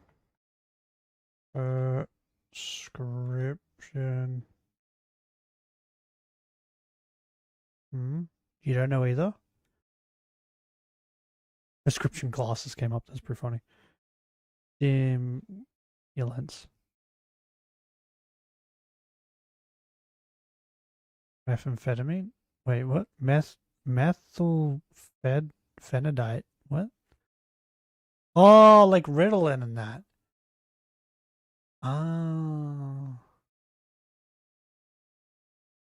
Oh, okay. So he's like using... He's like using like Ritalin and stuff. Oh. Why? kept up with everything, he told her that he was using these pills and suggested that she should use them too. Apparently he also said that she would be way more successful if she used them. And since she felt pressured to be whatever Jack wanted her to be, she started taking them regularly. I also want to say that's like people who are like, I'm going to take this diet pill because it's going to make me skinny. He was not What? as respectful as he was in the beginning. Never went on dates. Doesn't work that he way. never did anything like how he did in the past. He was strictly just content. So I was like, how do you keep up with all of this stuff? I'm exhausted. Like, how do you continue to do this? And he was like, it's like, you should try. He's like, you will be successful. I'm not proud of it. It's drugs. At all, but I had a That's how. horrible addiction dating him. Also, it's like when Jack's face is somewhere, I was always there. I had to keep up with him without that substance. And when I did that, I felt more motivated. I'm not on it anymore, thankfully, but that ruined my life. I couldn't function without it. And honestly, people really don't talk enough about how dangerous stimulants can be for your heart and brain, especially taking them when you don't medically require them. That is a slippery that's why slope. his brain I've had is broken. friends my age go into heart failure because of medically prescribed stimulants. I've also had friends who've completely destroyed their relationships with people because they become so robotic and neglect their loved ones. But stimulant use is unfortunately incredibly normal now, and you see it with a bunch of creators, streamers, and any other high-paying jobs that require long hours of focus. But I guess it's kind of like with anything with life. Some people will use whatever they can do to give themselves an advantage. But also in life, there's no real such thing as a free lunch, because they definitely come with awful side effects if you're not careful. But continuing in the story, every morning before she could even eat breakfast, she would take these prescription medications because they need to immediately go downstairs and start filming Bro, I content. didn't even, if I have like a According to her, there was headache, no I time don't even for like food, taking and Jack Advil. allegedly hated it when I people try would not stop to to. eat anyway. When he did it, I would do it every These people are morning just taking before medication I even for, eat like- breakfast. I did it because we needed to go Because, downstairs just and film because. as soon as Crazy. we woke up. We had no time to eat. He hated when people ate. He would get mad at people when we were eating and saying we were wasting time. We needed to focus on content. We're taking too long to eat. So How dare I you went through a eat? very long period with just not eating and just waking up and taking. So now we're looking at a situation where Jack isn't just allegedly abusing stimulants himself, he's allegedly Okay. getting young Okay, so the way her mouth moved, it kind of looked like she said Adderall. Is that a stimulant? women around him dependent on it so they can maintain the content production schedule and keep up with their output. And honestly, if this is true, that's pretty dark. McKinley says that she's clean now, but admits the addiction destroyed her life while she was living there. And honestly, that explains so much about the manic energy that we see coming out of that house. And what, they all I remember effed in so many with comments your, of like, my videos on conservative him family? saying that Jack looked completely out of it. And yeah, it turns out they might have been right. So at some point during their relationship, McKinley broke her ankle badly enough that she needed surgery. But we already knew that part. Like, it happened when Jack was drifting and doing Yeah, stunts in a I was about to say, that's the golf with cart McKinley thing, in right? the passenger seat. And eventually, the cart flipped over. He like flipped it on her. But what we didn't know, until now at least, that none of that was an accident. Allegedly, Jack flipped the cart on purpose, right on top of his girlfriend, just to farm clips and content online. But some of the worst things happened to me. Not everything was caught on camera. A big chunk of things were filmed when I didn't even want them to be filmed. A lot of emotional things happened to me. Traumatic events. Do you reckon he One of loved them it when he being crashed his he car? flipped an entire golf cart on top of me on purpose, and it was for a clip. I know that because he was trying his best to flip it, and you can see in the footage the only thing that he was looking for was the camera to see if they got it. And it doesn't stop there, because when McKinley insisted that he would take her to the hospital, Jack had other plans because he wanted to go on a yacht with Antonio Brown. So getting her With medical who? attention, I don't know that who wasn't that is. exactly the top of his priority list. They eventually got into an Uber, and I guess he took her to the emergency room. And when Jack showed up later on, he brought his camera with him. You know, because there's nothing like farming your girlfriend's medical emergency for content. I was in so much pain. He thought it was not that big of a deal. He was just worried about getting the good clip and seeing it on TikTok, Because not he didn't making get sure I hurt. was okay. I knew I needed to go to the hospital, but he had prior obligations to go on a yacht with Antonio Brown. Bro, so so it was this is like, that's the second time, right? That's 2 times. 2 times he's hurt someone else while doing his dumb shit. He doesn't get hurt in these things. He hurts other people. wasn't a priority. So I end up Ubering back to the house, not to the hospital. I was like, well, maybe if I go to the house, I'll feel better. I'll get a heat pad. When I'm on the way in the Uber and I'm sitting upright, I'm realizing like this is bad. And I walk into the house, everyone is there. They looked at me and were like, we need to go to the hospital. Like, we'll go with you. When I went, Jack had met me there and he had a camera and he was filming me. I was so embarrassed because I'm like, I'm in the hospital. You're filming all of these things. He was like, you're the baddest one in the hospital. And I was like, I'm just not in the mood for this. Yeah, I mean, it's very clear. He doesn't take that she's Yeah, he actually doesn't injured care. seriously at all. But somehow, it gets so much worse because during one of these takeover events in Compton, McKinley was apparently too frightened to leave the van and join Jack and the crew on stream. So she stayed inside in the van while Jack went to do whatever things he wanted to do for the content.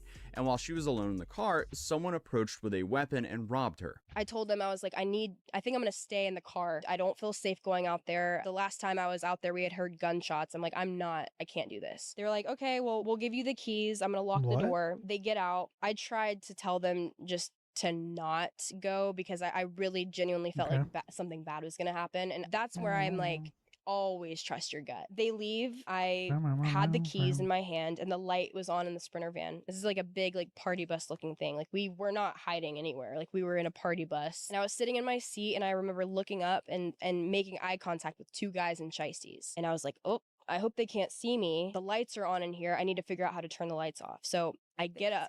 Yeah, I get up. I turn the lights off, and then I go in the very, very back so that I'm not like near the windshield. I thought And it they was can't gonna be see about through. And I him just going laid into down. I'm Twitch. hearing helicopters. I'm hearing gunshots. I'm hearing fireworks. I'm hearing every type of thing, freaking out, so much anxiety. And then I hear the car door open. I pop my head up. And I'm like, okay, everyone's back. Like, finally, time to go. When I looked up from the seat, I make eye contact with a guy I'd never seen before in a surgical mask. Like, it wasn't the 2 guys in shiesties that I had seen. It was a guy with a bag, a gun, and a blue surgical mask with gloves. And I looked at him. He said, "Who's in this party bus?" I didn't think he knew I was in there. So when I popped up and like made eye contact with him, I thought maybe it would spook him and that he would like get out. And then I saw him hop over the seat. And Jack's response when they got back into the van was he didn't want to stop filming or streaming. And because of that, we have this exact clip. What? What they do? What the f***, bro? Wait, what'd he do? Wait, did he take your stuff?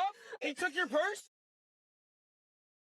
McKinley, where's the key? Where's the key? Wait, so it's what? just crazy that, you know, everything in Jack's life is just content. Like, he doesn't take anything serious here. And the interview also pointed out that Jack's consistent use of just kidding is essentially just him gaslighting and manipulating people. I think one of the first times it was pointed out was by Pack God, because Pack God confronts Jack about constantly saying ridiculous things, then immediately following it up by, nah, I'm just kidding.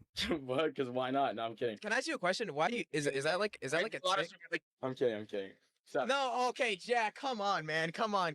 Just how about you just say it, but then stand by it? Jack essentially just uses this as a get out of free jail card, so it lets him say whatever toxic thing he wants to on his mind, and then if someone gets upset about it, he can just flip it around and be like, ah, no, you're the problem for not taking this joke. And I don't think anyone close to Jack had ever spoken publicly about it before, like McKinley or Camilla here, I guess. Anything he said to you was followed by just kidding, so just in case you retaliated, it was holy, you're insane. Yeah. Like, you're a crazy ass.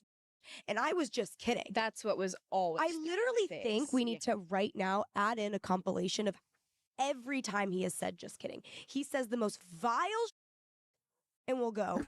I'm just kidding. Just kidding. No, I'm kidding. No, I'm kidding. No, I'm kidding. No, I'm kidding. I'll bend over. No, I'm kidding. No, I'm kidding. No, I'm kidding. Sorry, guys. Sorry. I'm kidding, bro. You're so hot. Sorry. No, I'm kidding. I'm kidding. Shut up. I'm kidding, bro. I just don't want her talking. No, I'm kidding. Shawty, your friend. She.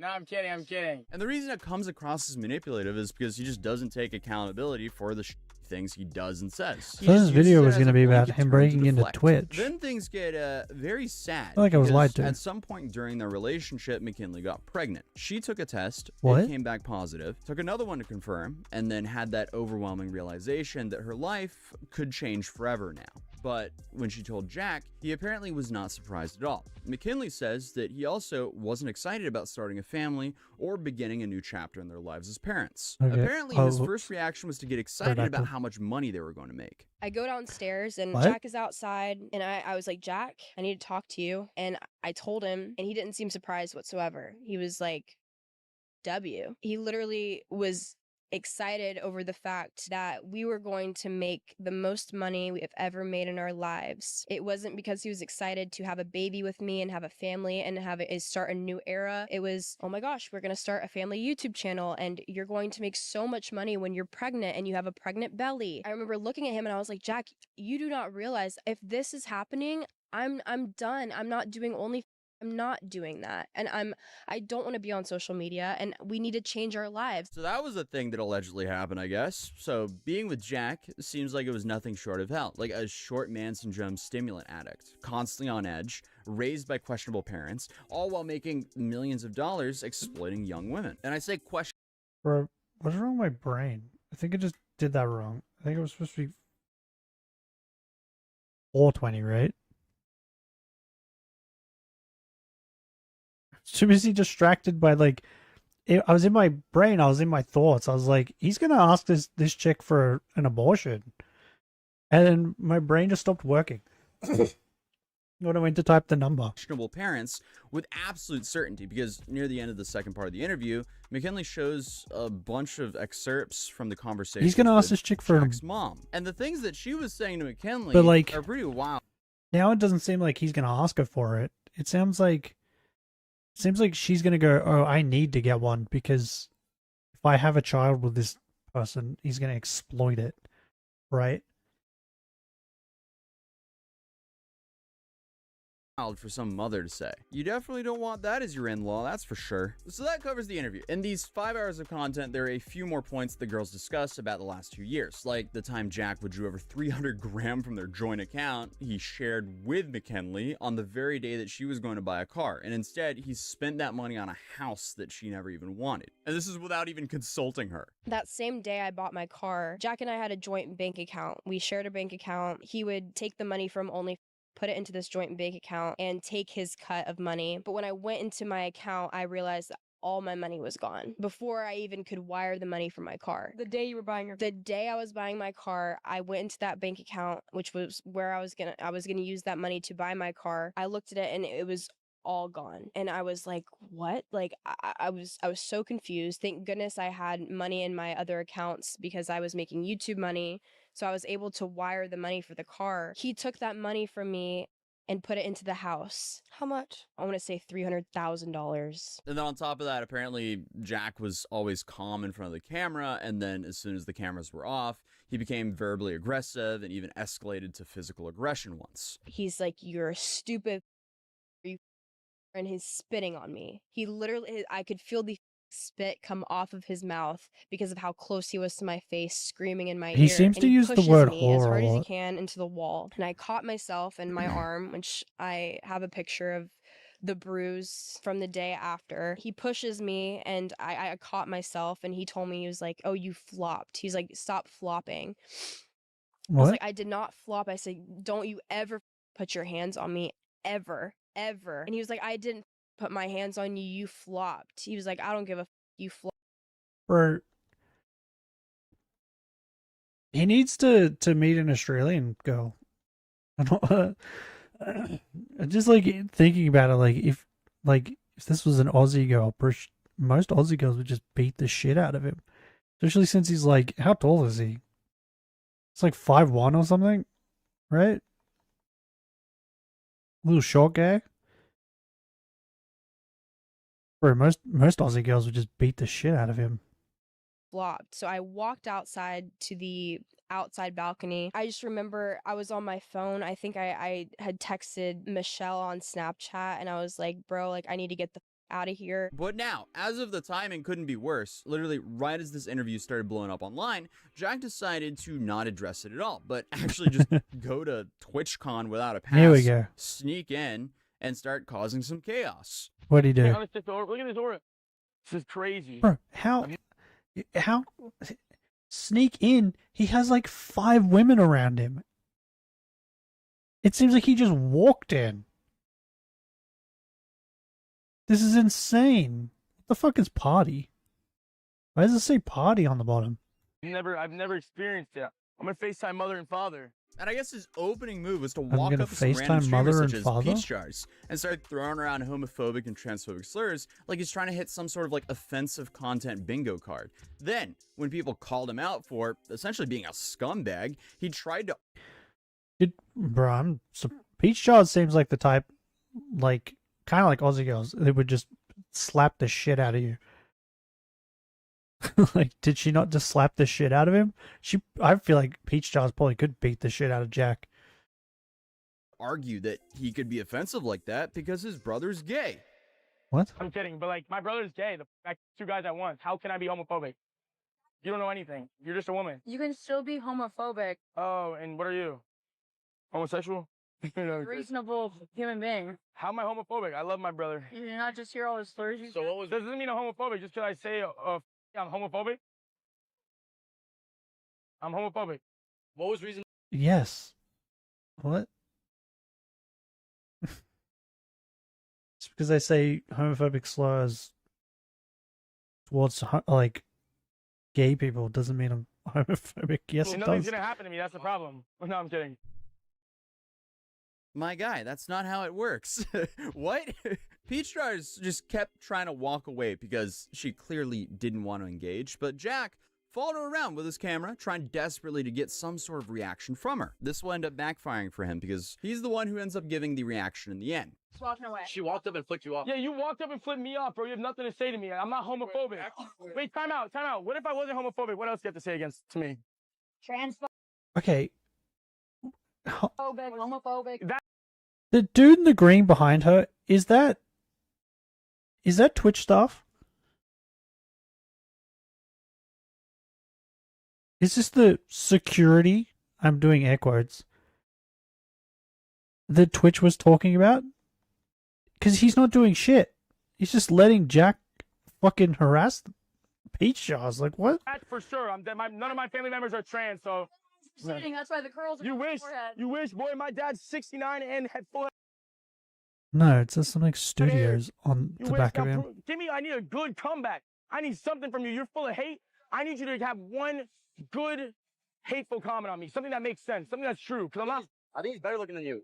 No, because you have nothing to say. You definitely. She was saying mean things to me. Oh, it's not even homophobic. Like Hispanic, bro. But it's like that's not a big deal. My brother's gay. I can say. Do you see how he kind of calmed down a little bit? Now there's an actual man. Like now he feels intimidated.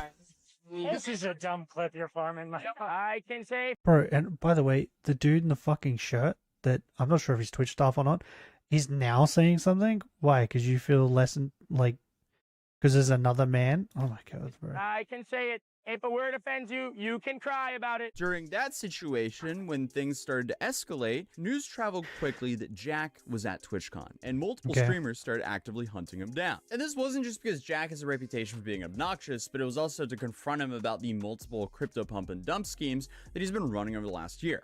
Because just in case you didn't follow the complete timeline, after his McLaren incident and then getting banned from Kick, I guess he started looking to try to find some sort of alternative revenue sources. So then he started launching tokens on sites like Pump Fund, where he would create coins or boost existing ones and tell his audience to buy in and then sell into his audience, essentially running away with a bag. So his audience lost money, but at least he made some money. So when streamers finally found out he was at TwitchCon, they immediately started pressing him for why he rugged all those meme coins. Jack tried to deny it, but he himself live streamed the evidence, so that's a little bit hard to deny then, and obviously it's also on the blockchain. How are you? How come you rugged all those meme coins, bro? I didn't. What do you mean? You did. You're still streaming? I didn't. You did. Great response. I mean, you took all the money from those like 4 coins. I didn't take money from. Look at the charts, boy. You didn't rug them? Nope. It was a straight red candle, bro. On every single one of them. Yeah, no, it wasn't. Dude, I know. Nah, no one bought it. You rugged for 6K though. Oh, you rugged a coin for $6 grand with a. You couldn't even move it past 100K. Dude, what happened? The coin couldn't even go past 100K. Zero motion. Jack, let me know when the next coin's dropping. Jack, ECA, please. Oh shit, I didn't remember. But after getting confronted about the crypto schemes, Jack was visibly upset. The dude started getting extremely mad, and streamers started following him around the corner and kept calling him out for everything. And that's when Jack completely lost his composure. What you say? 100K topper. When you say, oh, this is that clip. Yeah. Next time I need 6 bandos. So now? So never? What? Not tomorrow. Okay. Damn, you're that, bro.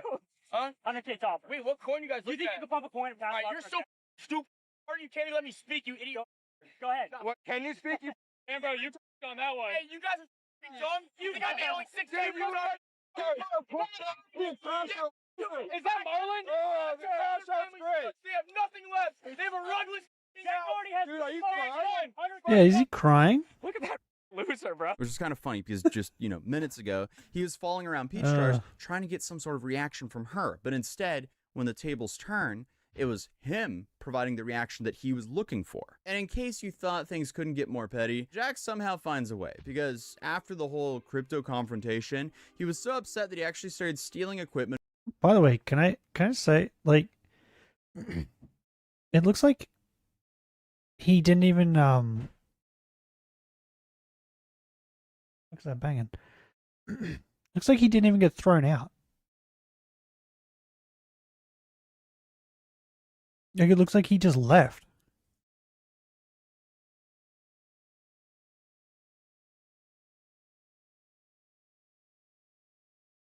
So, like, yeah, Twitch is great. From other TwitchCon was great. So, Canel Joseph, a YouTuber and streamer who was near TwitchCon, got stopped by one of Jack's girlfriends for an interview. They asked him, hey, what do you think about Jack Doherty? And Canel said this. What are your thoughts on Jack Doherty?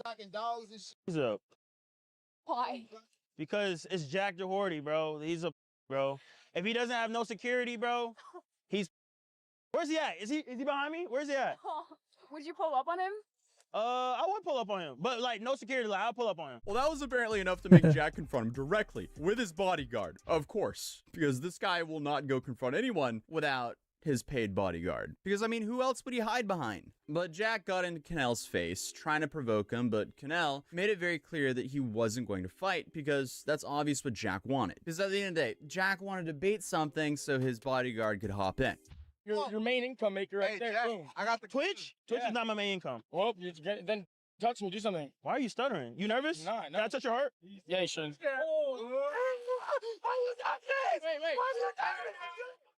Yo, he's nervous. No, he's nervous. No, feel it. Look. Oh, what? I'm wait, no, this is I'm waiting for Lord. And then, because Jack couldn't handle being called out, one of his people allegedly stole Cannell's microphone. I mean, it's getting real pathetic out here. So Cannell kept asking for his mic back, and Jack's crew kept playing dumb, like, where'd it go? Oh, super funny, dude. And eventually, Jack himself got involved, acting like he was trying to help locate it, while it was very obvious that he was just stalling. Okay, can I get my mic back? No, I know. Or like, I'm looking for it. I actually don't know where it's at, bro. One of the girls has it. She ran away, bro. You shouldn't have been mean to her. so the other girl took it. Someone did, bro. You should have been nicer to her, bro. Bro, you corny, bro. You know how corny you are, bro. I really do feel bad for you. I'm corny. You won't stop coming up, bro. You're not giving your mic back. Whoa, come on, bro. Don't ask me. That's what I'm. You're not the lie. Who has to? Bro, who has to? Wait, are you serious? All those girls are freshly 18? They're freshly 18, bro. Oh my God, I wish my sister never grows up to be like that, bro. What the? You wonder why a lot of people don't like you? You do weird shit like that. Like, look, if you punch me, if you did a lot, look, if you did all the look, Jack, look. No, I'm just giving you a lesson. No, I'm just giving you a lesson. It's weird. Like, bro, it's like some little man child. You taking a mic. He's stealing a mic. Like, that's not a good clip. Like, if you did anything else, that'd have been a good clip. But like, both these are your little plays. Bro, these are your This little is the plays, dumbest bro. shit. Come on, bro. Hey. Come on, you He's come a on, bro. fucking child. Bro, you control them. No, look, they're not talking. Look, they listen. You can tell them what to do. Girls, you want to fight with girls? I'm not talking to them. I'm not talking with girls. No, I'm just saying, look. No, I'm not fighting. I'm just saying, Bro, tell them what to do. bro, this dude standing behind the black guy, I don't remember his name. Was it Cannell? This white dude, bro, he looks like he's about to beat the shit out of Jack. Bro, he looks so mad. He's like sizing him up. So just tell me my mic back. Like, you say, girls, bro, you control them. 99 split, like 1%. You go, come on, bro. It's just weird. Look, you can do anything else, but like come on. You even know that's like some petty. Taking a mic, that's not I'm dead. like it low-key makes you look lame, bro. Don't talk to my client like that. Seriously, stop. I mean, even for Jack's standards, this is pathetic. I mean, this is just some middle school type behavior. But I mean, hey, that is basically just his brand at this point. Bro, and that's what he's such built a his whole baby. He's character such and a reputation child. on. Like, but at least now you there's said a mean things to me, so I'm gonna recorded steal your interview stuff. and an entire Like, what? TwitchCon disaster to document exactly who Jack really is. And I feel like you can only run this kind of operation for so long before people start talking. Because once one person breaks their silence, usually others tend to follow. So I mean, he's essentially solidified himself as the biggest skid mark on the internet. And that speaks volumes as we cover quite a few others that would easily be runners up for that spot. Let's call him a skid mark. Yeah. Dude, he is a skid mark. He's a solidifiable skid mark. But Solidified himself as a skid mark. That's classic. That's good. But other than that, hey, feel free to subscribe if you're new here. Drop a like on this video because watching 5 hours of this, yeah, I'm not getting that time back. He's a skid mark on the underwear of the internet. Yep, both Mega Delphox and Mega Greninja. What? Despite us just getting information today about the new rank season that's coming to Pokemon Legends EA, there is a massive update as far as your availability to get the Delphox site next season and the Greninja-ite. Okay, how? I don't want to do the online thing. I don't care enough about the Megastones to do the online battles. Like, the online battles are dog shit. I hate them.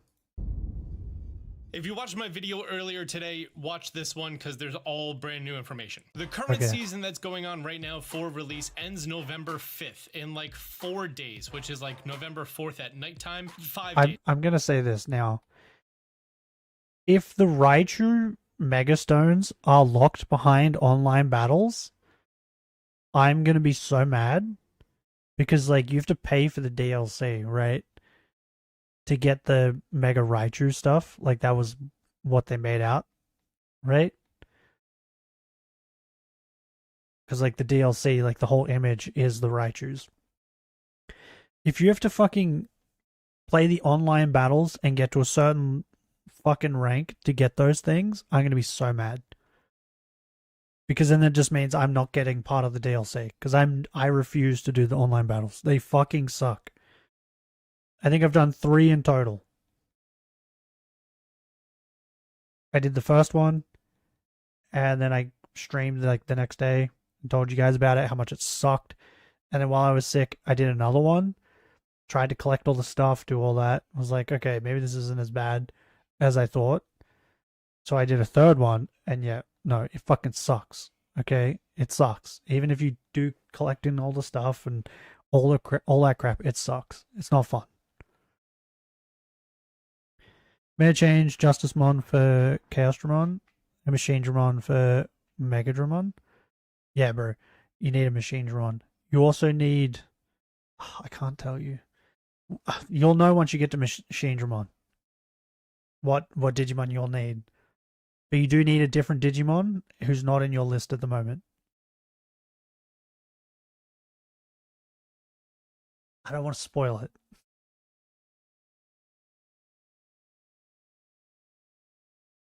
But yeah, definitely fuse Machine Dramon with the other one, because he's dope. Oh, whoops, I did an old Amber again. But yeah, I'm saying this now. If I have to fucking do online battles to get my Raichu, my Mega Raichu, I'm gonna be pissed. Whatever. And the rewards for hitting rank K, you got the Greninja-ite, you get it in game immediately. And then also at the end of the season, if you hit rank A, you're gonna be getting sports balls, gold bottle caps, a whole bunch of fun stuff. In fact, it's gonna be a total of 5 sport balls. And the sport balls, super cool. They're exactly the same as a Pokeball, except I really don't care about on a sports Pokeball balls. Pokeception. Season rank 2 They're is going to meh. be November 6th through November 26th, originally announced for the premiere of the Delphoxite. You are also going to be able to, for the first time ever, have Xerneas and Yveltal participate in these ranked battles. No Zygarde, so only these 2 legendaries have been added. And they've changed the ranking requirements. Instead of you having to hit rank K, now you have to hit rank S for the Delphoxite, and you have to hit rank Y for Greninja-ite. You do 1 match, and you do something other than be AFK, you're gonna get Greninja-ite. If you do... Okay. Maybe they've dragged me back in. I think they've done this. They've made the rank S because they were like, okay, this many people bought the game, but only this many people did online battles. So you're Justice Mon or Alpha Mon? Alphamon does look cooler, and I think, doesn't Alphamon have like a second form? Does Justicemon have a second form? I don't know if Justicemon has a second form or not. Justicemon is cool though. I don't know. You know what you do? Heads or tails? Well, Heads in or 1 tails match, it. or you do mediocre in 2, you're gonna get the Delphoxite. They have significantly lowered Okay, the... so I've done 3 matches. First match, I didn't get a rank at all. I got minus 10 points. And the second match, I got to Y. So then when the fucking season changes, I'll be able to get Greninja-ite. And then the third match, I don't even know what I got to. I think I went up 1, maybe? What's that, like X? Or whatever it is? Yeah, X.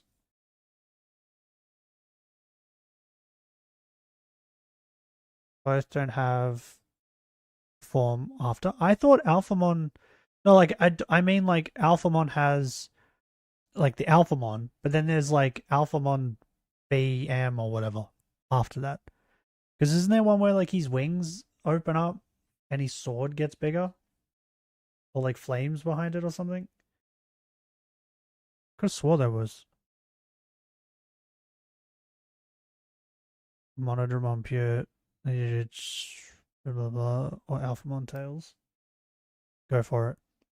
The bar for you to actually go ahead and get these Mega Stones in the upcoming month, which is November 6th through 26th. So the next 20 days once the season starts. For hitting rank A, just like last time, you're going to be getting 5 Dream Balls in total. Some of them are for B through E and more bottle caps. So it looks like the rewards down below haven't changed much. That's right. There's going to be even more Pokeballs in your inventory for you to accidentally throw out while you're panicking and catching a shiny Pokemon. Yeah, bro. Like, or do what I do. I wasted one of my fastballs on some stupid Pokemon because I used it on the Pikachu, and then because that was the last ball I used, the next time I went to go catch just a normal Pokemon, it wasn't shiny, just a normal Pokemon. That was the ball that was equipped. So I fucking threw it, and I was like, oh, motherfucker. And then I had to change it. Which is just annoying. You're going to be able to have Mega Delphox, Xerneas, and Yveltal all participate in battle. Zygarde in all of its forms is still banned. There you go. Now you don't really have to do anything to get the Greninja and Delphox. So the Delphox one is the only one of the 3 that I care about. Which means that it looks like if I just wait until they do the next one after this, which is... What's the fucking Chespin's evolution called? Chespin, Cullidan, Chestnut? Yeah. When they do Chestnut, that means Delphox will probably be rank Y. So I probably won't even get to rank S. I'll probably just wait and get to rank Y.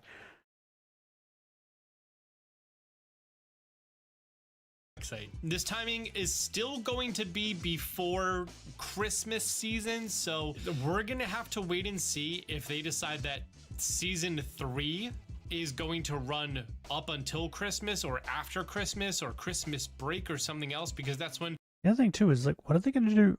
What are they gonna do after they do Chestnut? Like, what would be the rewards after that? Because as far as I know, the DLC is not coming till like February, right? Are they adding the Raichu Megastones before then?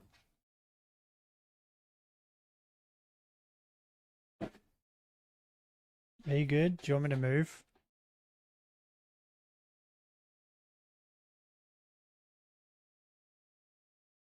There you go. Because otherwise, what are they going to do after Chestnut? A lot of not only kids are going to be playing the game, but also like I personally know some adults who are going to be getting a Switch 2 for themselves around Christmas, maybe from a partner or from someone else, and they're waiting to play ZA after they get a Switch 2. So because of that, if they decide that you're still going to be able to redeem these Mega Stones come the new rank season, that's going to be pretty great. This is also a very good look toward the possibility that you are going to... Wait, maybe they'll keep... You know what I just thought of? They'll keep Greninja at Y. They'll make Delphox at X. And then do it like that way. Be able to get these stones much easier than we originally thought. If this was their secret intention all along, or if this is from feedback from my order's next in line. My shopping's coming and soon. bitching that has been done over the last few months since the announcement at the Nintendo Direct, who knows? Yeah. They will never tell us. Pokemon decides to make decisions that they Might want have to make streamed soon then. without ever telling us After why. this lot. Cool. Cool. Cool. Well, guys, what do you think about these Megastones being much more accessible?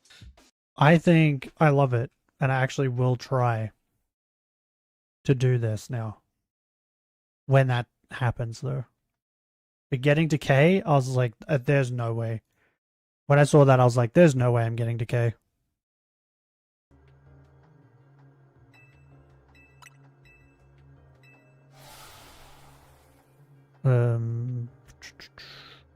There. Yeah, we'll just finish this off. Yeah, I was like, there's no way I'm getting to K. Like...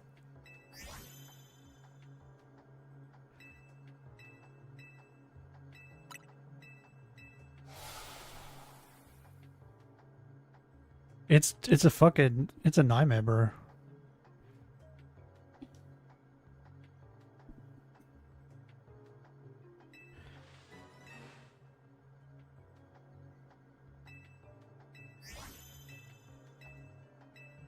So you're getting to Y? I can do that. You can get to Y in one match just by fucking running around and you just like collect things off the ground and stuff. Pretty much. Because you get like extra... They give like points for that. Which is weird. And then even if you come in last, you just got to get enough points that it's more than minus... I think it's minus 30. So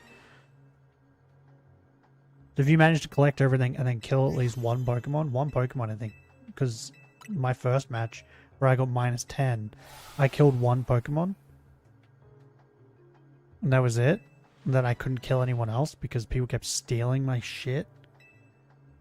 And I got minus 10 points. So, I think killing one Pokemon's worth 20.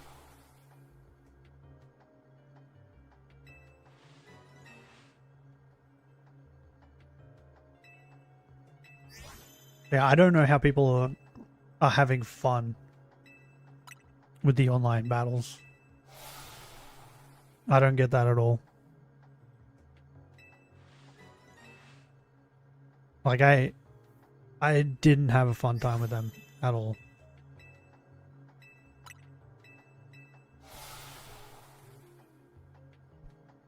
And the only reason why I even attempted them was because you locked fucking Mega Stones behind it. Oop, that was an old amber. 510.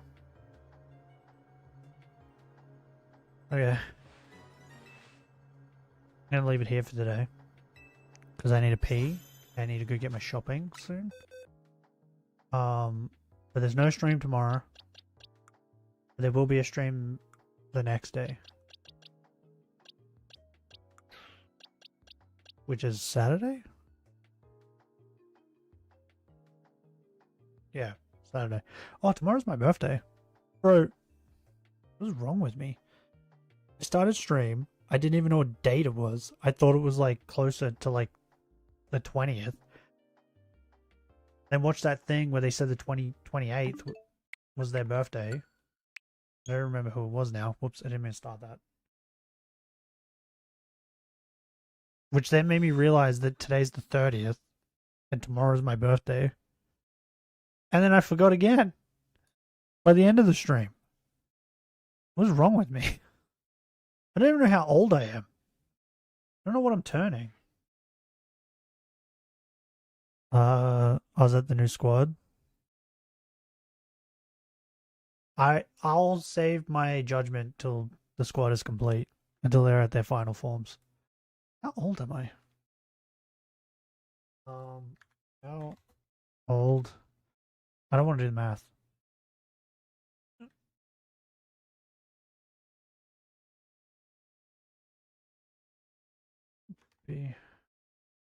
If I was born in 2006, what, you can't do the fucking math from there?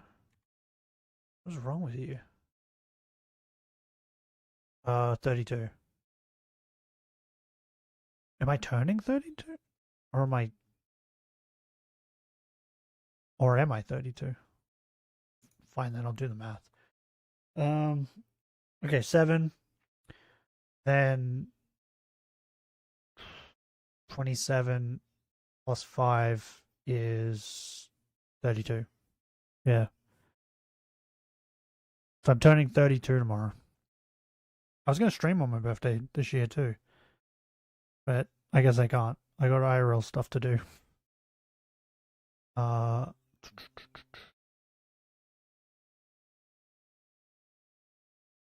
So yeah, I'll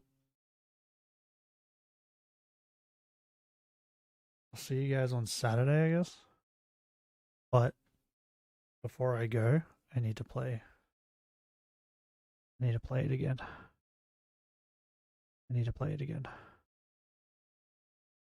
Old man? I already said I was an old man. We already knew this.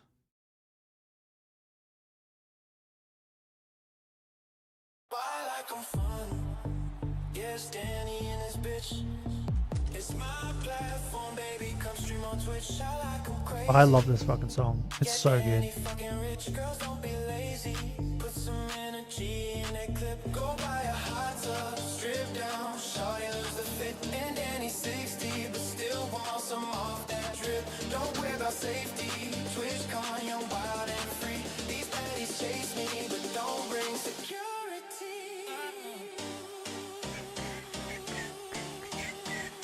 Bro, I love this song. This song's so good.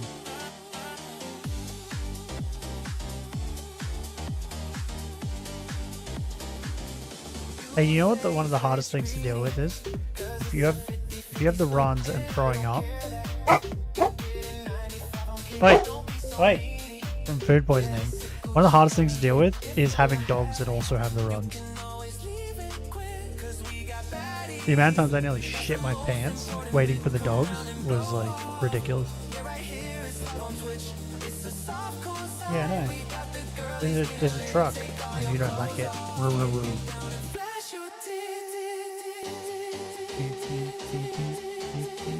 So will you get 2 more update picks? When all 6 are ultimate and the last when all are megas? Yeah. That's what I'm waiting for them all to be final forms. Well, the machine Dramon, when you fuse it, I think will be Mega Plus. Because there's Mega Plus in the game. Which are for things that are above Mega, but they didn't know what to name it. Because technically there's nothing above Mega. Yep. Is that what you're saying? You got a lot to say. Isn't level Omega? There technically is no level above it.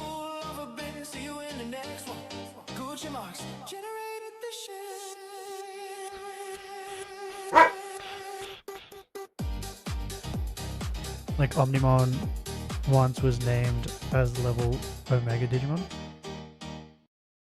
Yeah, see, there is no level above Mega. It's just Mega. That's it.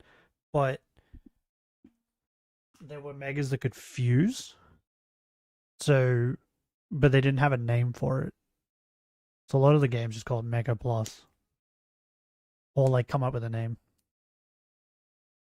Anyway, I'm gonna get going. I really need to pee. Right, that song's gonna be stuck in my head for ages. I'll see you guys not tomorrow, but the next day. If you guys enjoyed today's stream, leave a like. Want to see more? Subscribe. But, till next time. Hurry.